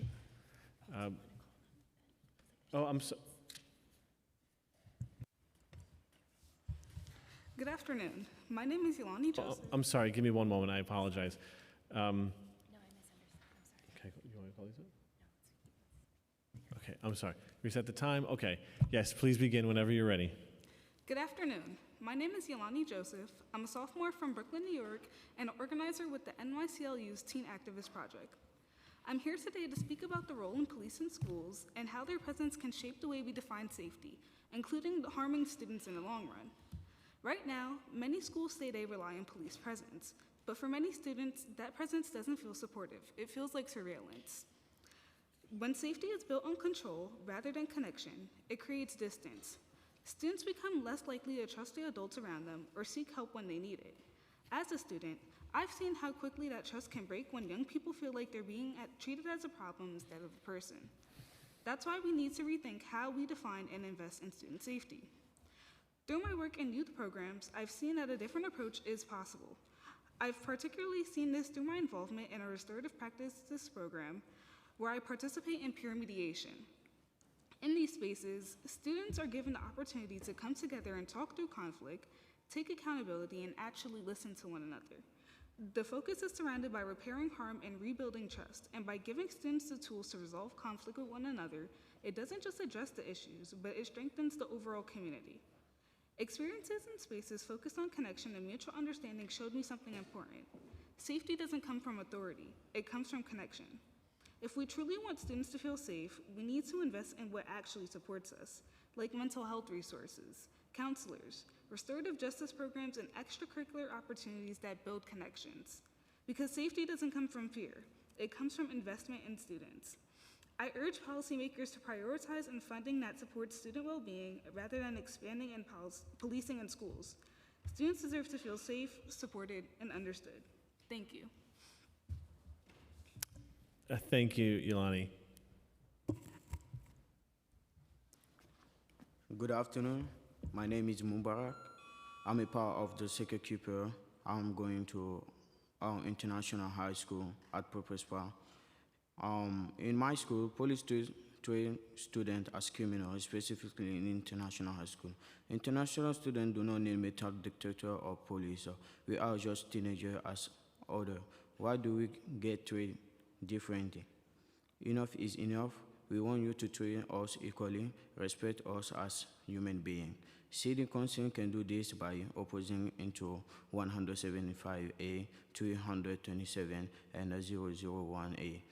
And any law that stops the right to protest or giving public money for private cameras, it can do this by ending the gang database that target New Yorkers who look like me, and maintain the veto of 175B. Voting this way and ensuring this bill do not pay is how the City Council shows students that it stands with them, not against them. Thank you for your time. Thank you so much for your testimony. Hi. Good afternoon. My name is Michael Attica, a senior at Harlem Prep High School, and I'm also a member of the Teen Activists Project. And today I come before you with one question. Where do we draw the line? I've been in New York City public school system for a majority of my life, yet the same issue keeps resurfacing. Police and schools say they're there to serve and protect, yet when I walk into my school on a Monday morning, I am patted down, scanned from head to toe, and my personal belongings like my book bag are emptied to ensure I am not a threat to my peers. I understand the precaution of being safe rather than sorry, and that things can truly happen that can jeopardize everyone's safety. That is what I would say if I didn't realize how much safety measures can truly alter one's mindset. Interactions with school safety quite literally mirror prison processing of new inmates. Before any verbal interaction, I am treated as a potential enemy, a potential threat, and a liability. If there is danger, why are we approaching it head on instead of addressing the root causes? Think of danger as a car. Its root causes are the wheels that perpetuate the matter. If you fix them, you essentially remove the wheels from the car and it's no longer mobile. However, when the root causes are not adequately addressed and money is instead allocated to bolster the ineffective methods of combating danger, it becomes a lubricant for the wheel, which does more damage. Instead of disinfecting an open wound, we are pouring salt into it. Every year, we keep making the same mistake. But I want to ask you this. If your child came to you about this issue and they too were being treated like the enemy before words are even uttered, would you want your child experiencing that every day? We're asking the cities to stop allocating funding towards more police in schools and start investing in what actually works. Mental health resources, counseling, school supplies, restorative justice programs, and extracurricular clubs. Treat us like students, not suspects. So I ask you once more, where do you draw the line? Thank you. Thank you for your testimony, Michael, right? Yeah. Thank you, Michael.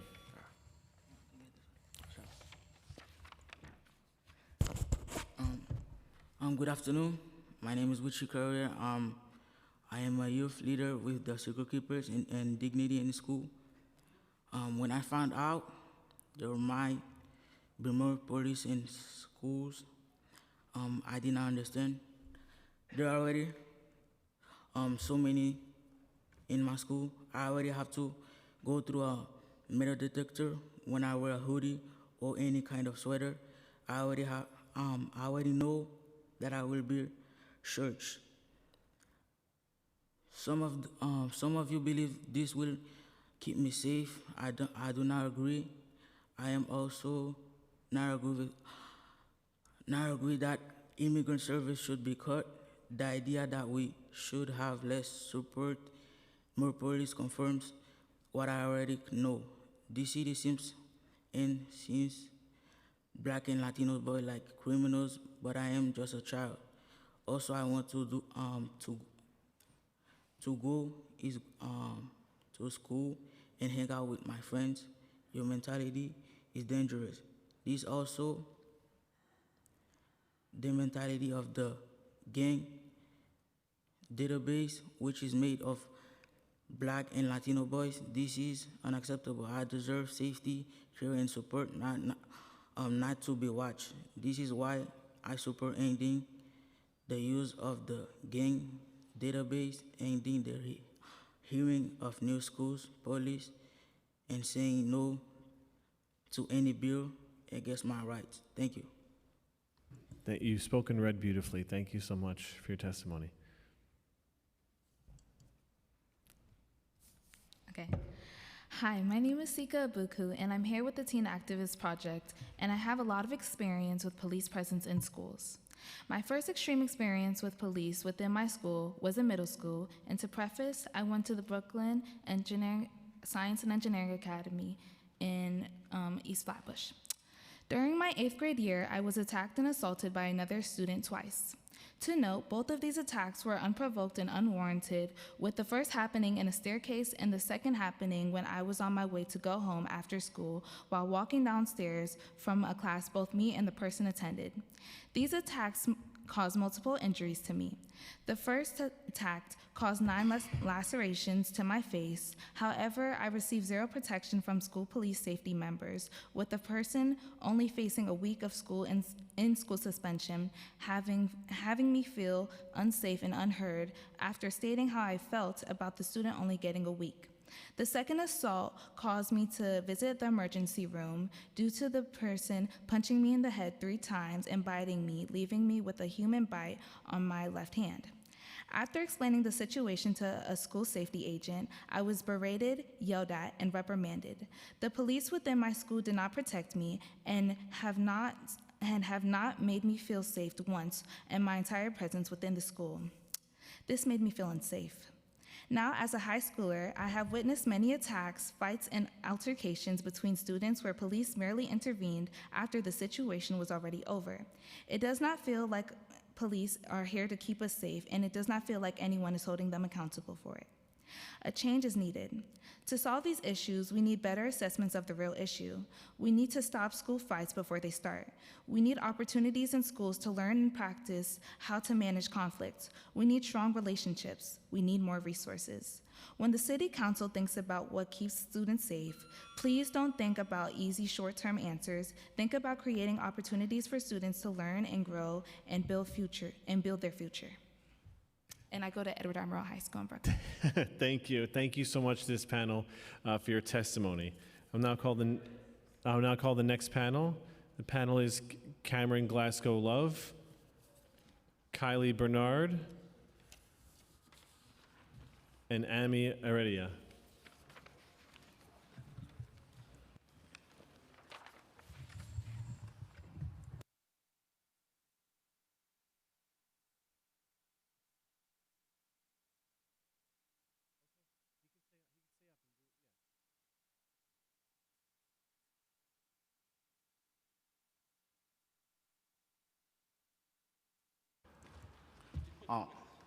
Sorry for didn't say that earlier.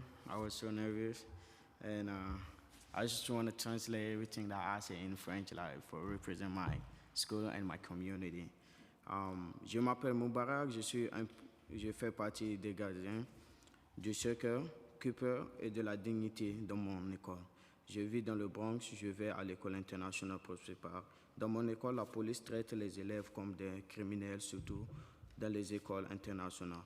Les étudiants internationaux n'ont pas besoin de détecteurs de métaux ou de la police. Nous sommes que des élèves et des adolescents, comme les autres. Pourquoi nous sommes traités différemment? Assez, c'est assez.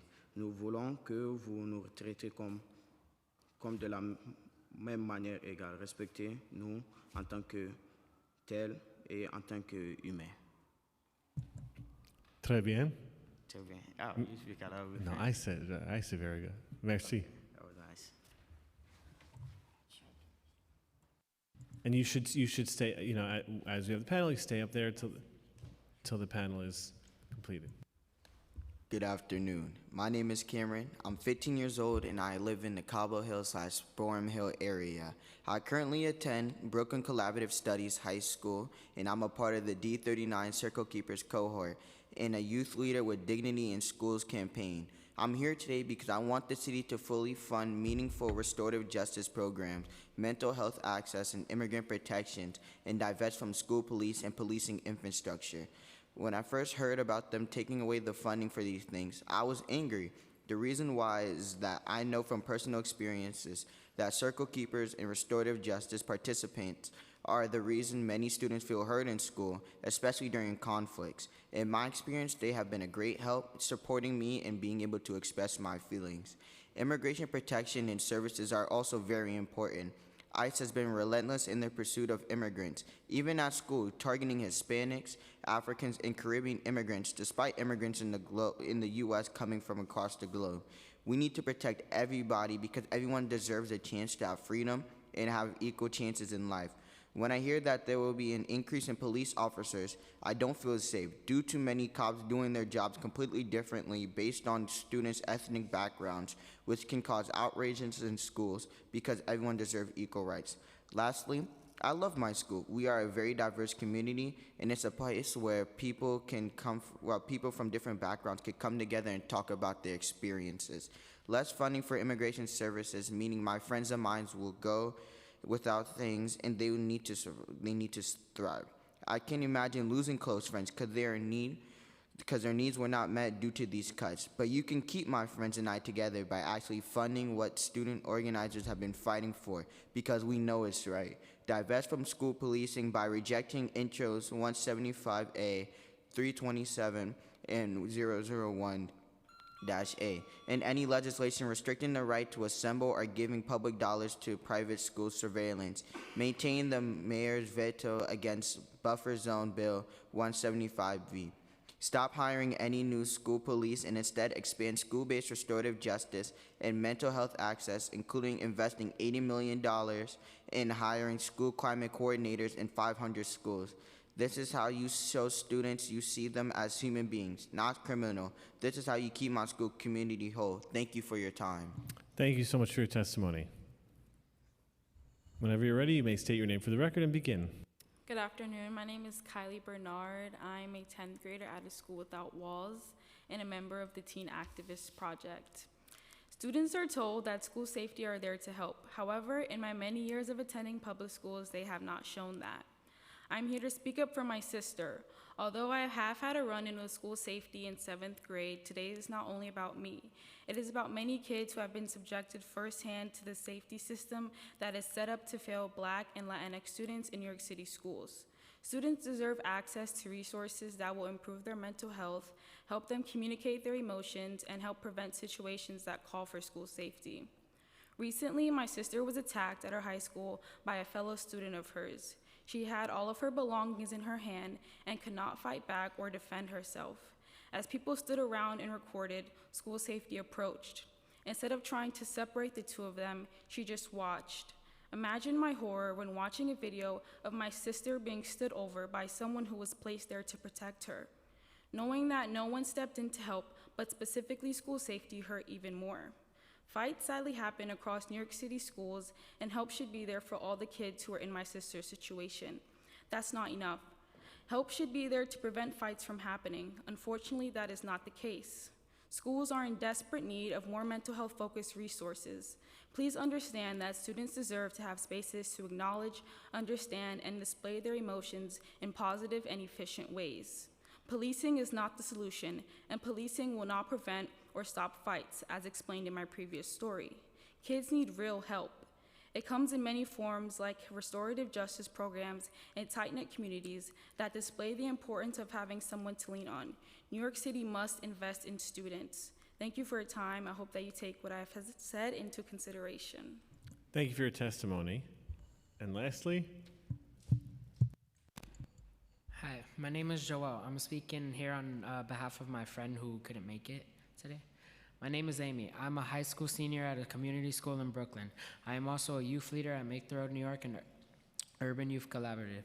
With the current federal administration, New York City must continue to protect immigrant students by moving away from school policing and punitive practices. I am here because I care about real safety.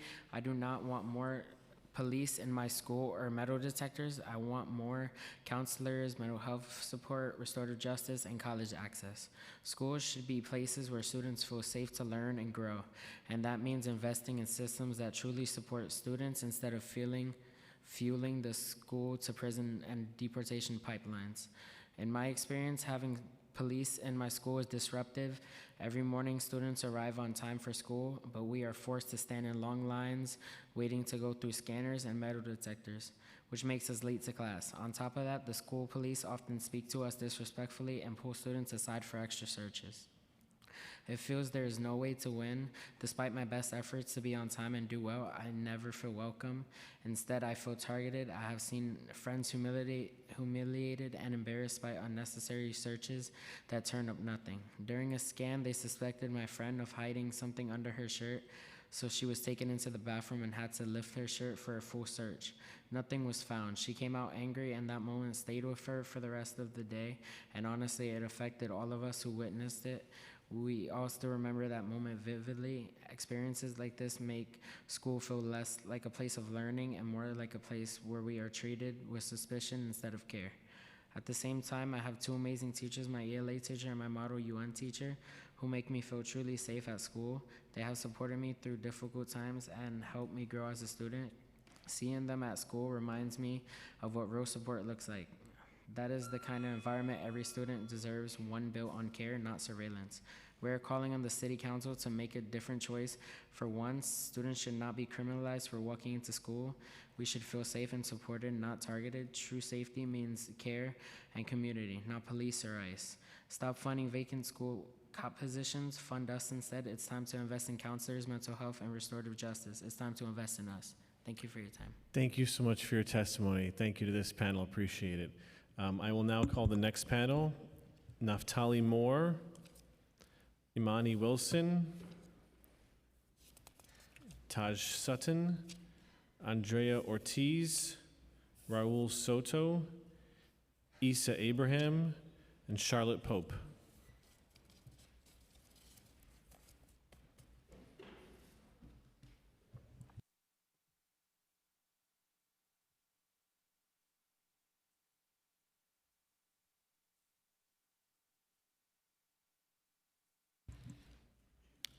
All right, we'll go from left to right, and I have to warn this panel,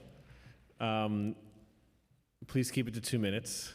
As opposed to the youth, I'm going to insist that you keep your remarks to 2 minutes, okay? All right, thank you. You may start on my left, your right, and we'll go from there. Good afternoon, and thank you for the opportunity to testify on the school safety in New York City Public Schools. My name is Naftali Moore. I'm a staff attorney with Advocates for Children, also known as AFC, and we're also members of the Dignity in Schools of New York.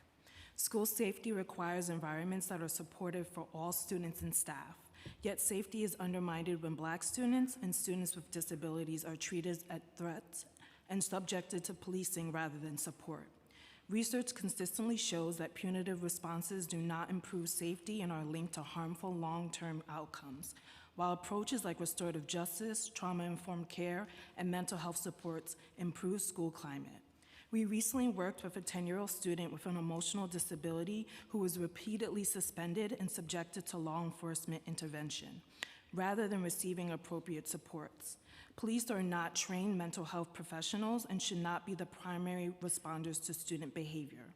While police interactions with children in crisis, which is when a student in emotional distress is removed from class and transported to the hospital for psychological evaluation, have declined, there are still 2,321 incidents in the 2024-2025 school year, with stark racial disparities.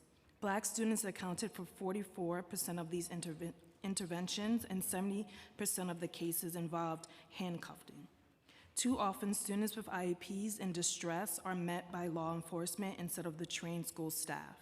To truly invest in school safety, the city must restore and baseline as recommended in the city's council's preliminary budget response, two important initiatives with funding set to expire this June.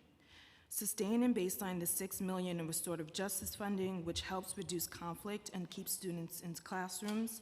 baseline $5 million for the mental health continuum, a critical cross-agency program, and invest $8 million to hire behavior specialists, ensuring every Thank you. district has a professional with expertise to support schools in developing effective and individualized behavior plans and reducing unnecessary suspensions and referrals to private placements. Thank you. That last Once sentence was a again- long sentence. Great, Yeah. thank you. And I thank you for recognizing the City Council's preliminary budget response, which does seek to restore and baseline that funding for restorative justice and the mental health continuum. Thank you. Hello, my name is Imani Wilson. I'm a doctoral student, candidate actually at NYU, studying school safety specifically here in New York City. I also am a community-based educator with the Dignity in Schools campaign, working with young people to think about transforming school safety outside of policing and punitive discipline. So in this testimony, I really want to emphasize like a lot of the continued myths and dangerous narratives around safety that so many people in this room continue to state around the need for SSAs, metal detectors, scanning, and surveillance. And so rather than addressing like the root means of safety that empower and support students in New York City schools, overwhelmingly both qualitative and quantitative education research demonstrates both the physical and psychological harm of school police presence, whether it be like carceral tools such as metal detectors, scanners, surveillance, even as a lot of our young people here have stated in their testimonies. And so I want to just remind us that there's this big dismissal of Black and Latina and students with disabilities who account for over like 90% of school suspensions, arrests, and summons. And so if we're thinking about schools being safe, do we think of them as being a priority in our implementation of school safety? We invest over $400 million in policing, and even in Q3 and Q4 data from the NYPD, it shows that school safety agents only resolve 12% of incidents versus 68% are solved by DOE staff and school-based educators. And so really thinking about where we're putting our funding, where we're investing this, and really seriously considering or reconsidering the ways that we're overwhelmingly investing in carceral punishment that has a real life, decade-long effect on our young people, who especially are Black, Latina, and students with disabilities. And so I just want to urge you all to think about what we're investing in. Thank you. And Thank you.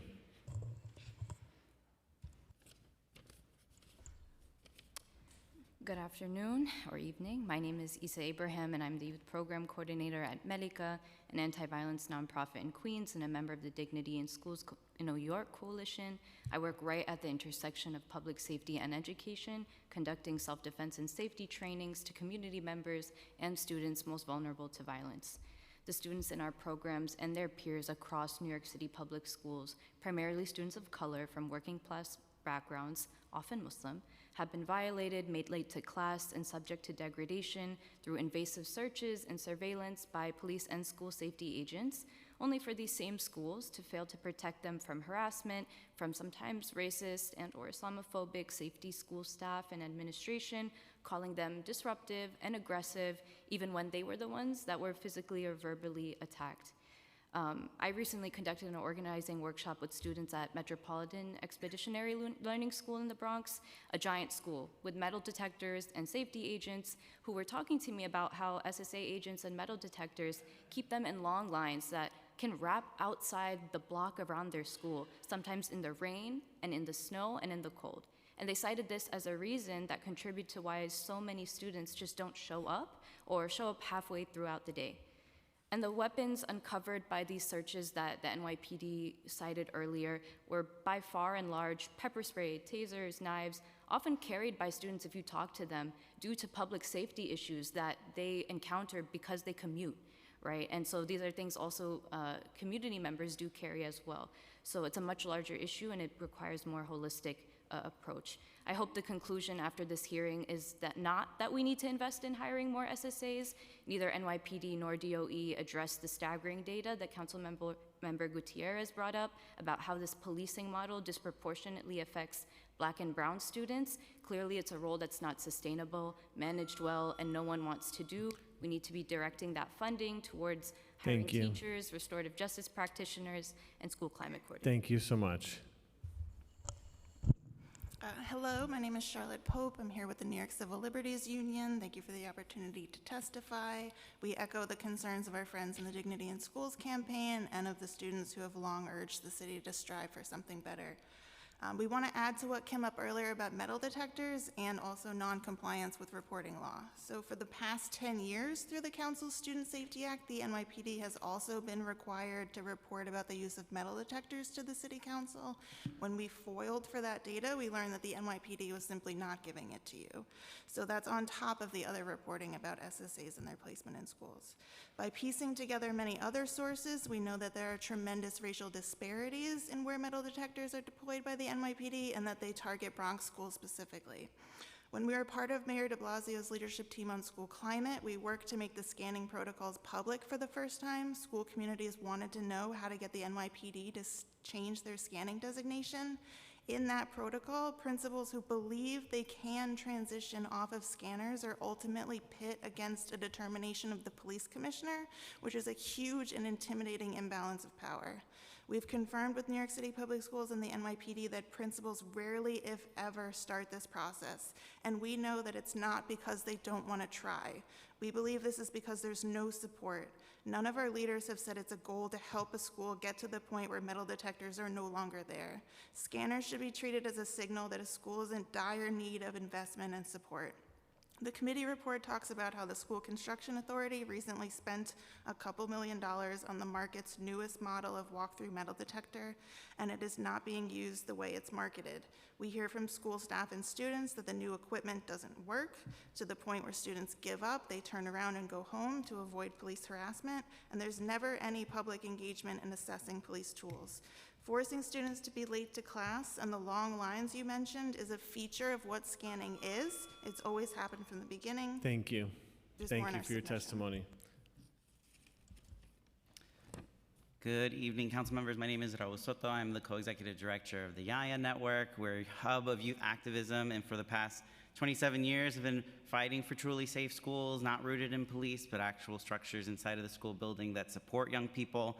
The North Star remains here, very clear that school environments need to be places where young people feel like they can learn and have programming and form relationships with each other in a positive school climate, one that supports community building and constructive conflict resolution.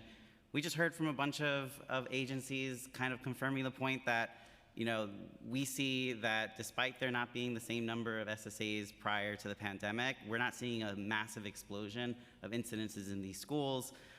It proves the case that it's not a question of a lack of SSAs, but when we're talking about restorative justice, we know that it's little programs in each and every school, or in some schools, not all schools, that aren't fully funded, and those are the actual structures that would keep young people safe. This isn't a question of any individual school agents. Again, some are probably wonderful people, but we're talking about how a system of predominantly students of color are treated systematically here in the city of New York. But as we heard, when we treat student safety as a question of policing, it's a model that already fails our communities. It's not someone that we need to reproduce in our schools. There's concern about long lines and taking school-based roles away from their primary responsibilities to conduct these activities.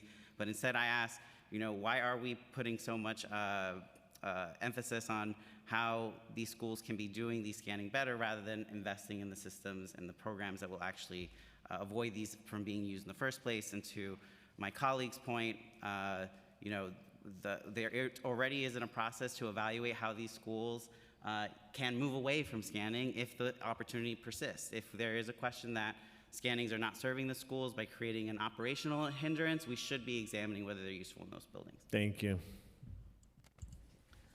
Hello, I'm Andrea with Dignity in Schools New York. Public schools should be places where young people feel safe, supported, and able to learn. Yet there are growing calls to expand school policing and surveillance in the name of safety, despite the clear evidence that these approaches undermine student well-being and create barriers to learning, particularly for Black, Brown, immigrant, transgender, and gender nonconforming students and students with disabilities.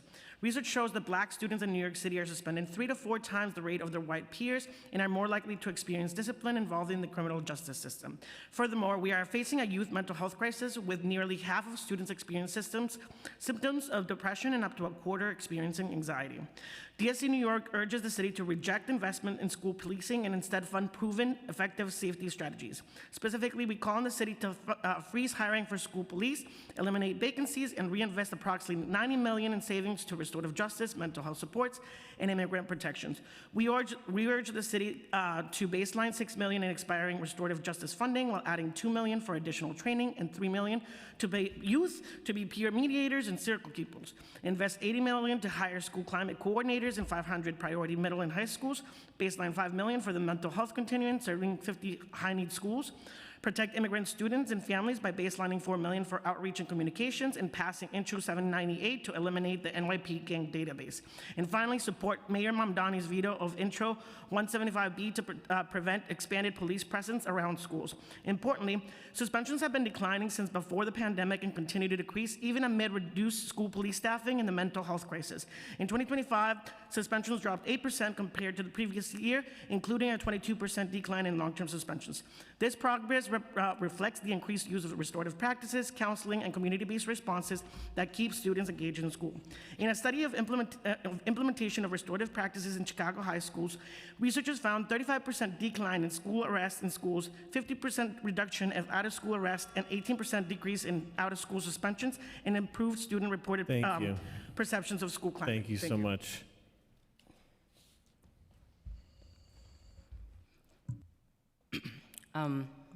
Good evening. My name is Taj Sutton. The kids killed it, Dignity in Schools killed it. So I think what I want to do tonight is just root us in some history and context. This is going to be the third city council appearance I make where I remind this city and the council that policing is derived from slave patrols. And as I look around at these slave owners that we have on the wall as though they should be celebrated, I'm reminded of the often experience of cognitive dissonance that we have in this city when we are creating policy. I want to talk about the fact that in the summer of 2020, after the murder of George Floyd, New York City public school students made it very clear to this entire city that they wanted police removed from schools. New York City public school students, by and large, told you tonight that they want policing. Doesn't mean they don't want care, it doesn't mean they don't want support, it doesn't mean they don't want safety, but the data has been telling us for generations that policing does not provide that. And it's not lost on me, not only who is most impacted by school policing, but who is ringing the alarm bell and what they mean when they say safety. I'm reminded of the 660 schools from the times of segregation, and instead of calling black and brown children wild animals and, you know, delinquent and truant, now we use the language of criminality, and the Trumpian language of, you know, criminality, and this man is calling our folks dog-eating criminal rapists. And when we tell children that the only way they can be safe in school is to bring that entity into close proximity to them and to use that entity to police them when they want to defend the rights that we are steadily losing, particularly in the communities most impacted by policing, what are we doing? The young people who had to come after school because we held a public safety and education hearing at 1 o'clock on a Wednesday, right? They were really clear. And so we need to center them and not any politician, think tank, organization, or funder who knows who policing will hurt the most. Thank you. Thank you. Imani, I was interested in your background. You're studying school safety. You're in I'm a doctoral student. Doctoral student. Yeah, okay. and I attend NYU. Okay. So what I'm interested in is everything you said about the disparities and suspensions are true, and that's you heard the questions about it here that were drafted by the staff. All that's true. I want to focus just on school safety as it relates to data, not to the exclusion of restorative justice, which, as you saw, we are trying to fight for that funding, mental health. How do you reconcile, you know, the experiences which are very real of the studies you've done of the students that were here, with how popular school safety agents are among students according to school survey data? How do you like reconcile and balance those two thoughts at once?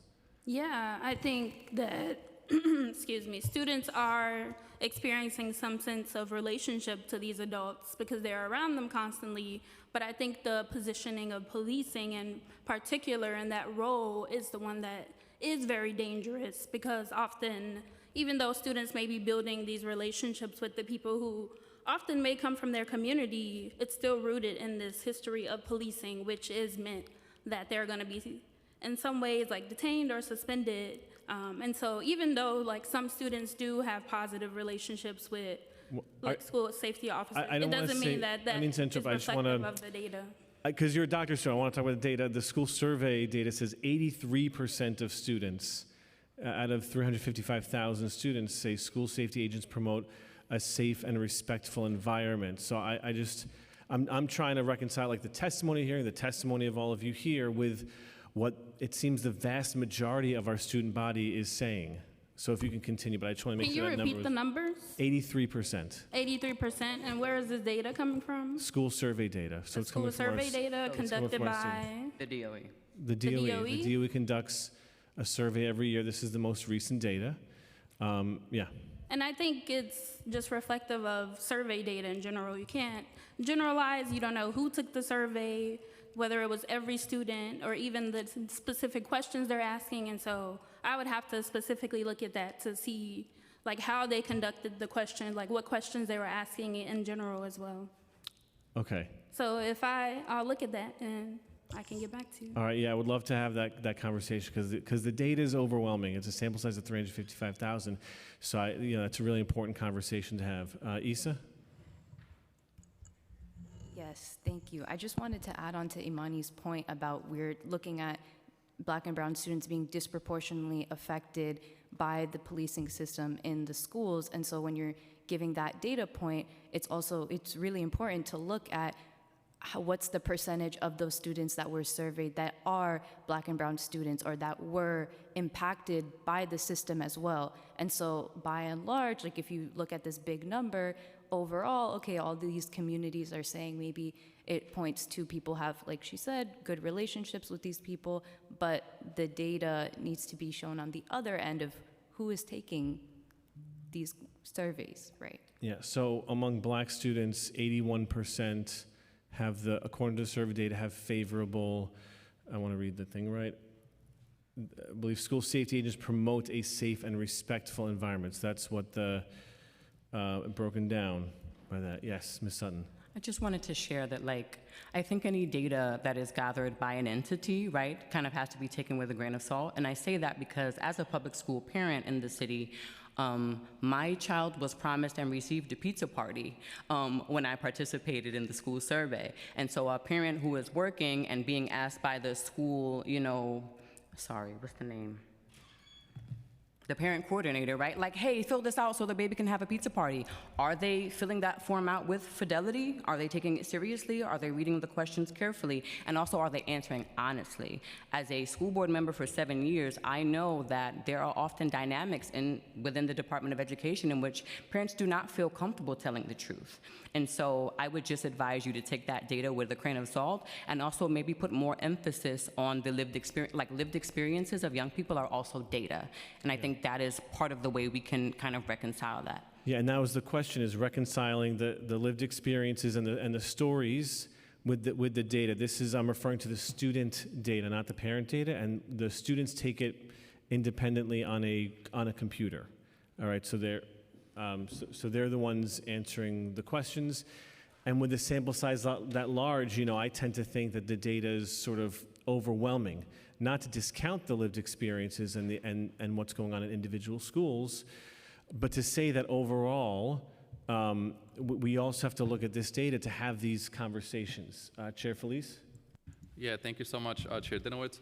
I would also add respectfully, and by the way, really appreciate all of you, your testimony, and also the really important work that you do. I hope one day we won't need any school safety agents because we have no school safety-related challenges in the school and in the surrounding community.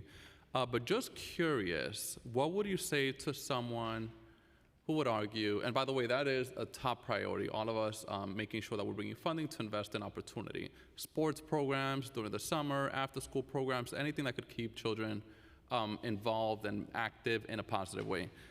What would you say to someone, though, who would argue that these two things aren't mutually exclusive, that we can invest, we can and should invest in opportunity, but that in some cases, and obviously we hate it, but in some cases, it might be justified to have, for example, metal detector due to the fact that there's been a lot of, let's say, gun violence. I represent the Bronx. I hate hearing about the stories of gun violence around the schools and et cetera.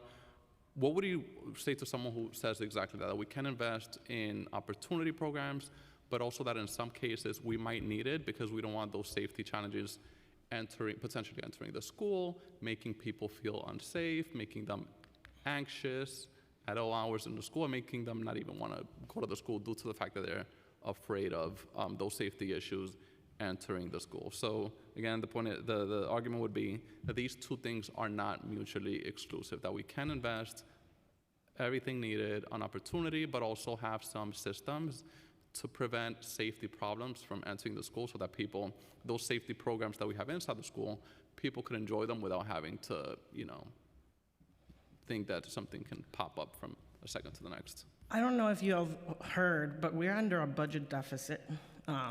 So the biggest problem that we have is that it is a zero-sum game. If you decide to continue to invest the $400 million in school policing, that's $400 million that does not go into the safety initiatives that we're talking about.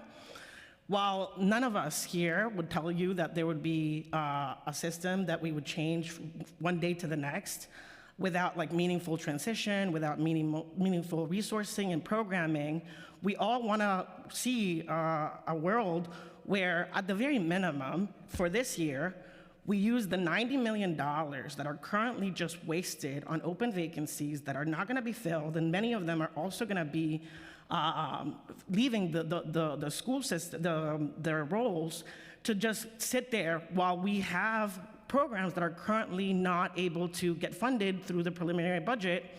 And we haven't necessarily seen the executive budget because, of course, the state budget is late, but there's plenty of programs that are currently at risk of being cut because we have a budget deficit. And so it is a zero-sum game. We will be able to do more with supportive staff. And in schools that have serious incidents happening, my response is always resource, resource, resource.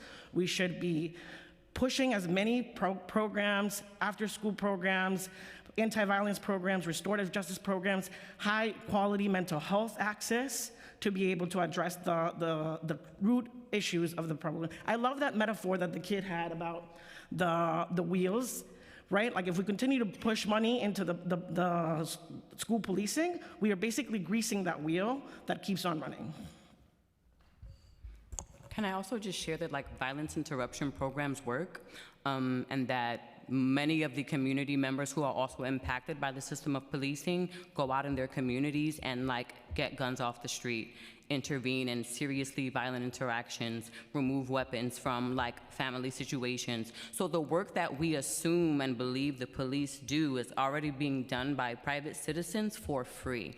And I just want us to imagine, I know you're city council, but freedom dream with me for 2 seconds, if that funding was actually going into programming and individuals who are not only impacted by the things you're saying we should worry about and we're all on one accord about, but also already have the solutions, right? Without $90 million, without $400 million, that is being wasted on infrastructure that so many babies just told you makes them not even want to go to school, which is also part of the problem, right? The trauma that comes directly from the way policing is carried out is also part of the reason our children have the mental health issues that lead to the conflict. It's also the cause of much of the dysregulation that we then pretend, we don't know where it's coming from. So I want us to also be thinking about what already exists and can be funded as opposed to this system that the data, the anecdotal evidence, everything tells us, right? Not only doesn't work, but actually harms the children we say we want to keep safe. All right, thank you so much for your testimony. I'm going to call the next panel. Vladimir Talari.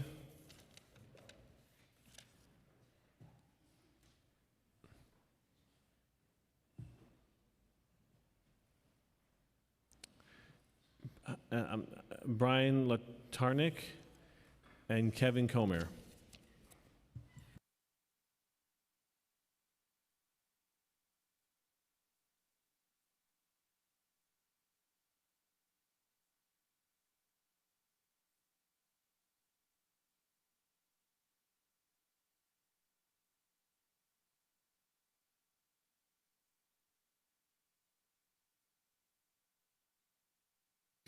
Good to see you again. You may begin.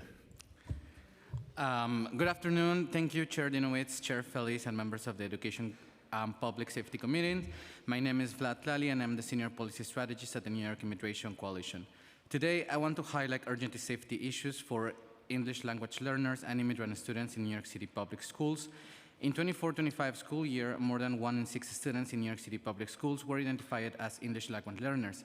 These students are not only a significant part of our school system, but also central to the future of New York City as a next generation of leaders and workers. Yet, this hearing comes at a time when many immigrant families are increasingly afraid to send their children to school. Schools are meant to be high-trust spaces, but fear of immigration enforcement is driving enrollment, loss, and absenteeism. Citywide enrollment has declined by about 2%, while schools serving the highest numbers of newly arrived students have seen losses up to 11%, and in some cases much higher. Families are keeping children home out of fear and of encountering immigration enforcement on the way to school, during the school day or in the after-school activities. Even enforcement actions outside the school grounds create a chilling effect across entire communities. For English language learners, even short absences disrupt critical languages and academic development. But these impacts also go beyond academics. Students are experiencing anxiety, instability, and increased responsibilities at home in the aftermath of raids. At the same time, schools and community partners report confusion about how to respond when immigration enforcement activity occurs near students. This moment requires stronger protections from our city. We urge the City Council to issue legislation requiring New York City public schools to issue expanded guidance and interactions with non-local enforcement.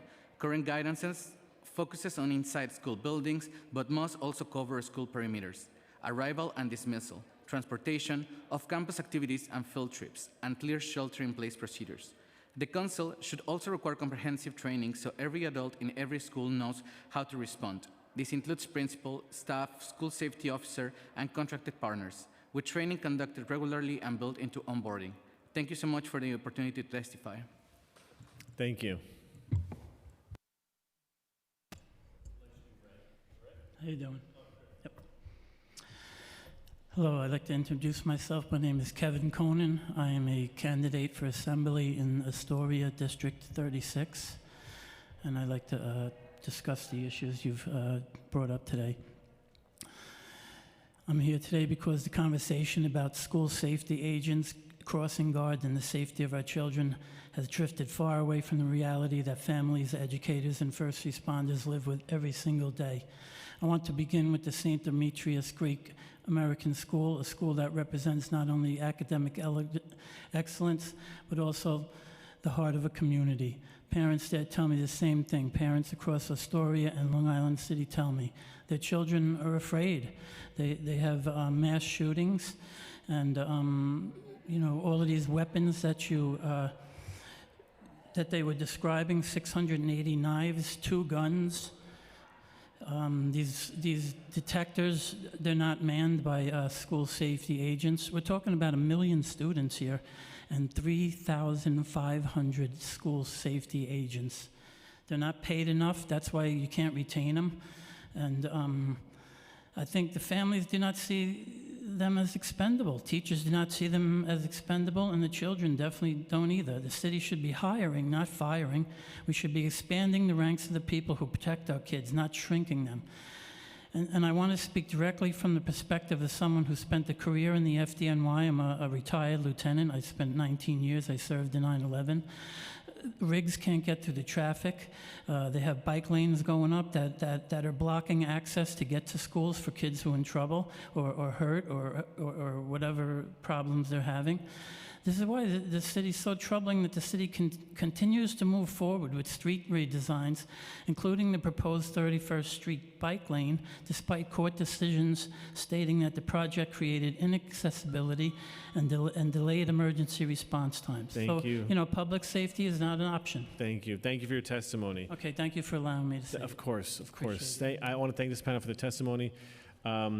To check if Eva Gray, Amy Wagner, Sadie Nair, or Khalidi Salas Ramirez are here and they have a testify, would like to come and testify, please do. Okay. Before moving to Zoom, did I miss anyone in the room who registered to testify? Okay. This concludes the in-person portion of our public testimony. We will now move to remote testimony. If you are testifying remotely, please listen for your name to be called. Once your name is called, a member of our staff will unmute you. You may then start your testimony once the Sergeant at Arms sets the clock and cues you to begin. You may begin. Sorry, Marlene Rossi. Hi, good evening. Hi, we hear you. Okay, good. All right. Good afternoon, Chair and members of the Council. My name is Marlene Rossi, and I am a parent leader and education advocate representing families in East Elmhurst. I am here today because 2 children in our district have lost their lives near school buildings. These tragedies are devastating, and they are preventable. In our community, we currently have a grandparent volunteering every morning to help children cross the street safely. We should not be relying on volunteers to do the work that should be paid, trained city responsibility. At the same time, we are told that this is a shortage of crossing guards because no one is applying. But I applied and I never received a call back. It was only after I contacted Kathy Hochul that I received a call back from 115th Precinct, and it was not to speak about a position in East Elmhurst where the need exists. So this is not just a shortage, it is a breakdown in hiring and placement. We have also done walkthroughs in our neighborhoods with NYPD Community Affairs, elected officials, the Department of Transportation, District 30 Community Education Council, principals and parents. We identified safety risks and exactly where crossing guards are needed. Yet the response continues to come back as no one is applying. This is not full truth. We also have a placement problem. In East Elmhurst, crossing guard posts have not kept up with how our schools have changed. A private school that was taken over by the New York City Public Schools 10 years ago has its main entrance on a different side now, yet the crossing guard post was never moved. At another school, children get to school on public bus routes that stop alongside Astoria Boulevard, a very busy street, yet there are no crossing guards where the children get off the bus. So even when the crossing guards exist, they are not always placed where the children are. We need a responsive hiring process. Your time has expired. Thank you for your testimony, and I appreciate you shedding light on a different type of communication breakdown that we didn't hear about in previous testimony. So thank you for that. Tanisha Grant. You may begin.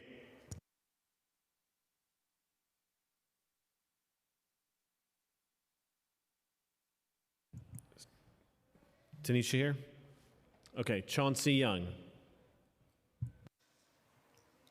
You may begin, Chauncey.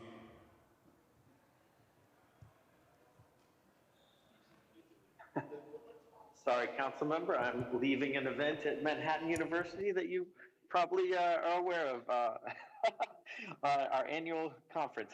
So, evening all, Chauncey Young, he, him, his, director of the New Settlement Parent Action Committee.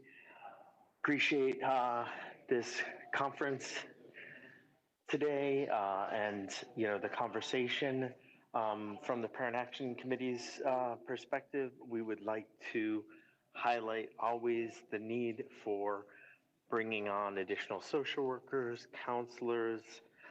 This is a resource question, so we want to think about where those resources are best spent. We had a situation in District 9 middle school between 2 students that was a stabbing.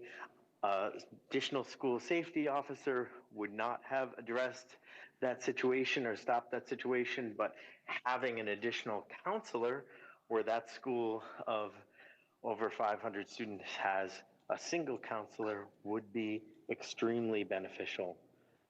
We are always advocating for restorative justice, and we need to look at additional supports. The Parent Action Committee does support the bills for having an understanding of where we have school safety agents as well as where we have school crossing guards, and keeping track of that information. And we would 100% support also having information about where our restorative justice programs are happening in schools, and additionally where we have metal detectors in our schools just for public information. I think that's always very helpful for our community. So I appreciate this opportunity to speak and appreciate the conversations today. Thanks for your testimony. Thank you, Chauncey. And for those unaware, Manhattan University is in my district. That's why I would know what's going on there. Thank you so much. I just want to thank everyone who joined today. I want to thank all my colleagues, the New York City Police Department, the Department of Education. Great co-chairing this with you, Chair Dinowitz.